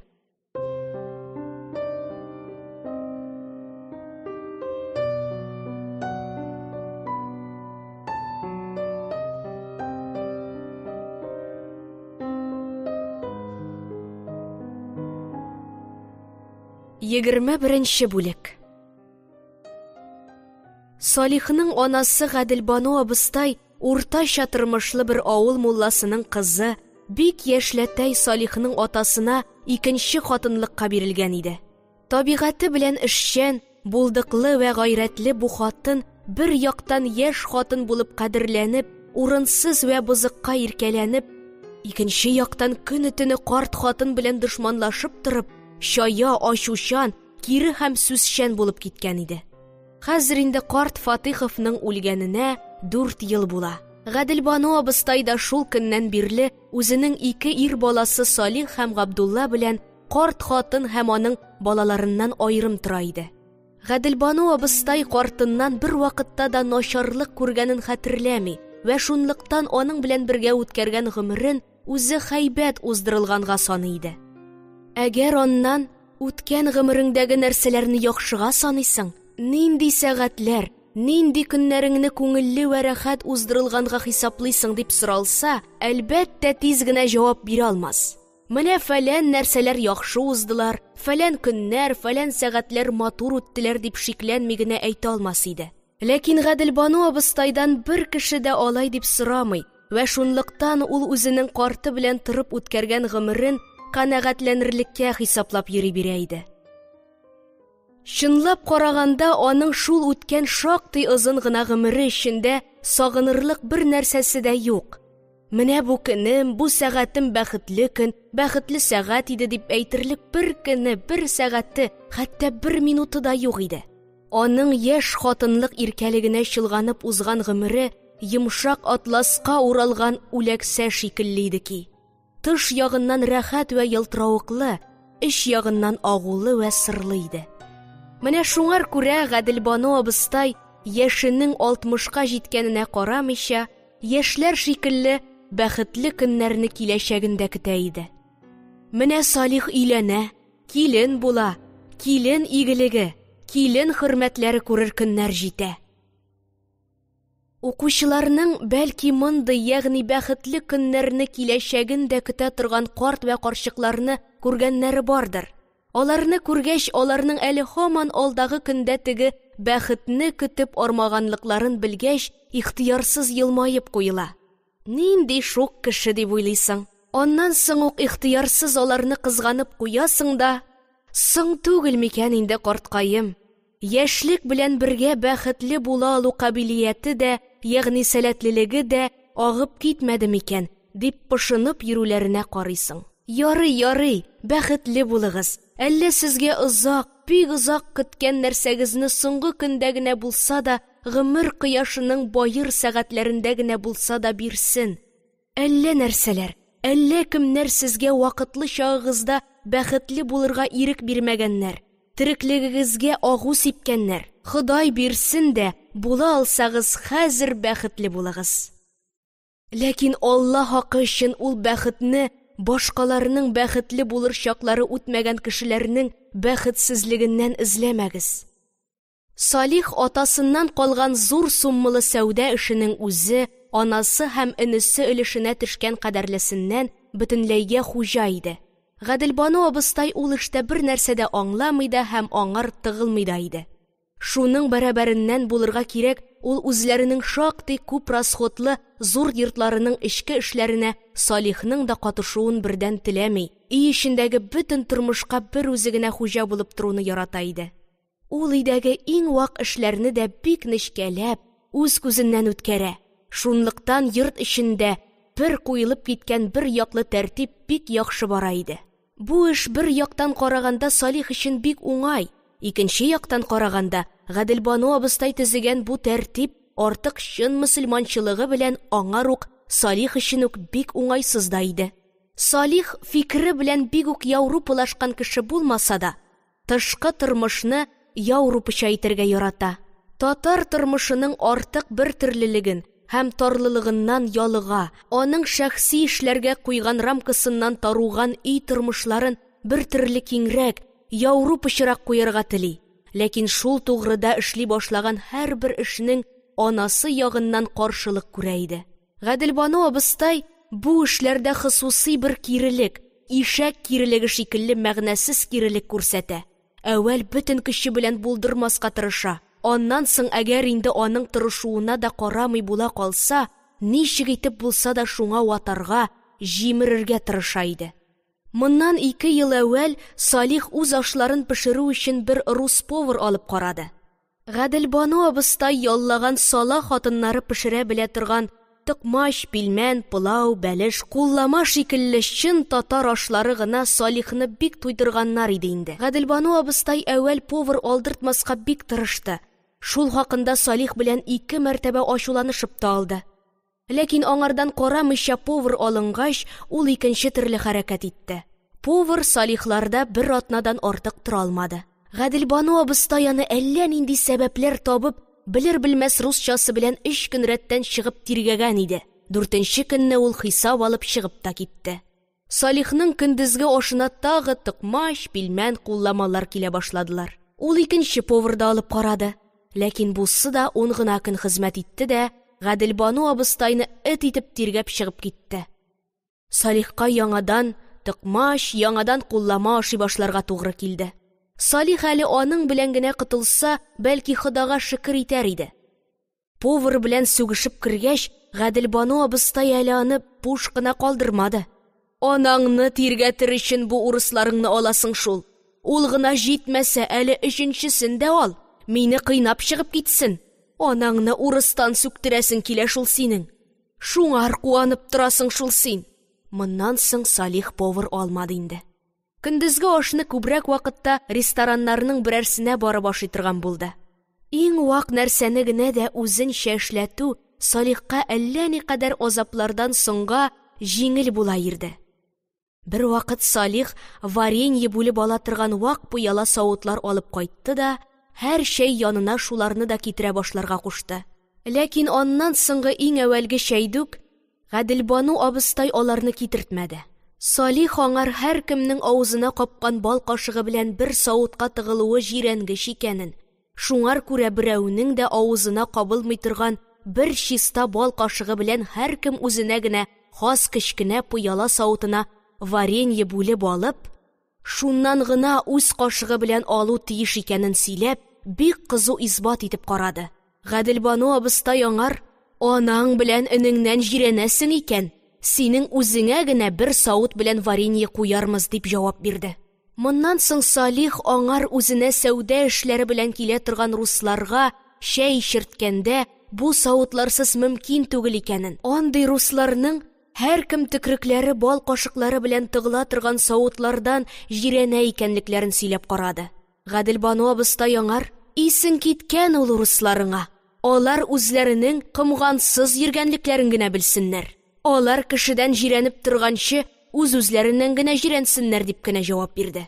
Шушы бәхәсләрдән соң да әле Салихка озак вакытларга кадәр ул савытларны хосусый сорап алганда гына китереп йөрттеләр.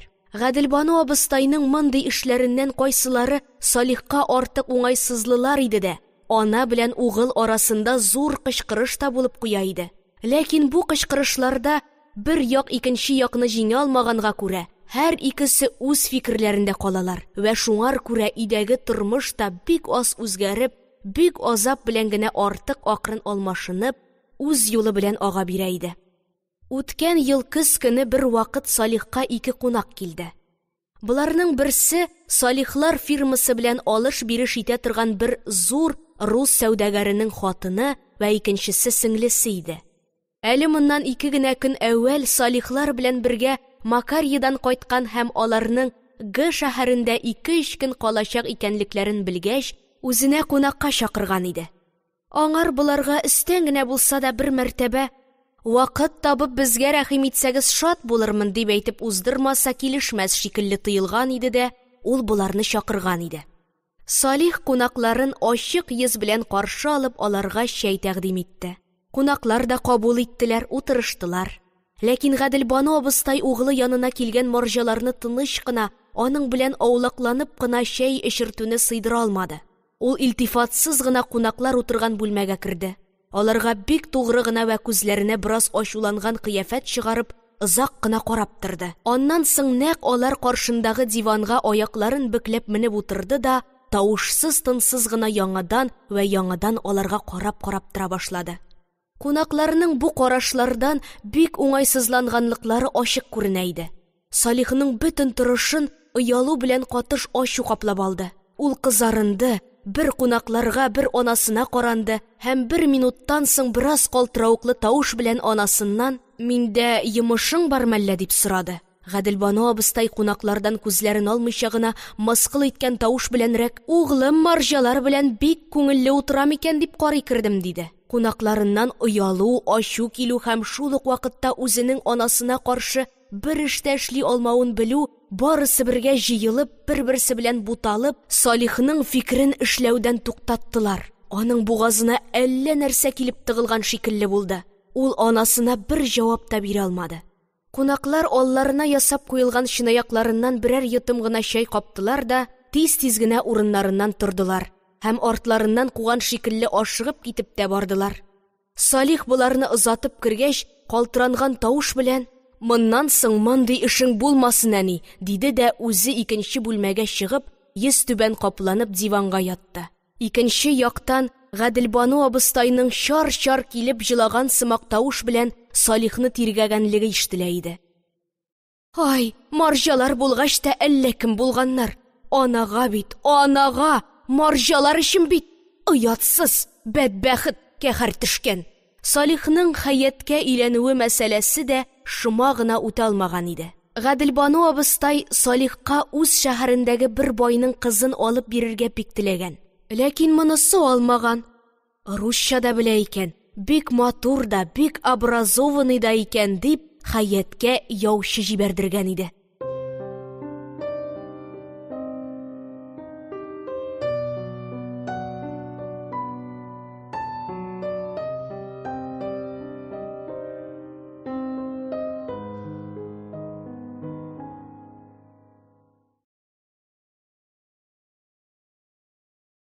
Фатих Әмирхан. Хаят.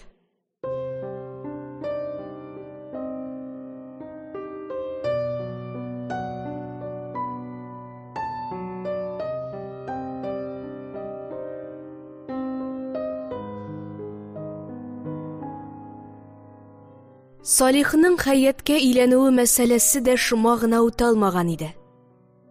Гаделбану абыстай Салихка үз шәһәрендәге бер байның кызын алып бирергә бик теләгән. Ләкин монысы алмаган. Русча да белә икән, бик матур да, бик образованный да икән дип, Хаяткә яучы җибәрттергән иде. Көннәр үзләренең куелып җибәрелгән тәртипләре белән бер төрле генә үтеп торалар. Менә инде Хаятның килен булып төшкәненә дә бер ай булды. Хаят бу бер ай эчендә туган үскән йортын да бераз онытты. Фатиховлар йортына вә андагы тәртипкә дә бераз ияләнде. Гаделбану абыстайның йомшак сүз вә йомшак мөгамәлә белән өртелгән ятрак күрү, шит итүенә дә күнекте. Гаделбану абыстай сүзләрендә вә мөгамәләсендә Хаяткә үзенең аны әллә ничек бик үк сөеп бетермәгәнлеген белдертмәскә тырышса да, Хаят йөрәгенең әллә кайсы бер шите белән бу эшне сизенә. Ләкин аңа бик зур әһәмият бирмәскә тырыша. Үз-үзен әһәмият бирмәскә ирексезли иде. Хаят кыз вакытында кияүгә бару дигән эшне соң дәрәҗәдә зур бер эш, кешенең тереклегендә бөтен җан, бөтен йөрәк белән сизелерлек алмашыну ясый торган бер хәл. Тормышның тулмаган җирләрен тутыра торган бер алмашыну дип уйлый вә үзенә кияүгә барудан шундый кинәт вә катгый үзгәреш көтә иде.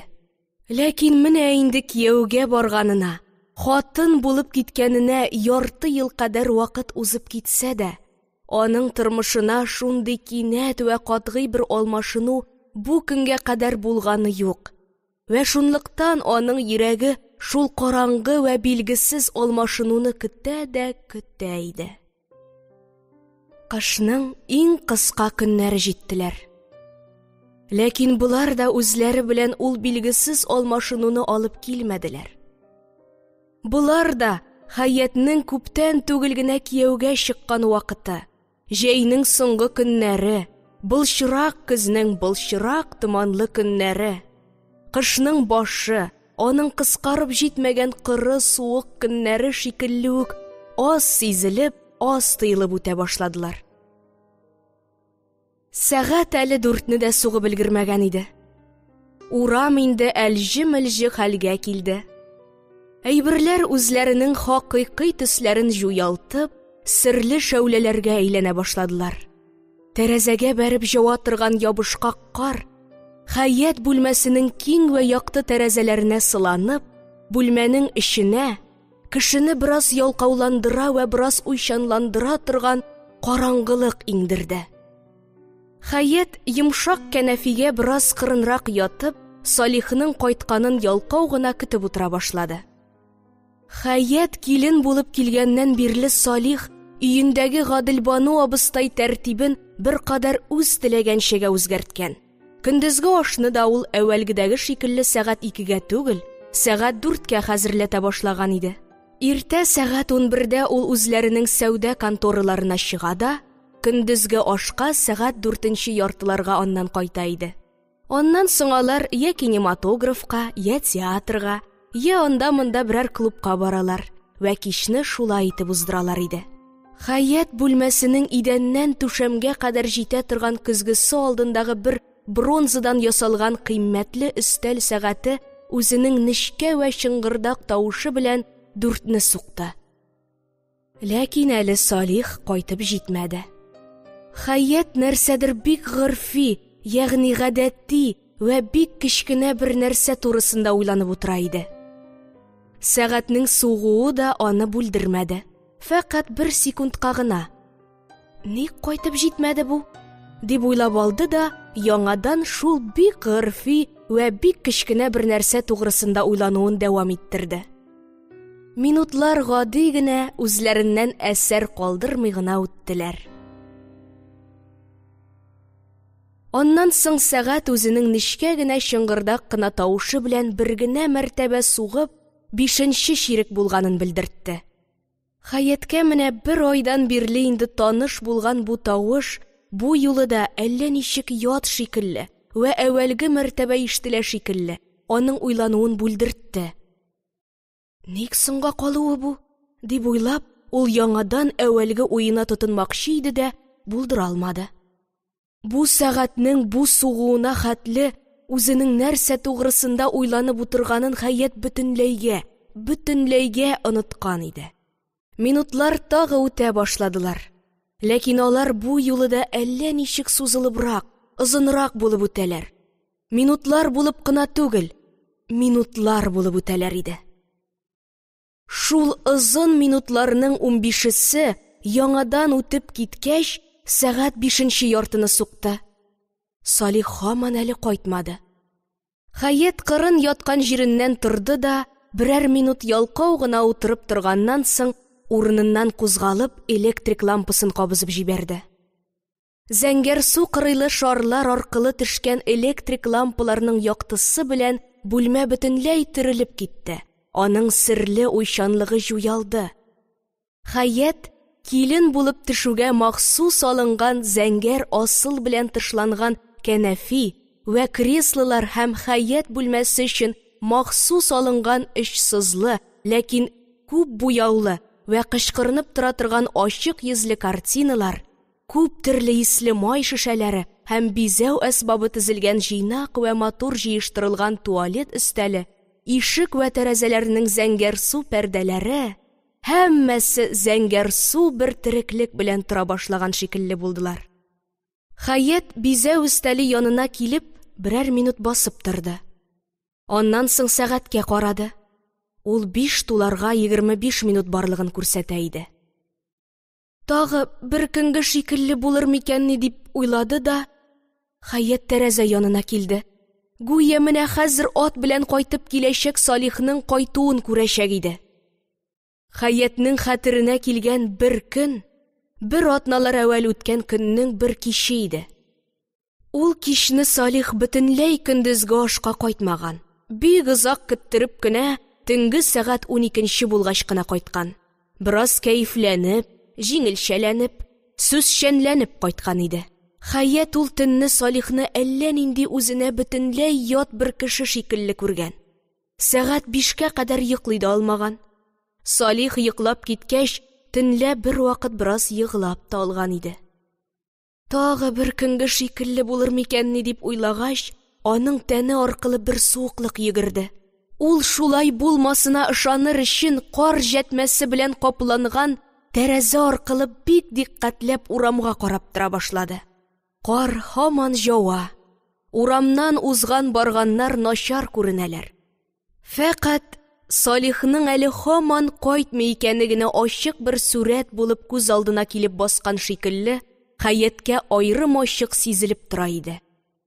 Хәят бер кулы белән тәрәзәнең бер яңагына таянып, башын шул кулы өстенә сөягән шикеллерәк итеп тора. Аякларының әле берсе, әле икенчесе өстенәрәк авырлыгын сала вә аларны еш-еш алмаштыра иде. Шулай итеп 10 минут торгач, сәгатьнең 5-кә чирек калганы сугу ишетелде. Салих һаман кайтмады. Хәятның пошынуы өстенә тагы ниндидер бер тойгы, үз-үзен кызгану, шул вакытта кайтмый торган Салихны көтеп тора торган Хәятны кызгану тойгысы кушыла башлады. Тагы бер көнгә шикелле булыр инде дип үз-үзенә сөйләнеп, Хәят тәрәзә яныннан китте дә, әллә кемнәргә һәм үз-үзенә Салихны бер дә көтмәгән шикелле күренер өчен бизәү өстәлен җыештырырга тотынды. Бизәү өстәлендәге һәммә нәрсә үз урынында. Аны җыештыруның бер дә кирәге юк.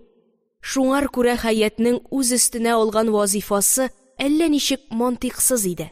Йөрәккә охшатылып ясалган бизәү көзгесенең уң ягында тора торган зур одеколон шешәсен Хәят сул якка алып куеп, аның урынына уң якка ниндидер бер тартманы куйды. Ләкин бу тартманың урыны үзе өчен уңайсыз шикелле иде. Хәят аны кулына тотып бераз торды да, аннан соң аның эчен ачып карады. Тартманың эче һәм анда нәрсә барлыгы Хәяткә инде күптән мәгълүм иде. Ул шул әвәлге хәленнән бер дә үзгәрмәгән. Аның эчендәге нәрсә дә һаман шул әвәлге хәлендә калган икән. Хәят аны тагы бер кат яңа урынга куеп карады. Ләкин урын һаман уңайсыз булып чыкты. Моннан соң инде Хәят теге одеколон шешәсен моның урынынан алды да, моны әвәлге урынына куйды. Шешә дә әвәлге урынына кайтып утырды. Хәят тагы берәр тартманың урыннарын алмаштырып карады. Ләкин аларның да яңа урыннары уңай булып чыкмадылар. Шулай да Хәят буларын яңадан әвәлге урыннарына кайтарып куймады. Ярар инде. Моннан соң Хәят сәгатьне карады. Аңар өстәлне булай җыештырып куеп шактый вакыт уздырылган шикелле тоелса да, сәгатьнең күрсәтүенә караганда фәкать 7 минут үткән иде. Шулай булды инде. Бер көнгә шикелле төнләгенә кайтыр инде дип, Хәят башына килгән фикерен теле белән әйтеп үз-үзенә аңлатты. Аның эче пыша иде. Бу эш пышу Салихны сагынганнан түгел, Салихны әллә нинди хатыннар янында йөри торган дип уйлап көнләшкәннән түгел. Салих белән менә хәзер эшләнергә тиешле бер эш булып та, шул эшнең вакытыннан кичеккәненнән түгел. Хәтта Салихны кәефләнеп кайтып, үзен кәефсезләндерер дип уйлаудан да түгел. Бәлки кыры, билгесез рәвештә эш пышу иде. Хәяттә Салихка каршы үткен бер тойгы юк. Шунлыктан ул аны сагынып көтми. Салихны Хәят бызык бер фахиш дип тә уйламый. Шуңар күрә ул аннан көнләшми. Салихның кәефләнеп кайтуы аңар бер көн кәефсез булса да, әвәлге мәртәбәдәге пароходтагы шикелле үк үткен тыелмаган вә шуңар күрә ул хәзер аның тугрысында да куркынып уйланмый. Бәлки үзенә мәгълүм булмаган пышыну белән пышына иде. Сәгать 5-не суккач, Хәят бүлмәсенә Марҗа асрау керде. Барыня, аш күптән инде өлгерде. Мин ашны бирдем. Карт барыня сезне көтә. Хәят бераз вакыт җавап бирми торды. Аннан соң җәһәт кенә хәзер чыгам диде. Бу сүз Хәятның тын бүлмәсендә әллә ничек яңгырап китте. Хәятның колагына килеп бәрелгән шул тынык яңгыраш аны әллә ничек өмитсезләндерде. Гүя бу сүз әйтелгәч инде Салихның ашка кайтып җитү ихтималы катган вә җәзмән, ягъни катгый рәвештә беткән. Хәзергә кадәр әле тәмам изелеп җитмәгән өмид кырт киселеп төшкән шикелле иде. Хәят аш ашый торган бүлмәгә чыкканда, Гаделбану абыстай инде анда Хәят килеп аш сысканны көтеп утыра иде. Салих ашны сәгать 4-кә хәзерләтә башлагач, Гаделбану абыстай бераз вакытка кадәр бу тәртипне кабул итмичә, бер үзе генә сәгать 2-гә хәзерләтеп ашап йөрсә дә, менә инде бер атна Салихлар белән ашый башлаган иде. Хәят өстәл янына килеп, Гаделбану абыстайның тарелкасына аш сыса башлагач, килененә карамыйча ул: "Салих кайтып җитмәде инде. Аны көтеп аш утырып булмас" диде. Хәят әвәл Салихны яклап, берәр эше булып киткәндер шул дип әйтергә уйлаган иде дә, әллә ничек күңеле бу сүзне әйтергә риза булмады. Булай вакытында кайтмый торган Салих яклап торырга мөстәхик, ягъни лаеклы түгел шикелле иде. Күзләрен тарелкадан алмыйча гына, әллә нишләп кайтып җитмәде ич диде дә, ул кайнанасы алдына ашлы тарелканы куйды. Гаделбану абыстай җавап бирмәде. Ул башка вакытта да Хәят белән кирәкле сүздән бүтәнне күп сөйләшми иде. Кайнанасының бу аз сүзлелеге Хәяткә әллә ничек авыр тәэсир итә. Шуңар күрә дә ул аның белән ялгыз гына калырга авырсына. Әгәр инде калырга тугры килсә, үзенә нинди дә булса бер эш табып, шуның белән шөгыльләнергә, бер дә бушап тормаска тырыша иде. Ул тыз савытын кайнанасы алдына илтеп куйды да, борыч савытын тотып карап, үз-үзенә әйткән шикелле генә әйтеп, "Борыч беткән икән, тутырып алып меним" дип урыныннан кузгалды. Салих та аш янында булса, ул звонок кына басар иде дә, хезмәтче кыздан гына аны тутырттырып алыр иде. Ләкин хәзер ул алай итмәде. Гаделбану абыстайның сүзсез мәҗлесеннән 2 генә минутка булса да аерылып тору, бу сүзсезлекне кыска гына бер вакытка булса да онытып, үз өстендә хис итми тору Хәятның теләге иде. Хәят борыч тутырып алып менгәч тә, өстәл янындагы тынлык бозылмады. Бары Гаделбану абыстай күзләрен тәлинкәсеннән күтәреп, кыска гына бер вакытка Хәят өстенә төшереп алды да, ашавында дәвам итте. Хәят үз тәлинкәсендәге аштан фәкать 2 кашык ашады. Ашыйсы да килми түгел, ләкин ашап та булмый иде. Бу тын мәҗлес, Гаделбану абыстайның бу кыска карашы Хәятның аннан башка да Салихны көтеп пошынган күңеленә авыр, бик авыр бер таш булып баса. Газаплаучы бер йөк булып ята. Кара бер томан булып каплана иде. Хәят Гаделбану абыстайның тәлинкәсендәге ашын ашап бетергәнен сабырсызланып көтте дә, ул бетергәч, яңадан аш сысарга теләгән кеше кыяфәтендә урыныннан торып, акрын гына тавыш белән: "Тагы сысыймын кәйберне", диде.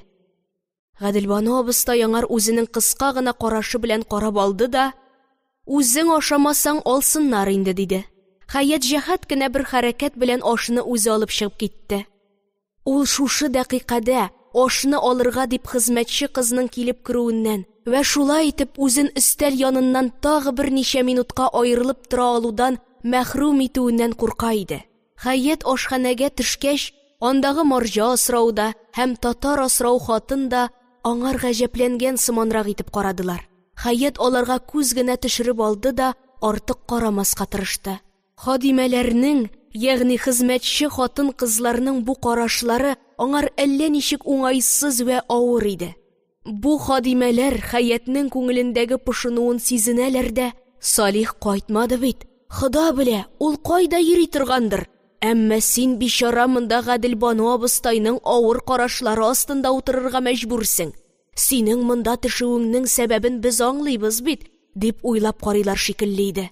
Бу карашта Хәят әллә ничек бу хадимәләр тарафыннан үзенең хуп нәфесенә тия торган бер кызгану аңлый иде. Хәят җәһәт кенә бер хәрәкәт белән хәзерләнеп, куелган каз кидермәсен, жаркоен алды да ашханәдән чыгып китәргә ашыкты. Бу вакытта ул үз-үзенә бик кызганыч шикелле. Менә шул бик кызганыч тормышлы хадимәләр тарафыннан да кызганылырлык дәрәҗәдә кызганыч шикелле хис итеп, бер җәһәттән сыкрана вә бер җәһәттән хурлана иде. Үзенең күзләренә яшь килә башлаганын сизенеп, ул аларны еш-еш йомгалады да, барысы да Салихтан дип уйланды. Яшьләр күзнең тышына чыкмыйча җуялдылар. Йөрәктә Салихка каршы ачу туа башлады. Барысы да Салихтан. Тәлинкәләр янына пычак, чәнечкеләр куелган булса да, Гаделбану абыстай каз кидермәсен кулы белән генә тотып ашый. Һәм Хәятның кидермәне пычак белән кисеп, чәнечке белән эләктереп кабуына әледән-әле кыска гына караш белән күз төшереп ала да, эченнән генә: "Марҗага ашар өчен кыланып утыра инде бу", дип уйлый иде. Бу карашның мәгънәсен томанлы гына сизенә торган Хәят тә пычак вә чәнечкеләрен шалтыратмаска, тәлинкәне шалтыратмаска тырышып, үз алдына салган кисәгенең ярымын тавыш-тынсыз гына капкалады да туктады. Гаделбану абыстай үзе хосусый сурәттә бер тынлык саклый иде. Бүлмәне авыр бер тынлык каплап алды. Монда 2 кеше утырмый вә ул кешеләр ашамыйлар. Монда музаханәләрдәге, ягъни музейлардагы машина белән селкенә торган балавыз сурәтләргә охшашлы сурәтләр генә сакланалар шикелле иде. Хәят артык бу тынлыкка чыдый алмады. Акрын вә җөрәтсез, ягъни кыюсыз тавыш белән: "Әнкәй, бүген Салих үзенең кайчан кайтасын сезгә әйтеп китмәдеме?" дип ул күзләрен кайнанасына төшерде. Гаделбану абыстай бераз торып җавап бирде: "Юк". Тагы бераз торгач, ул кыска гына итеп Хәяткә карап алды да: "Сине театрга алып барасы бардыр бит аның. Кирәк вакытына кайтып җитәр ул", диде. Хәяткә Гаделбану абыстайның тавышында әллә нинди бер мыскыллау аһәңе ишетелә иде. Бу сүзләр аның йөрәгенә барып кадалган шикелле булдылар.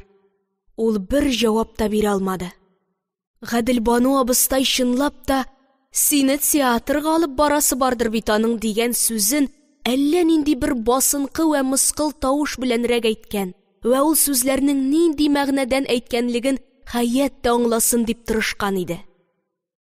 Салих белән Хаятның һәр көн кич дип әйтерлек киенешеп әллә кая чыгып китүләренә Гаделбану абыстай күптән инде пошына вә шул пошынуын ничек тә булса Хаятның үзенә бер аңлатырга тели.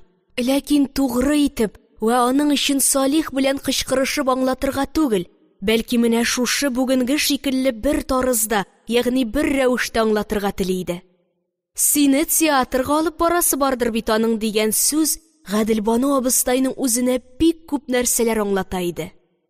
Бу сүзнең эчендә хатынын театрга алып бара торган Салихтан көлү, ире белән театрга бара торган Хаяткә шул эш өчен төрттерү, Салих хатын кылы булганлыгы өчен хурлау, Хаяткә бу эшнең килешмәгәнлеген аңлату, тагы әллә нинди кечкенә мәгънәләр бар иде. 3 чирек сәгатькә сузылган аш вакыты Хаяткә бөтен бер гомер шикелле озак тоелды. Салихны көтеп арыган өстенә Гаделбану абыстай белән утырып талган Хаят өстәл яныннан торып киткәч, әллә нинди бер авыр, бары берлек тойгысына батып, бераз ятып торды. Бу дакыйкада, ягъни бу минутта аңар дөньядагы һәммә нәрсә, кайгы да, шатлык та, рәхәтсезлек тә, рәхәтлек тә, һәммәсе бары бер шикелле иде. Ләкин бераздан бу авыр, бары берлек җуялып, ул тагы Салихны көтәргә тотынды. Минутлар тагы акрынландылар. Көзге алдындагы сәгатьнең һәр сугуы тагы үзенә бер төрле булып ишетелә вә хисапка алына башлады. Бүлмәдәге кешесезлек, тынлык тагы күңелгә авыр таш булып басарга тотынды. Хаят үз күңелен үзе җуатып карады. Хуш, Салих 1-2 сәгать вакытыннан соңга калган икән, аннан нәрсә булган соң? Ир кешенең дөньяда ни эше булмас? Ир булгач та, ул һаман мине генә саклап утырырга тиешме соң? Эше булгандыр да, соңга калгандыр. Менә эше тәмам булыр да, кайтып та килер. Бу уйлар үзләренең тугрылыклары һәм мантыйкыйлыклары белән гакылга тәэсир итсәләр дә, йөрәккә зур тәэсир итә алмадылар. Алай да Хаят кичке чәйгә хәтле әле Салихны пошынмый гына көтәргә карар.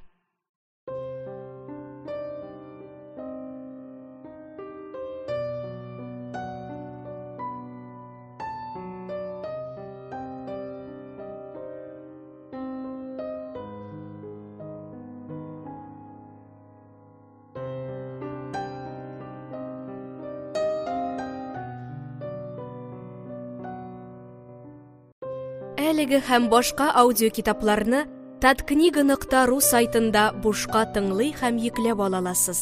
Аудиокитапларны коммерция максатларында куллану тыела. Татарстан китап нәшрияты, 2018 ел.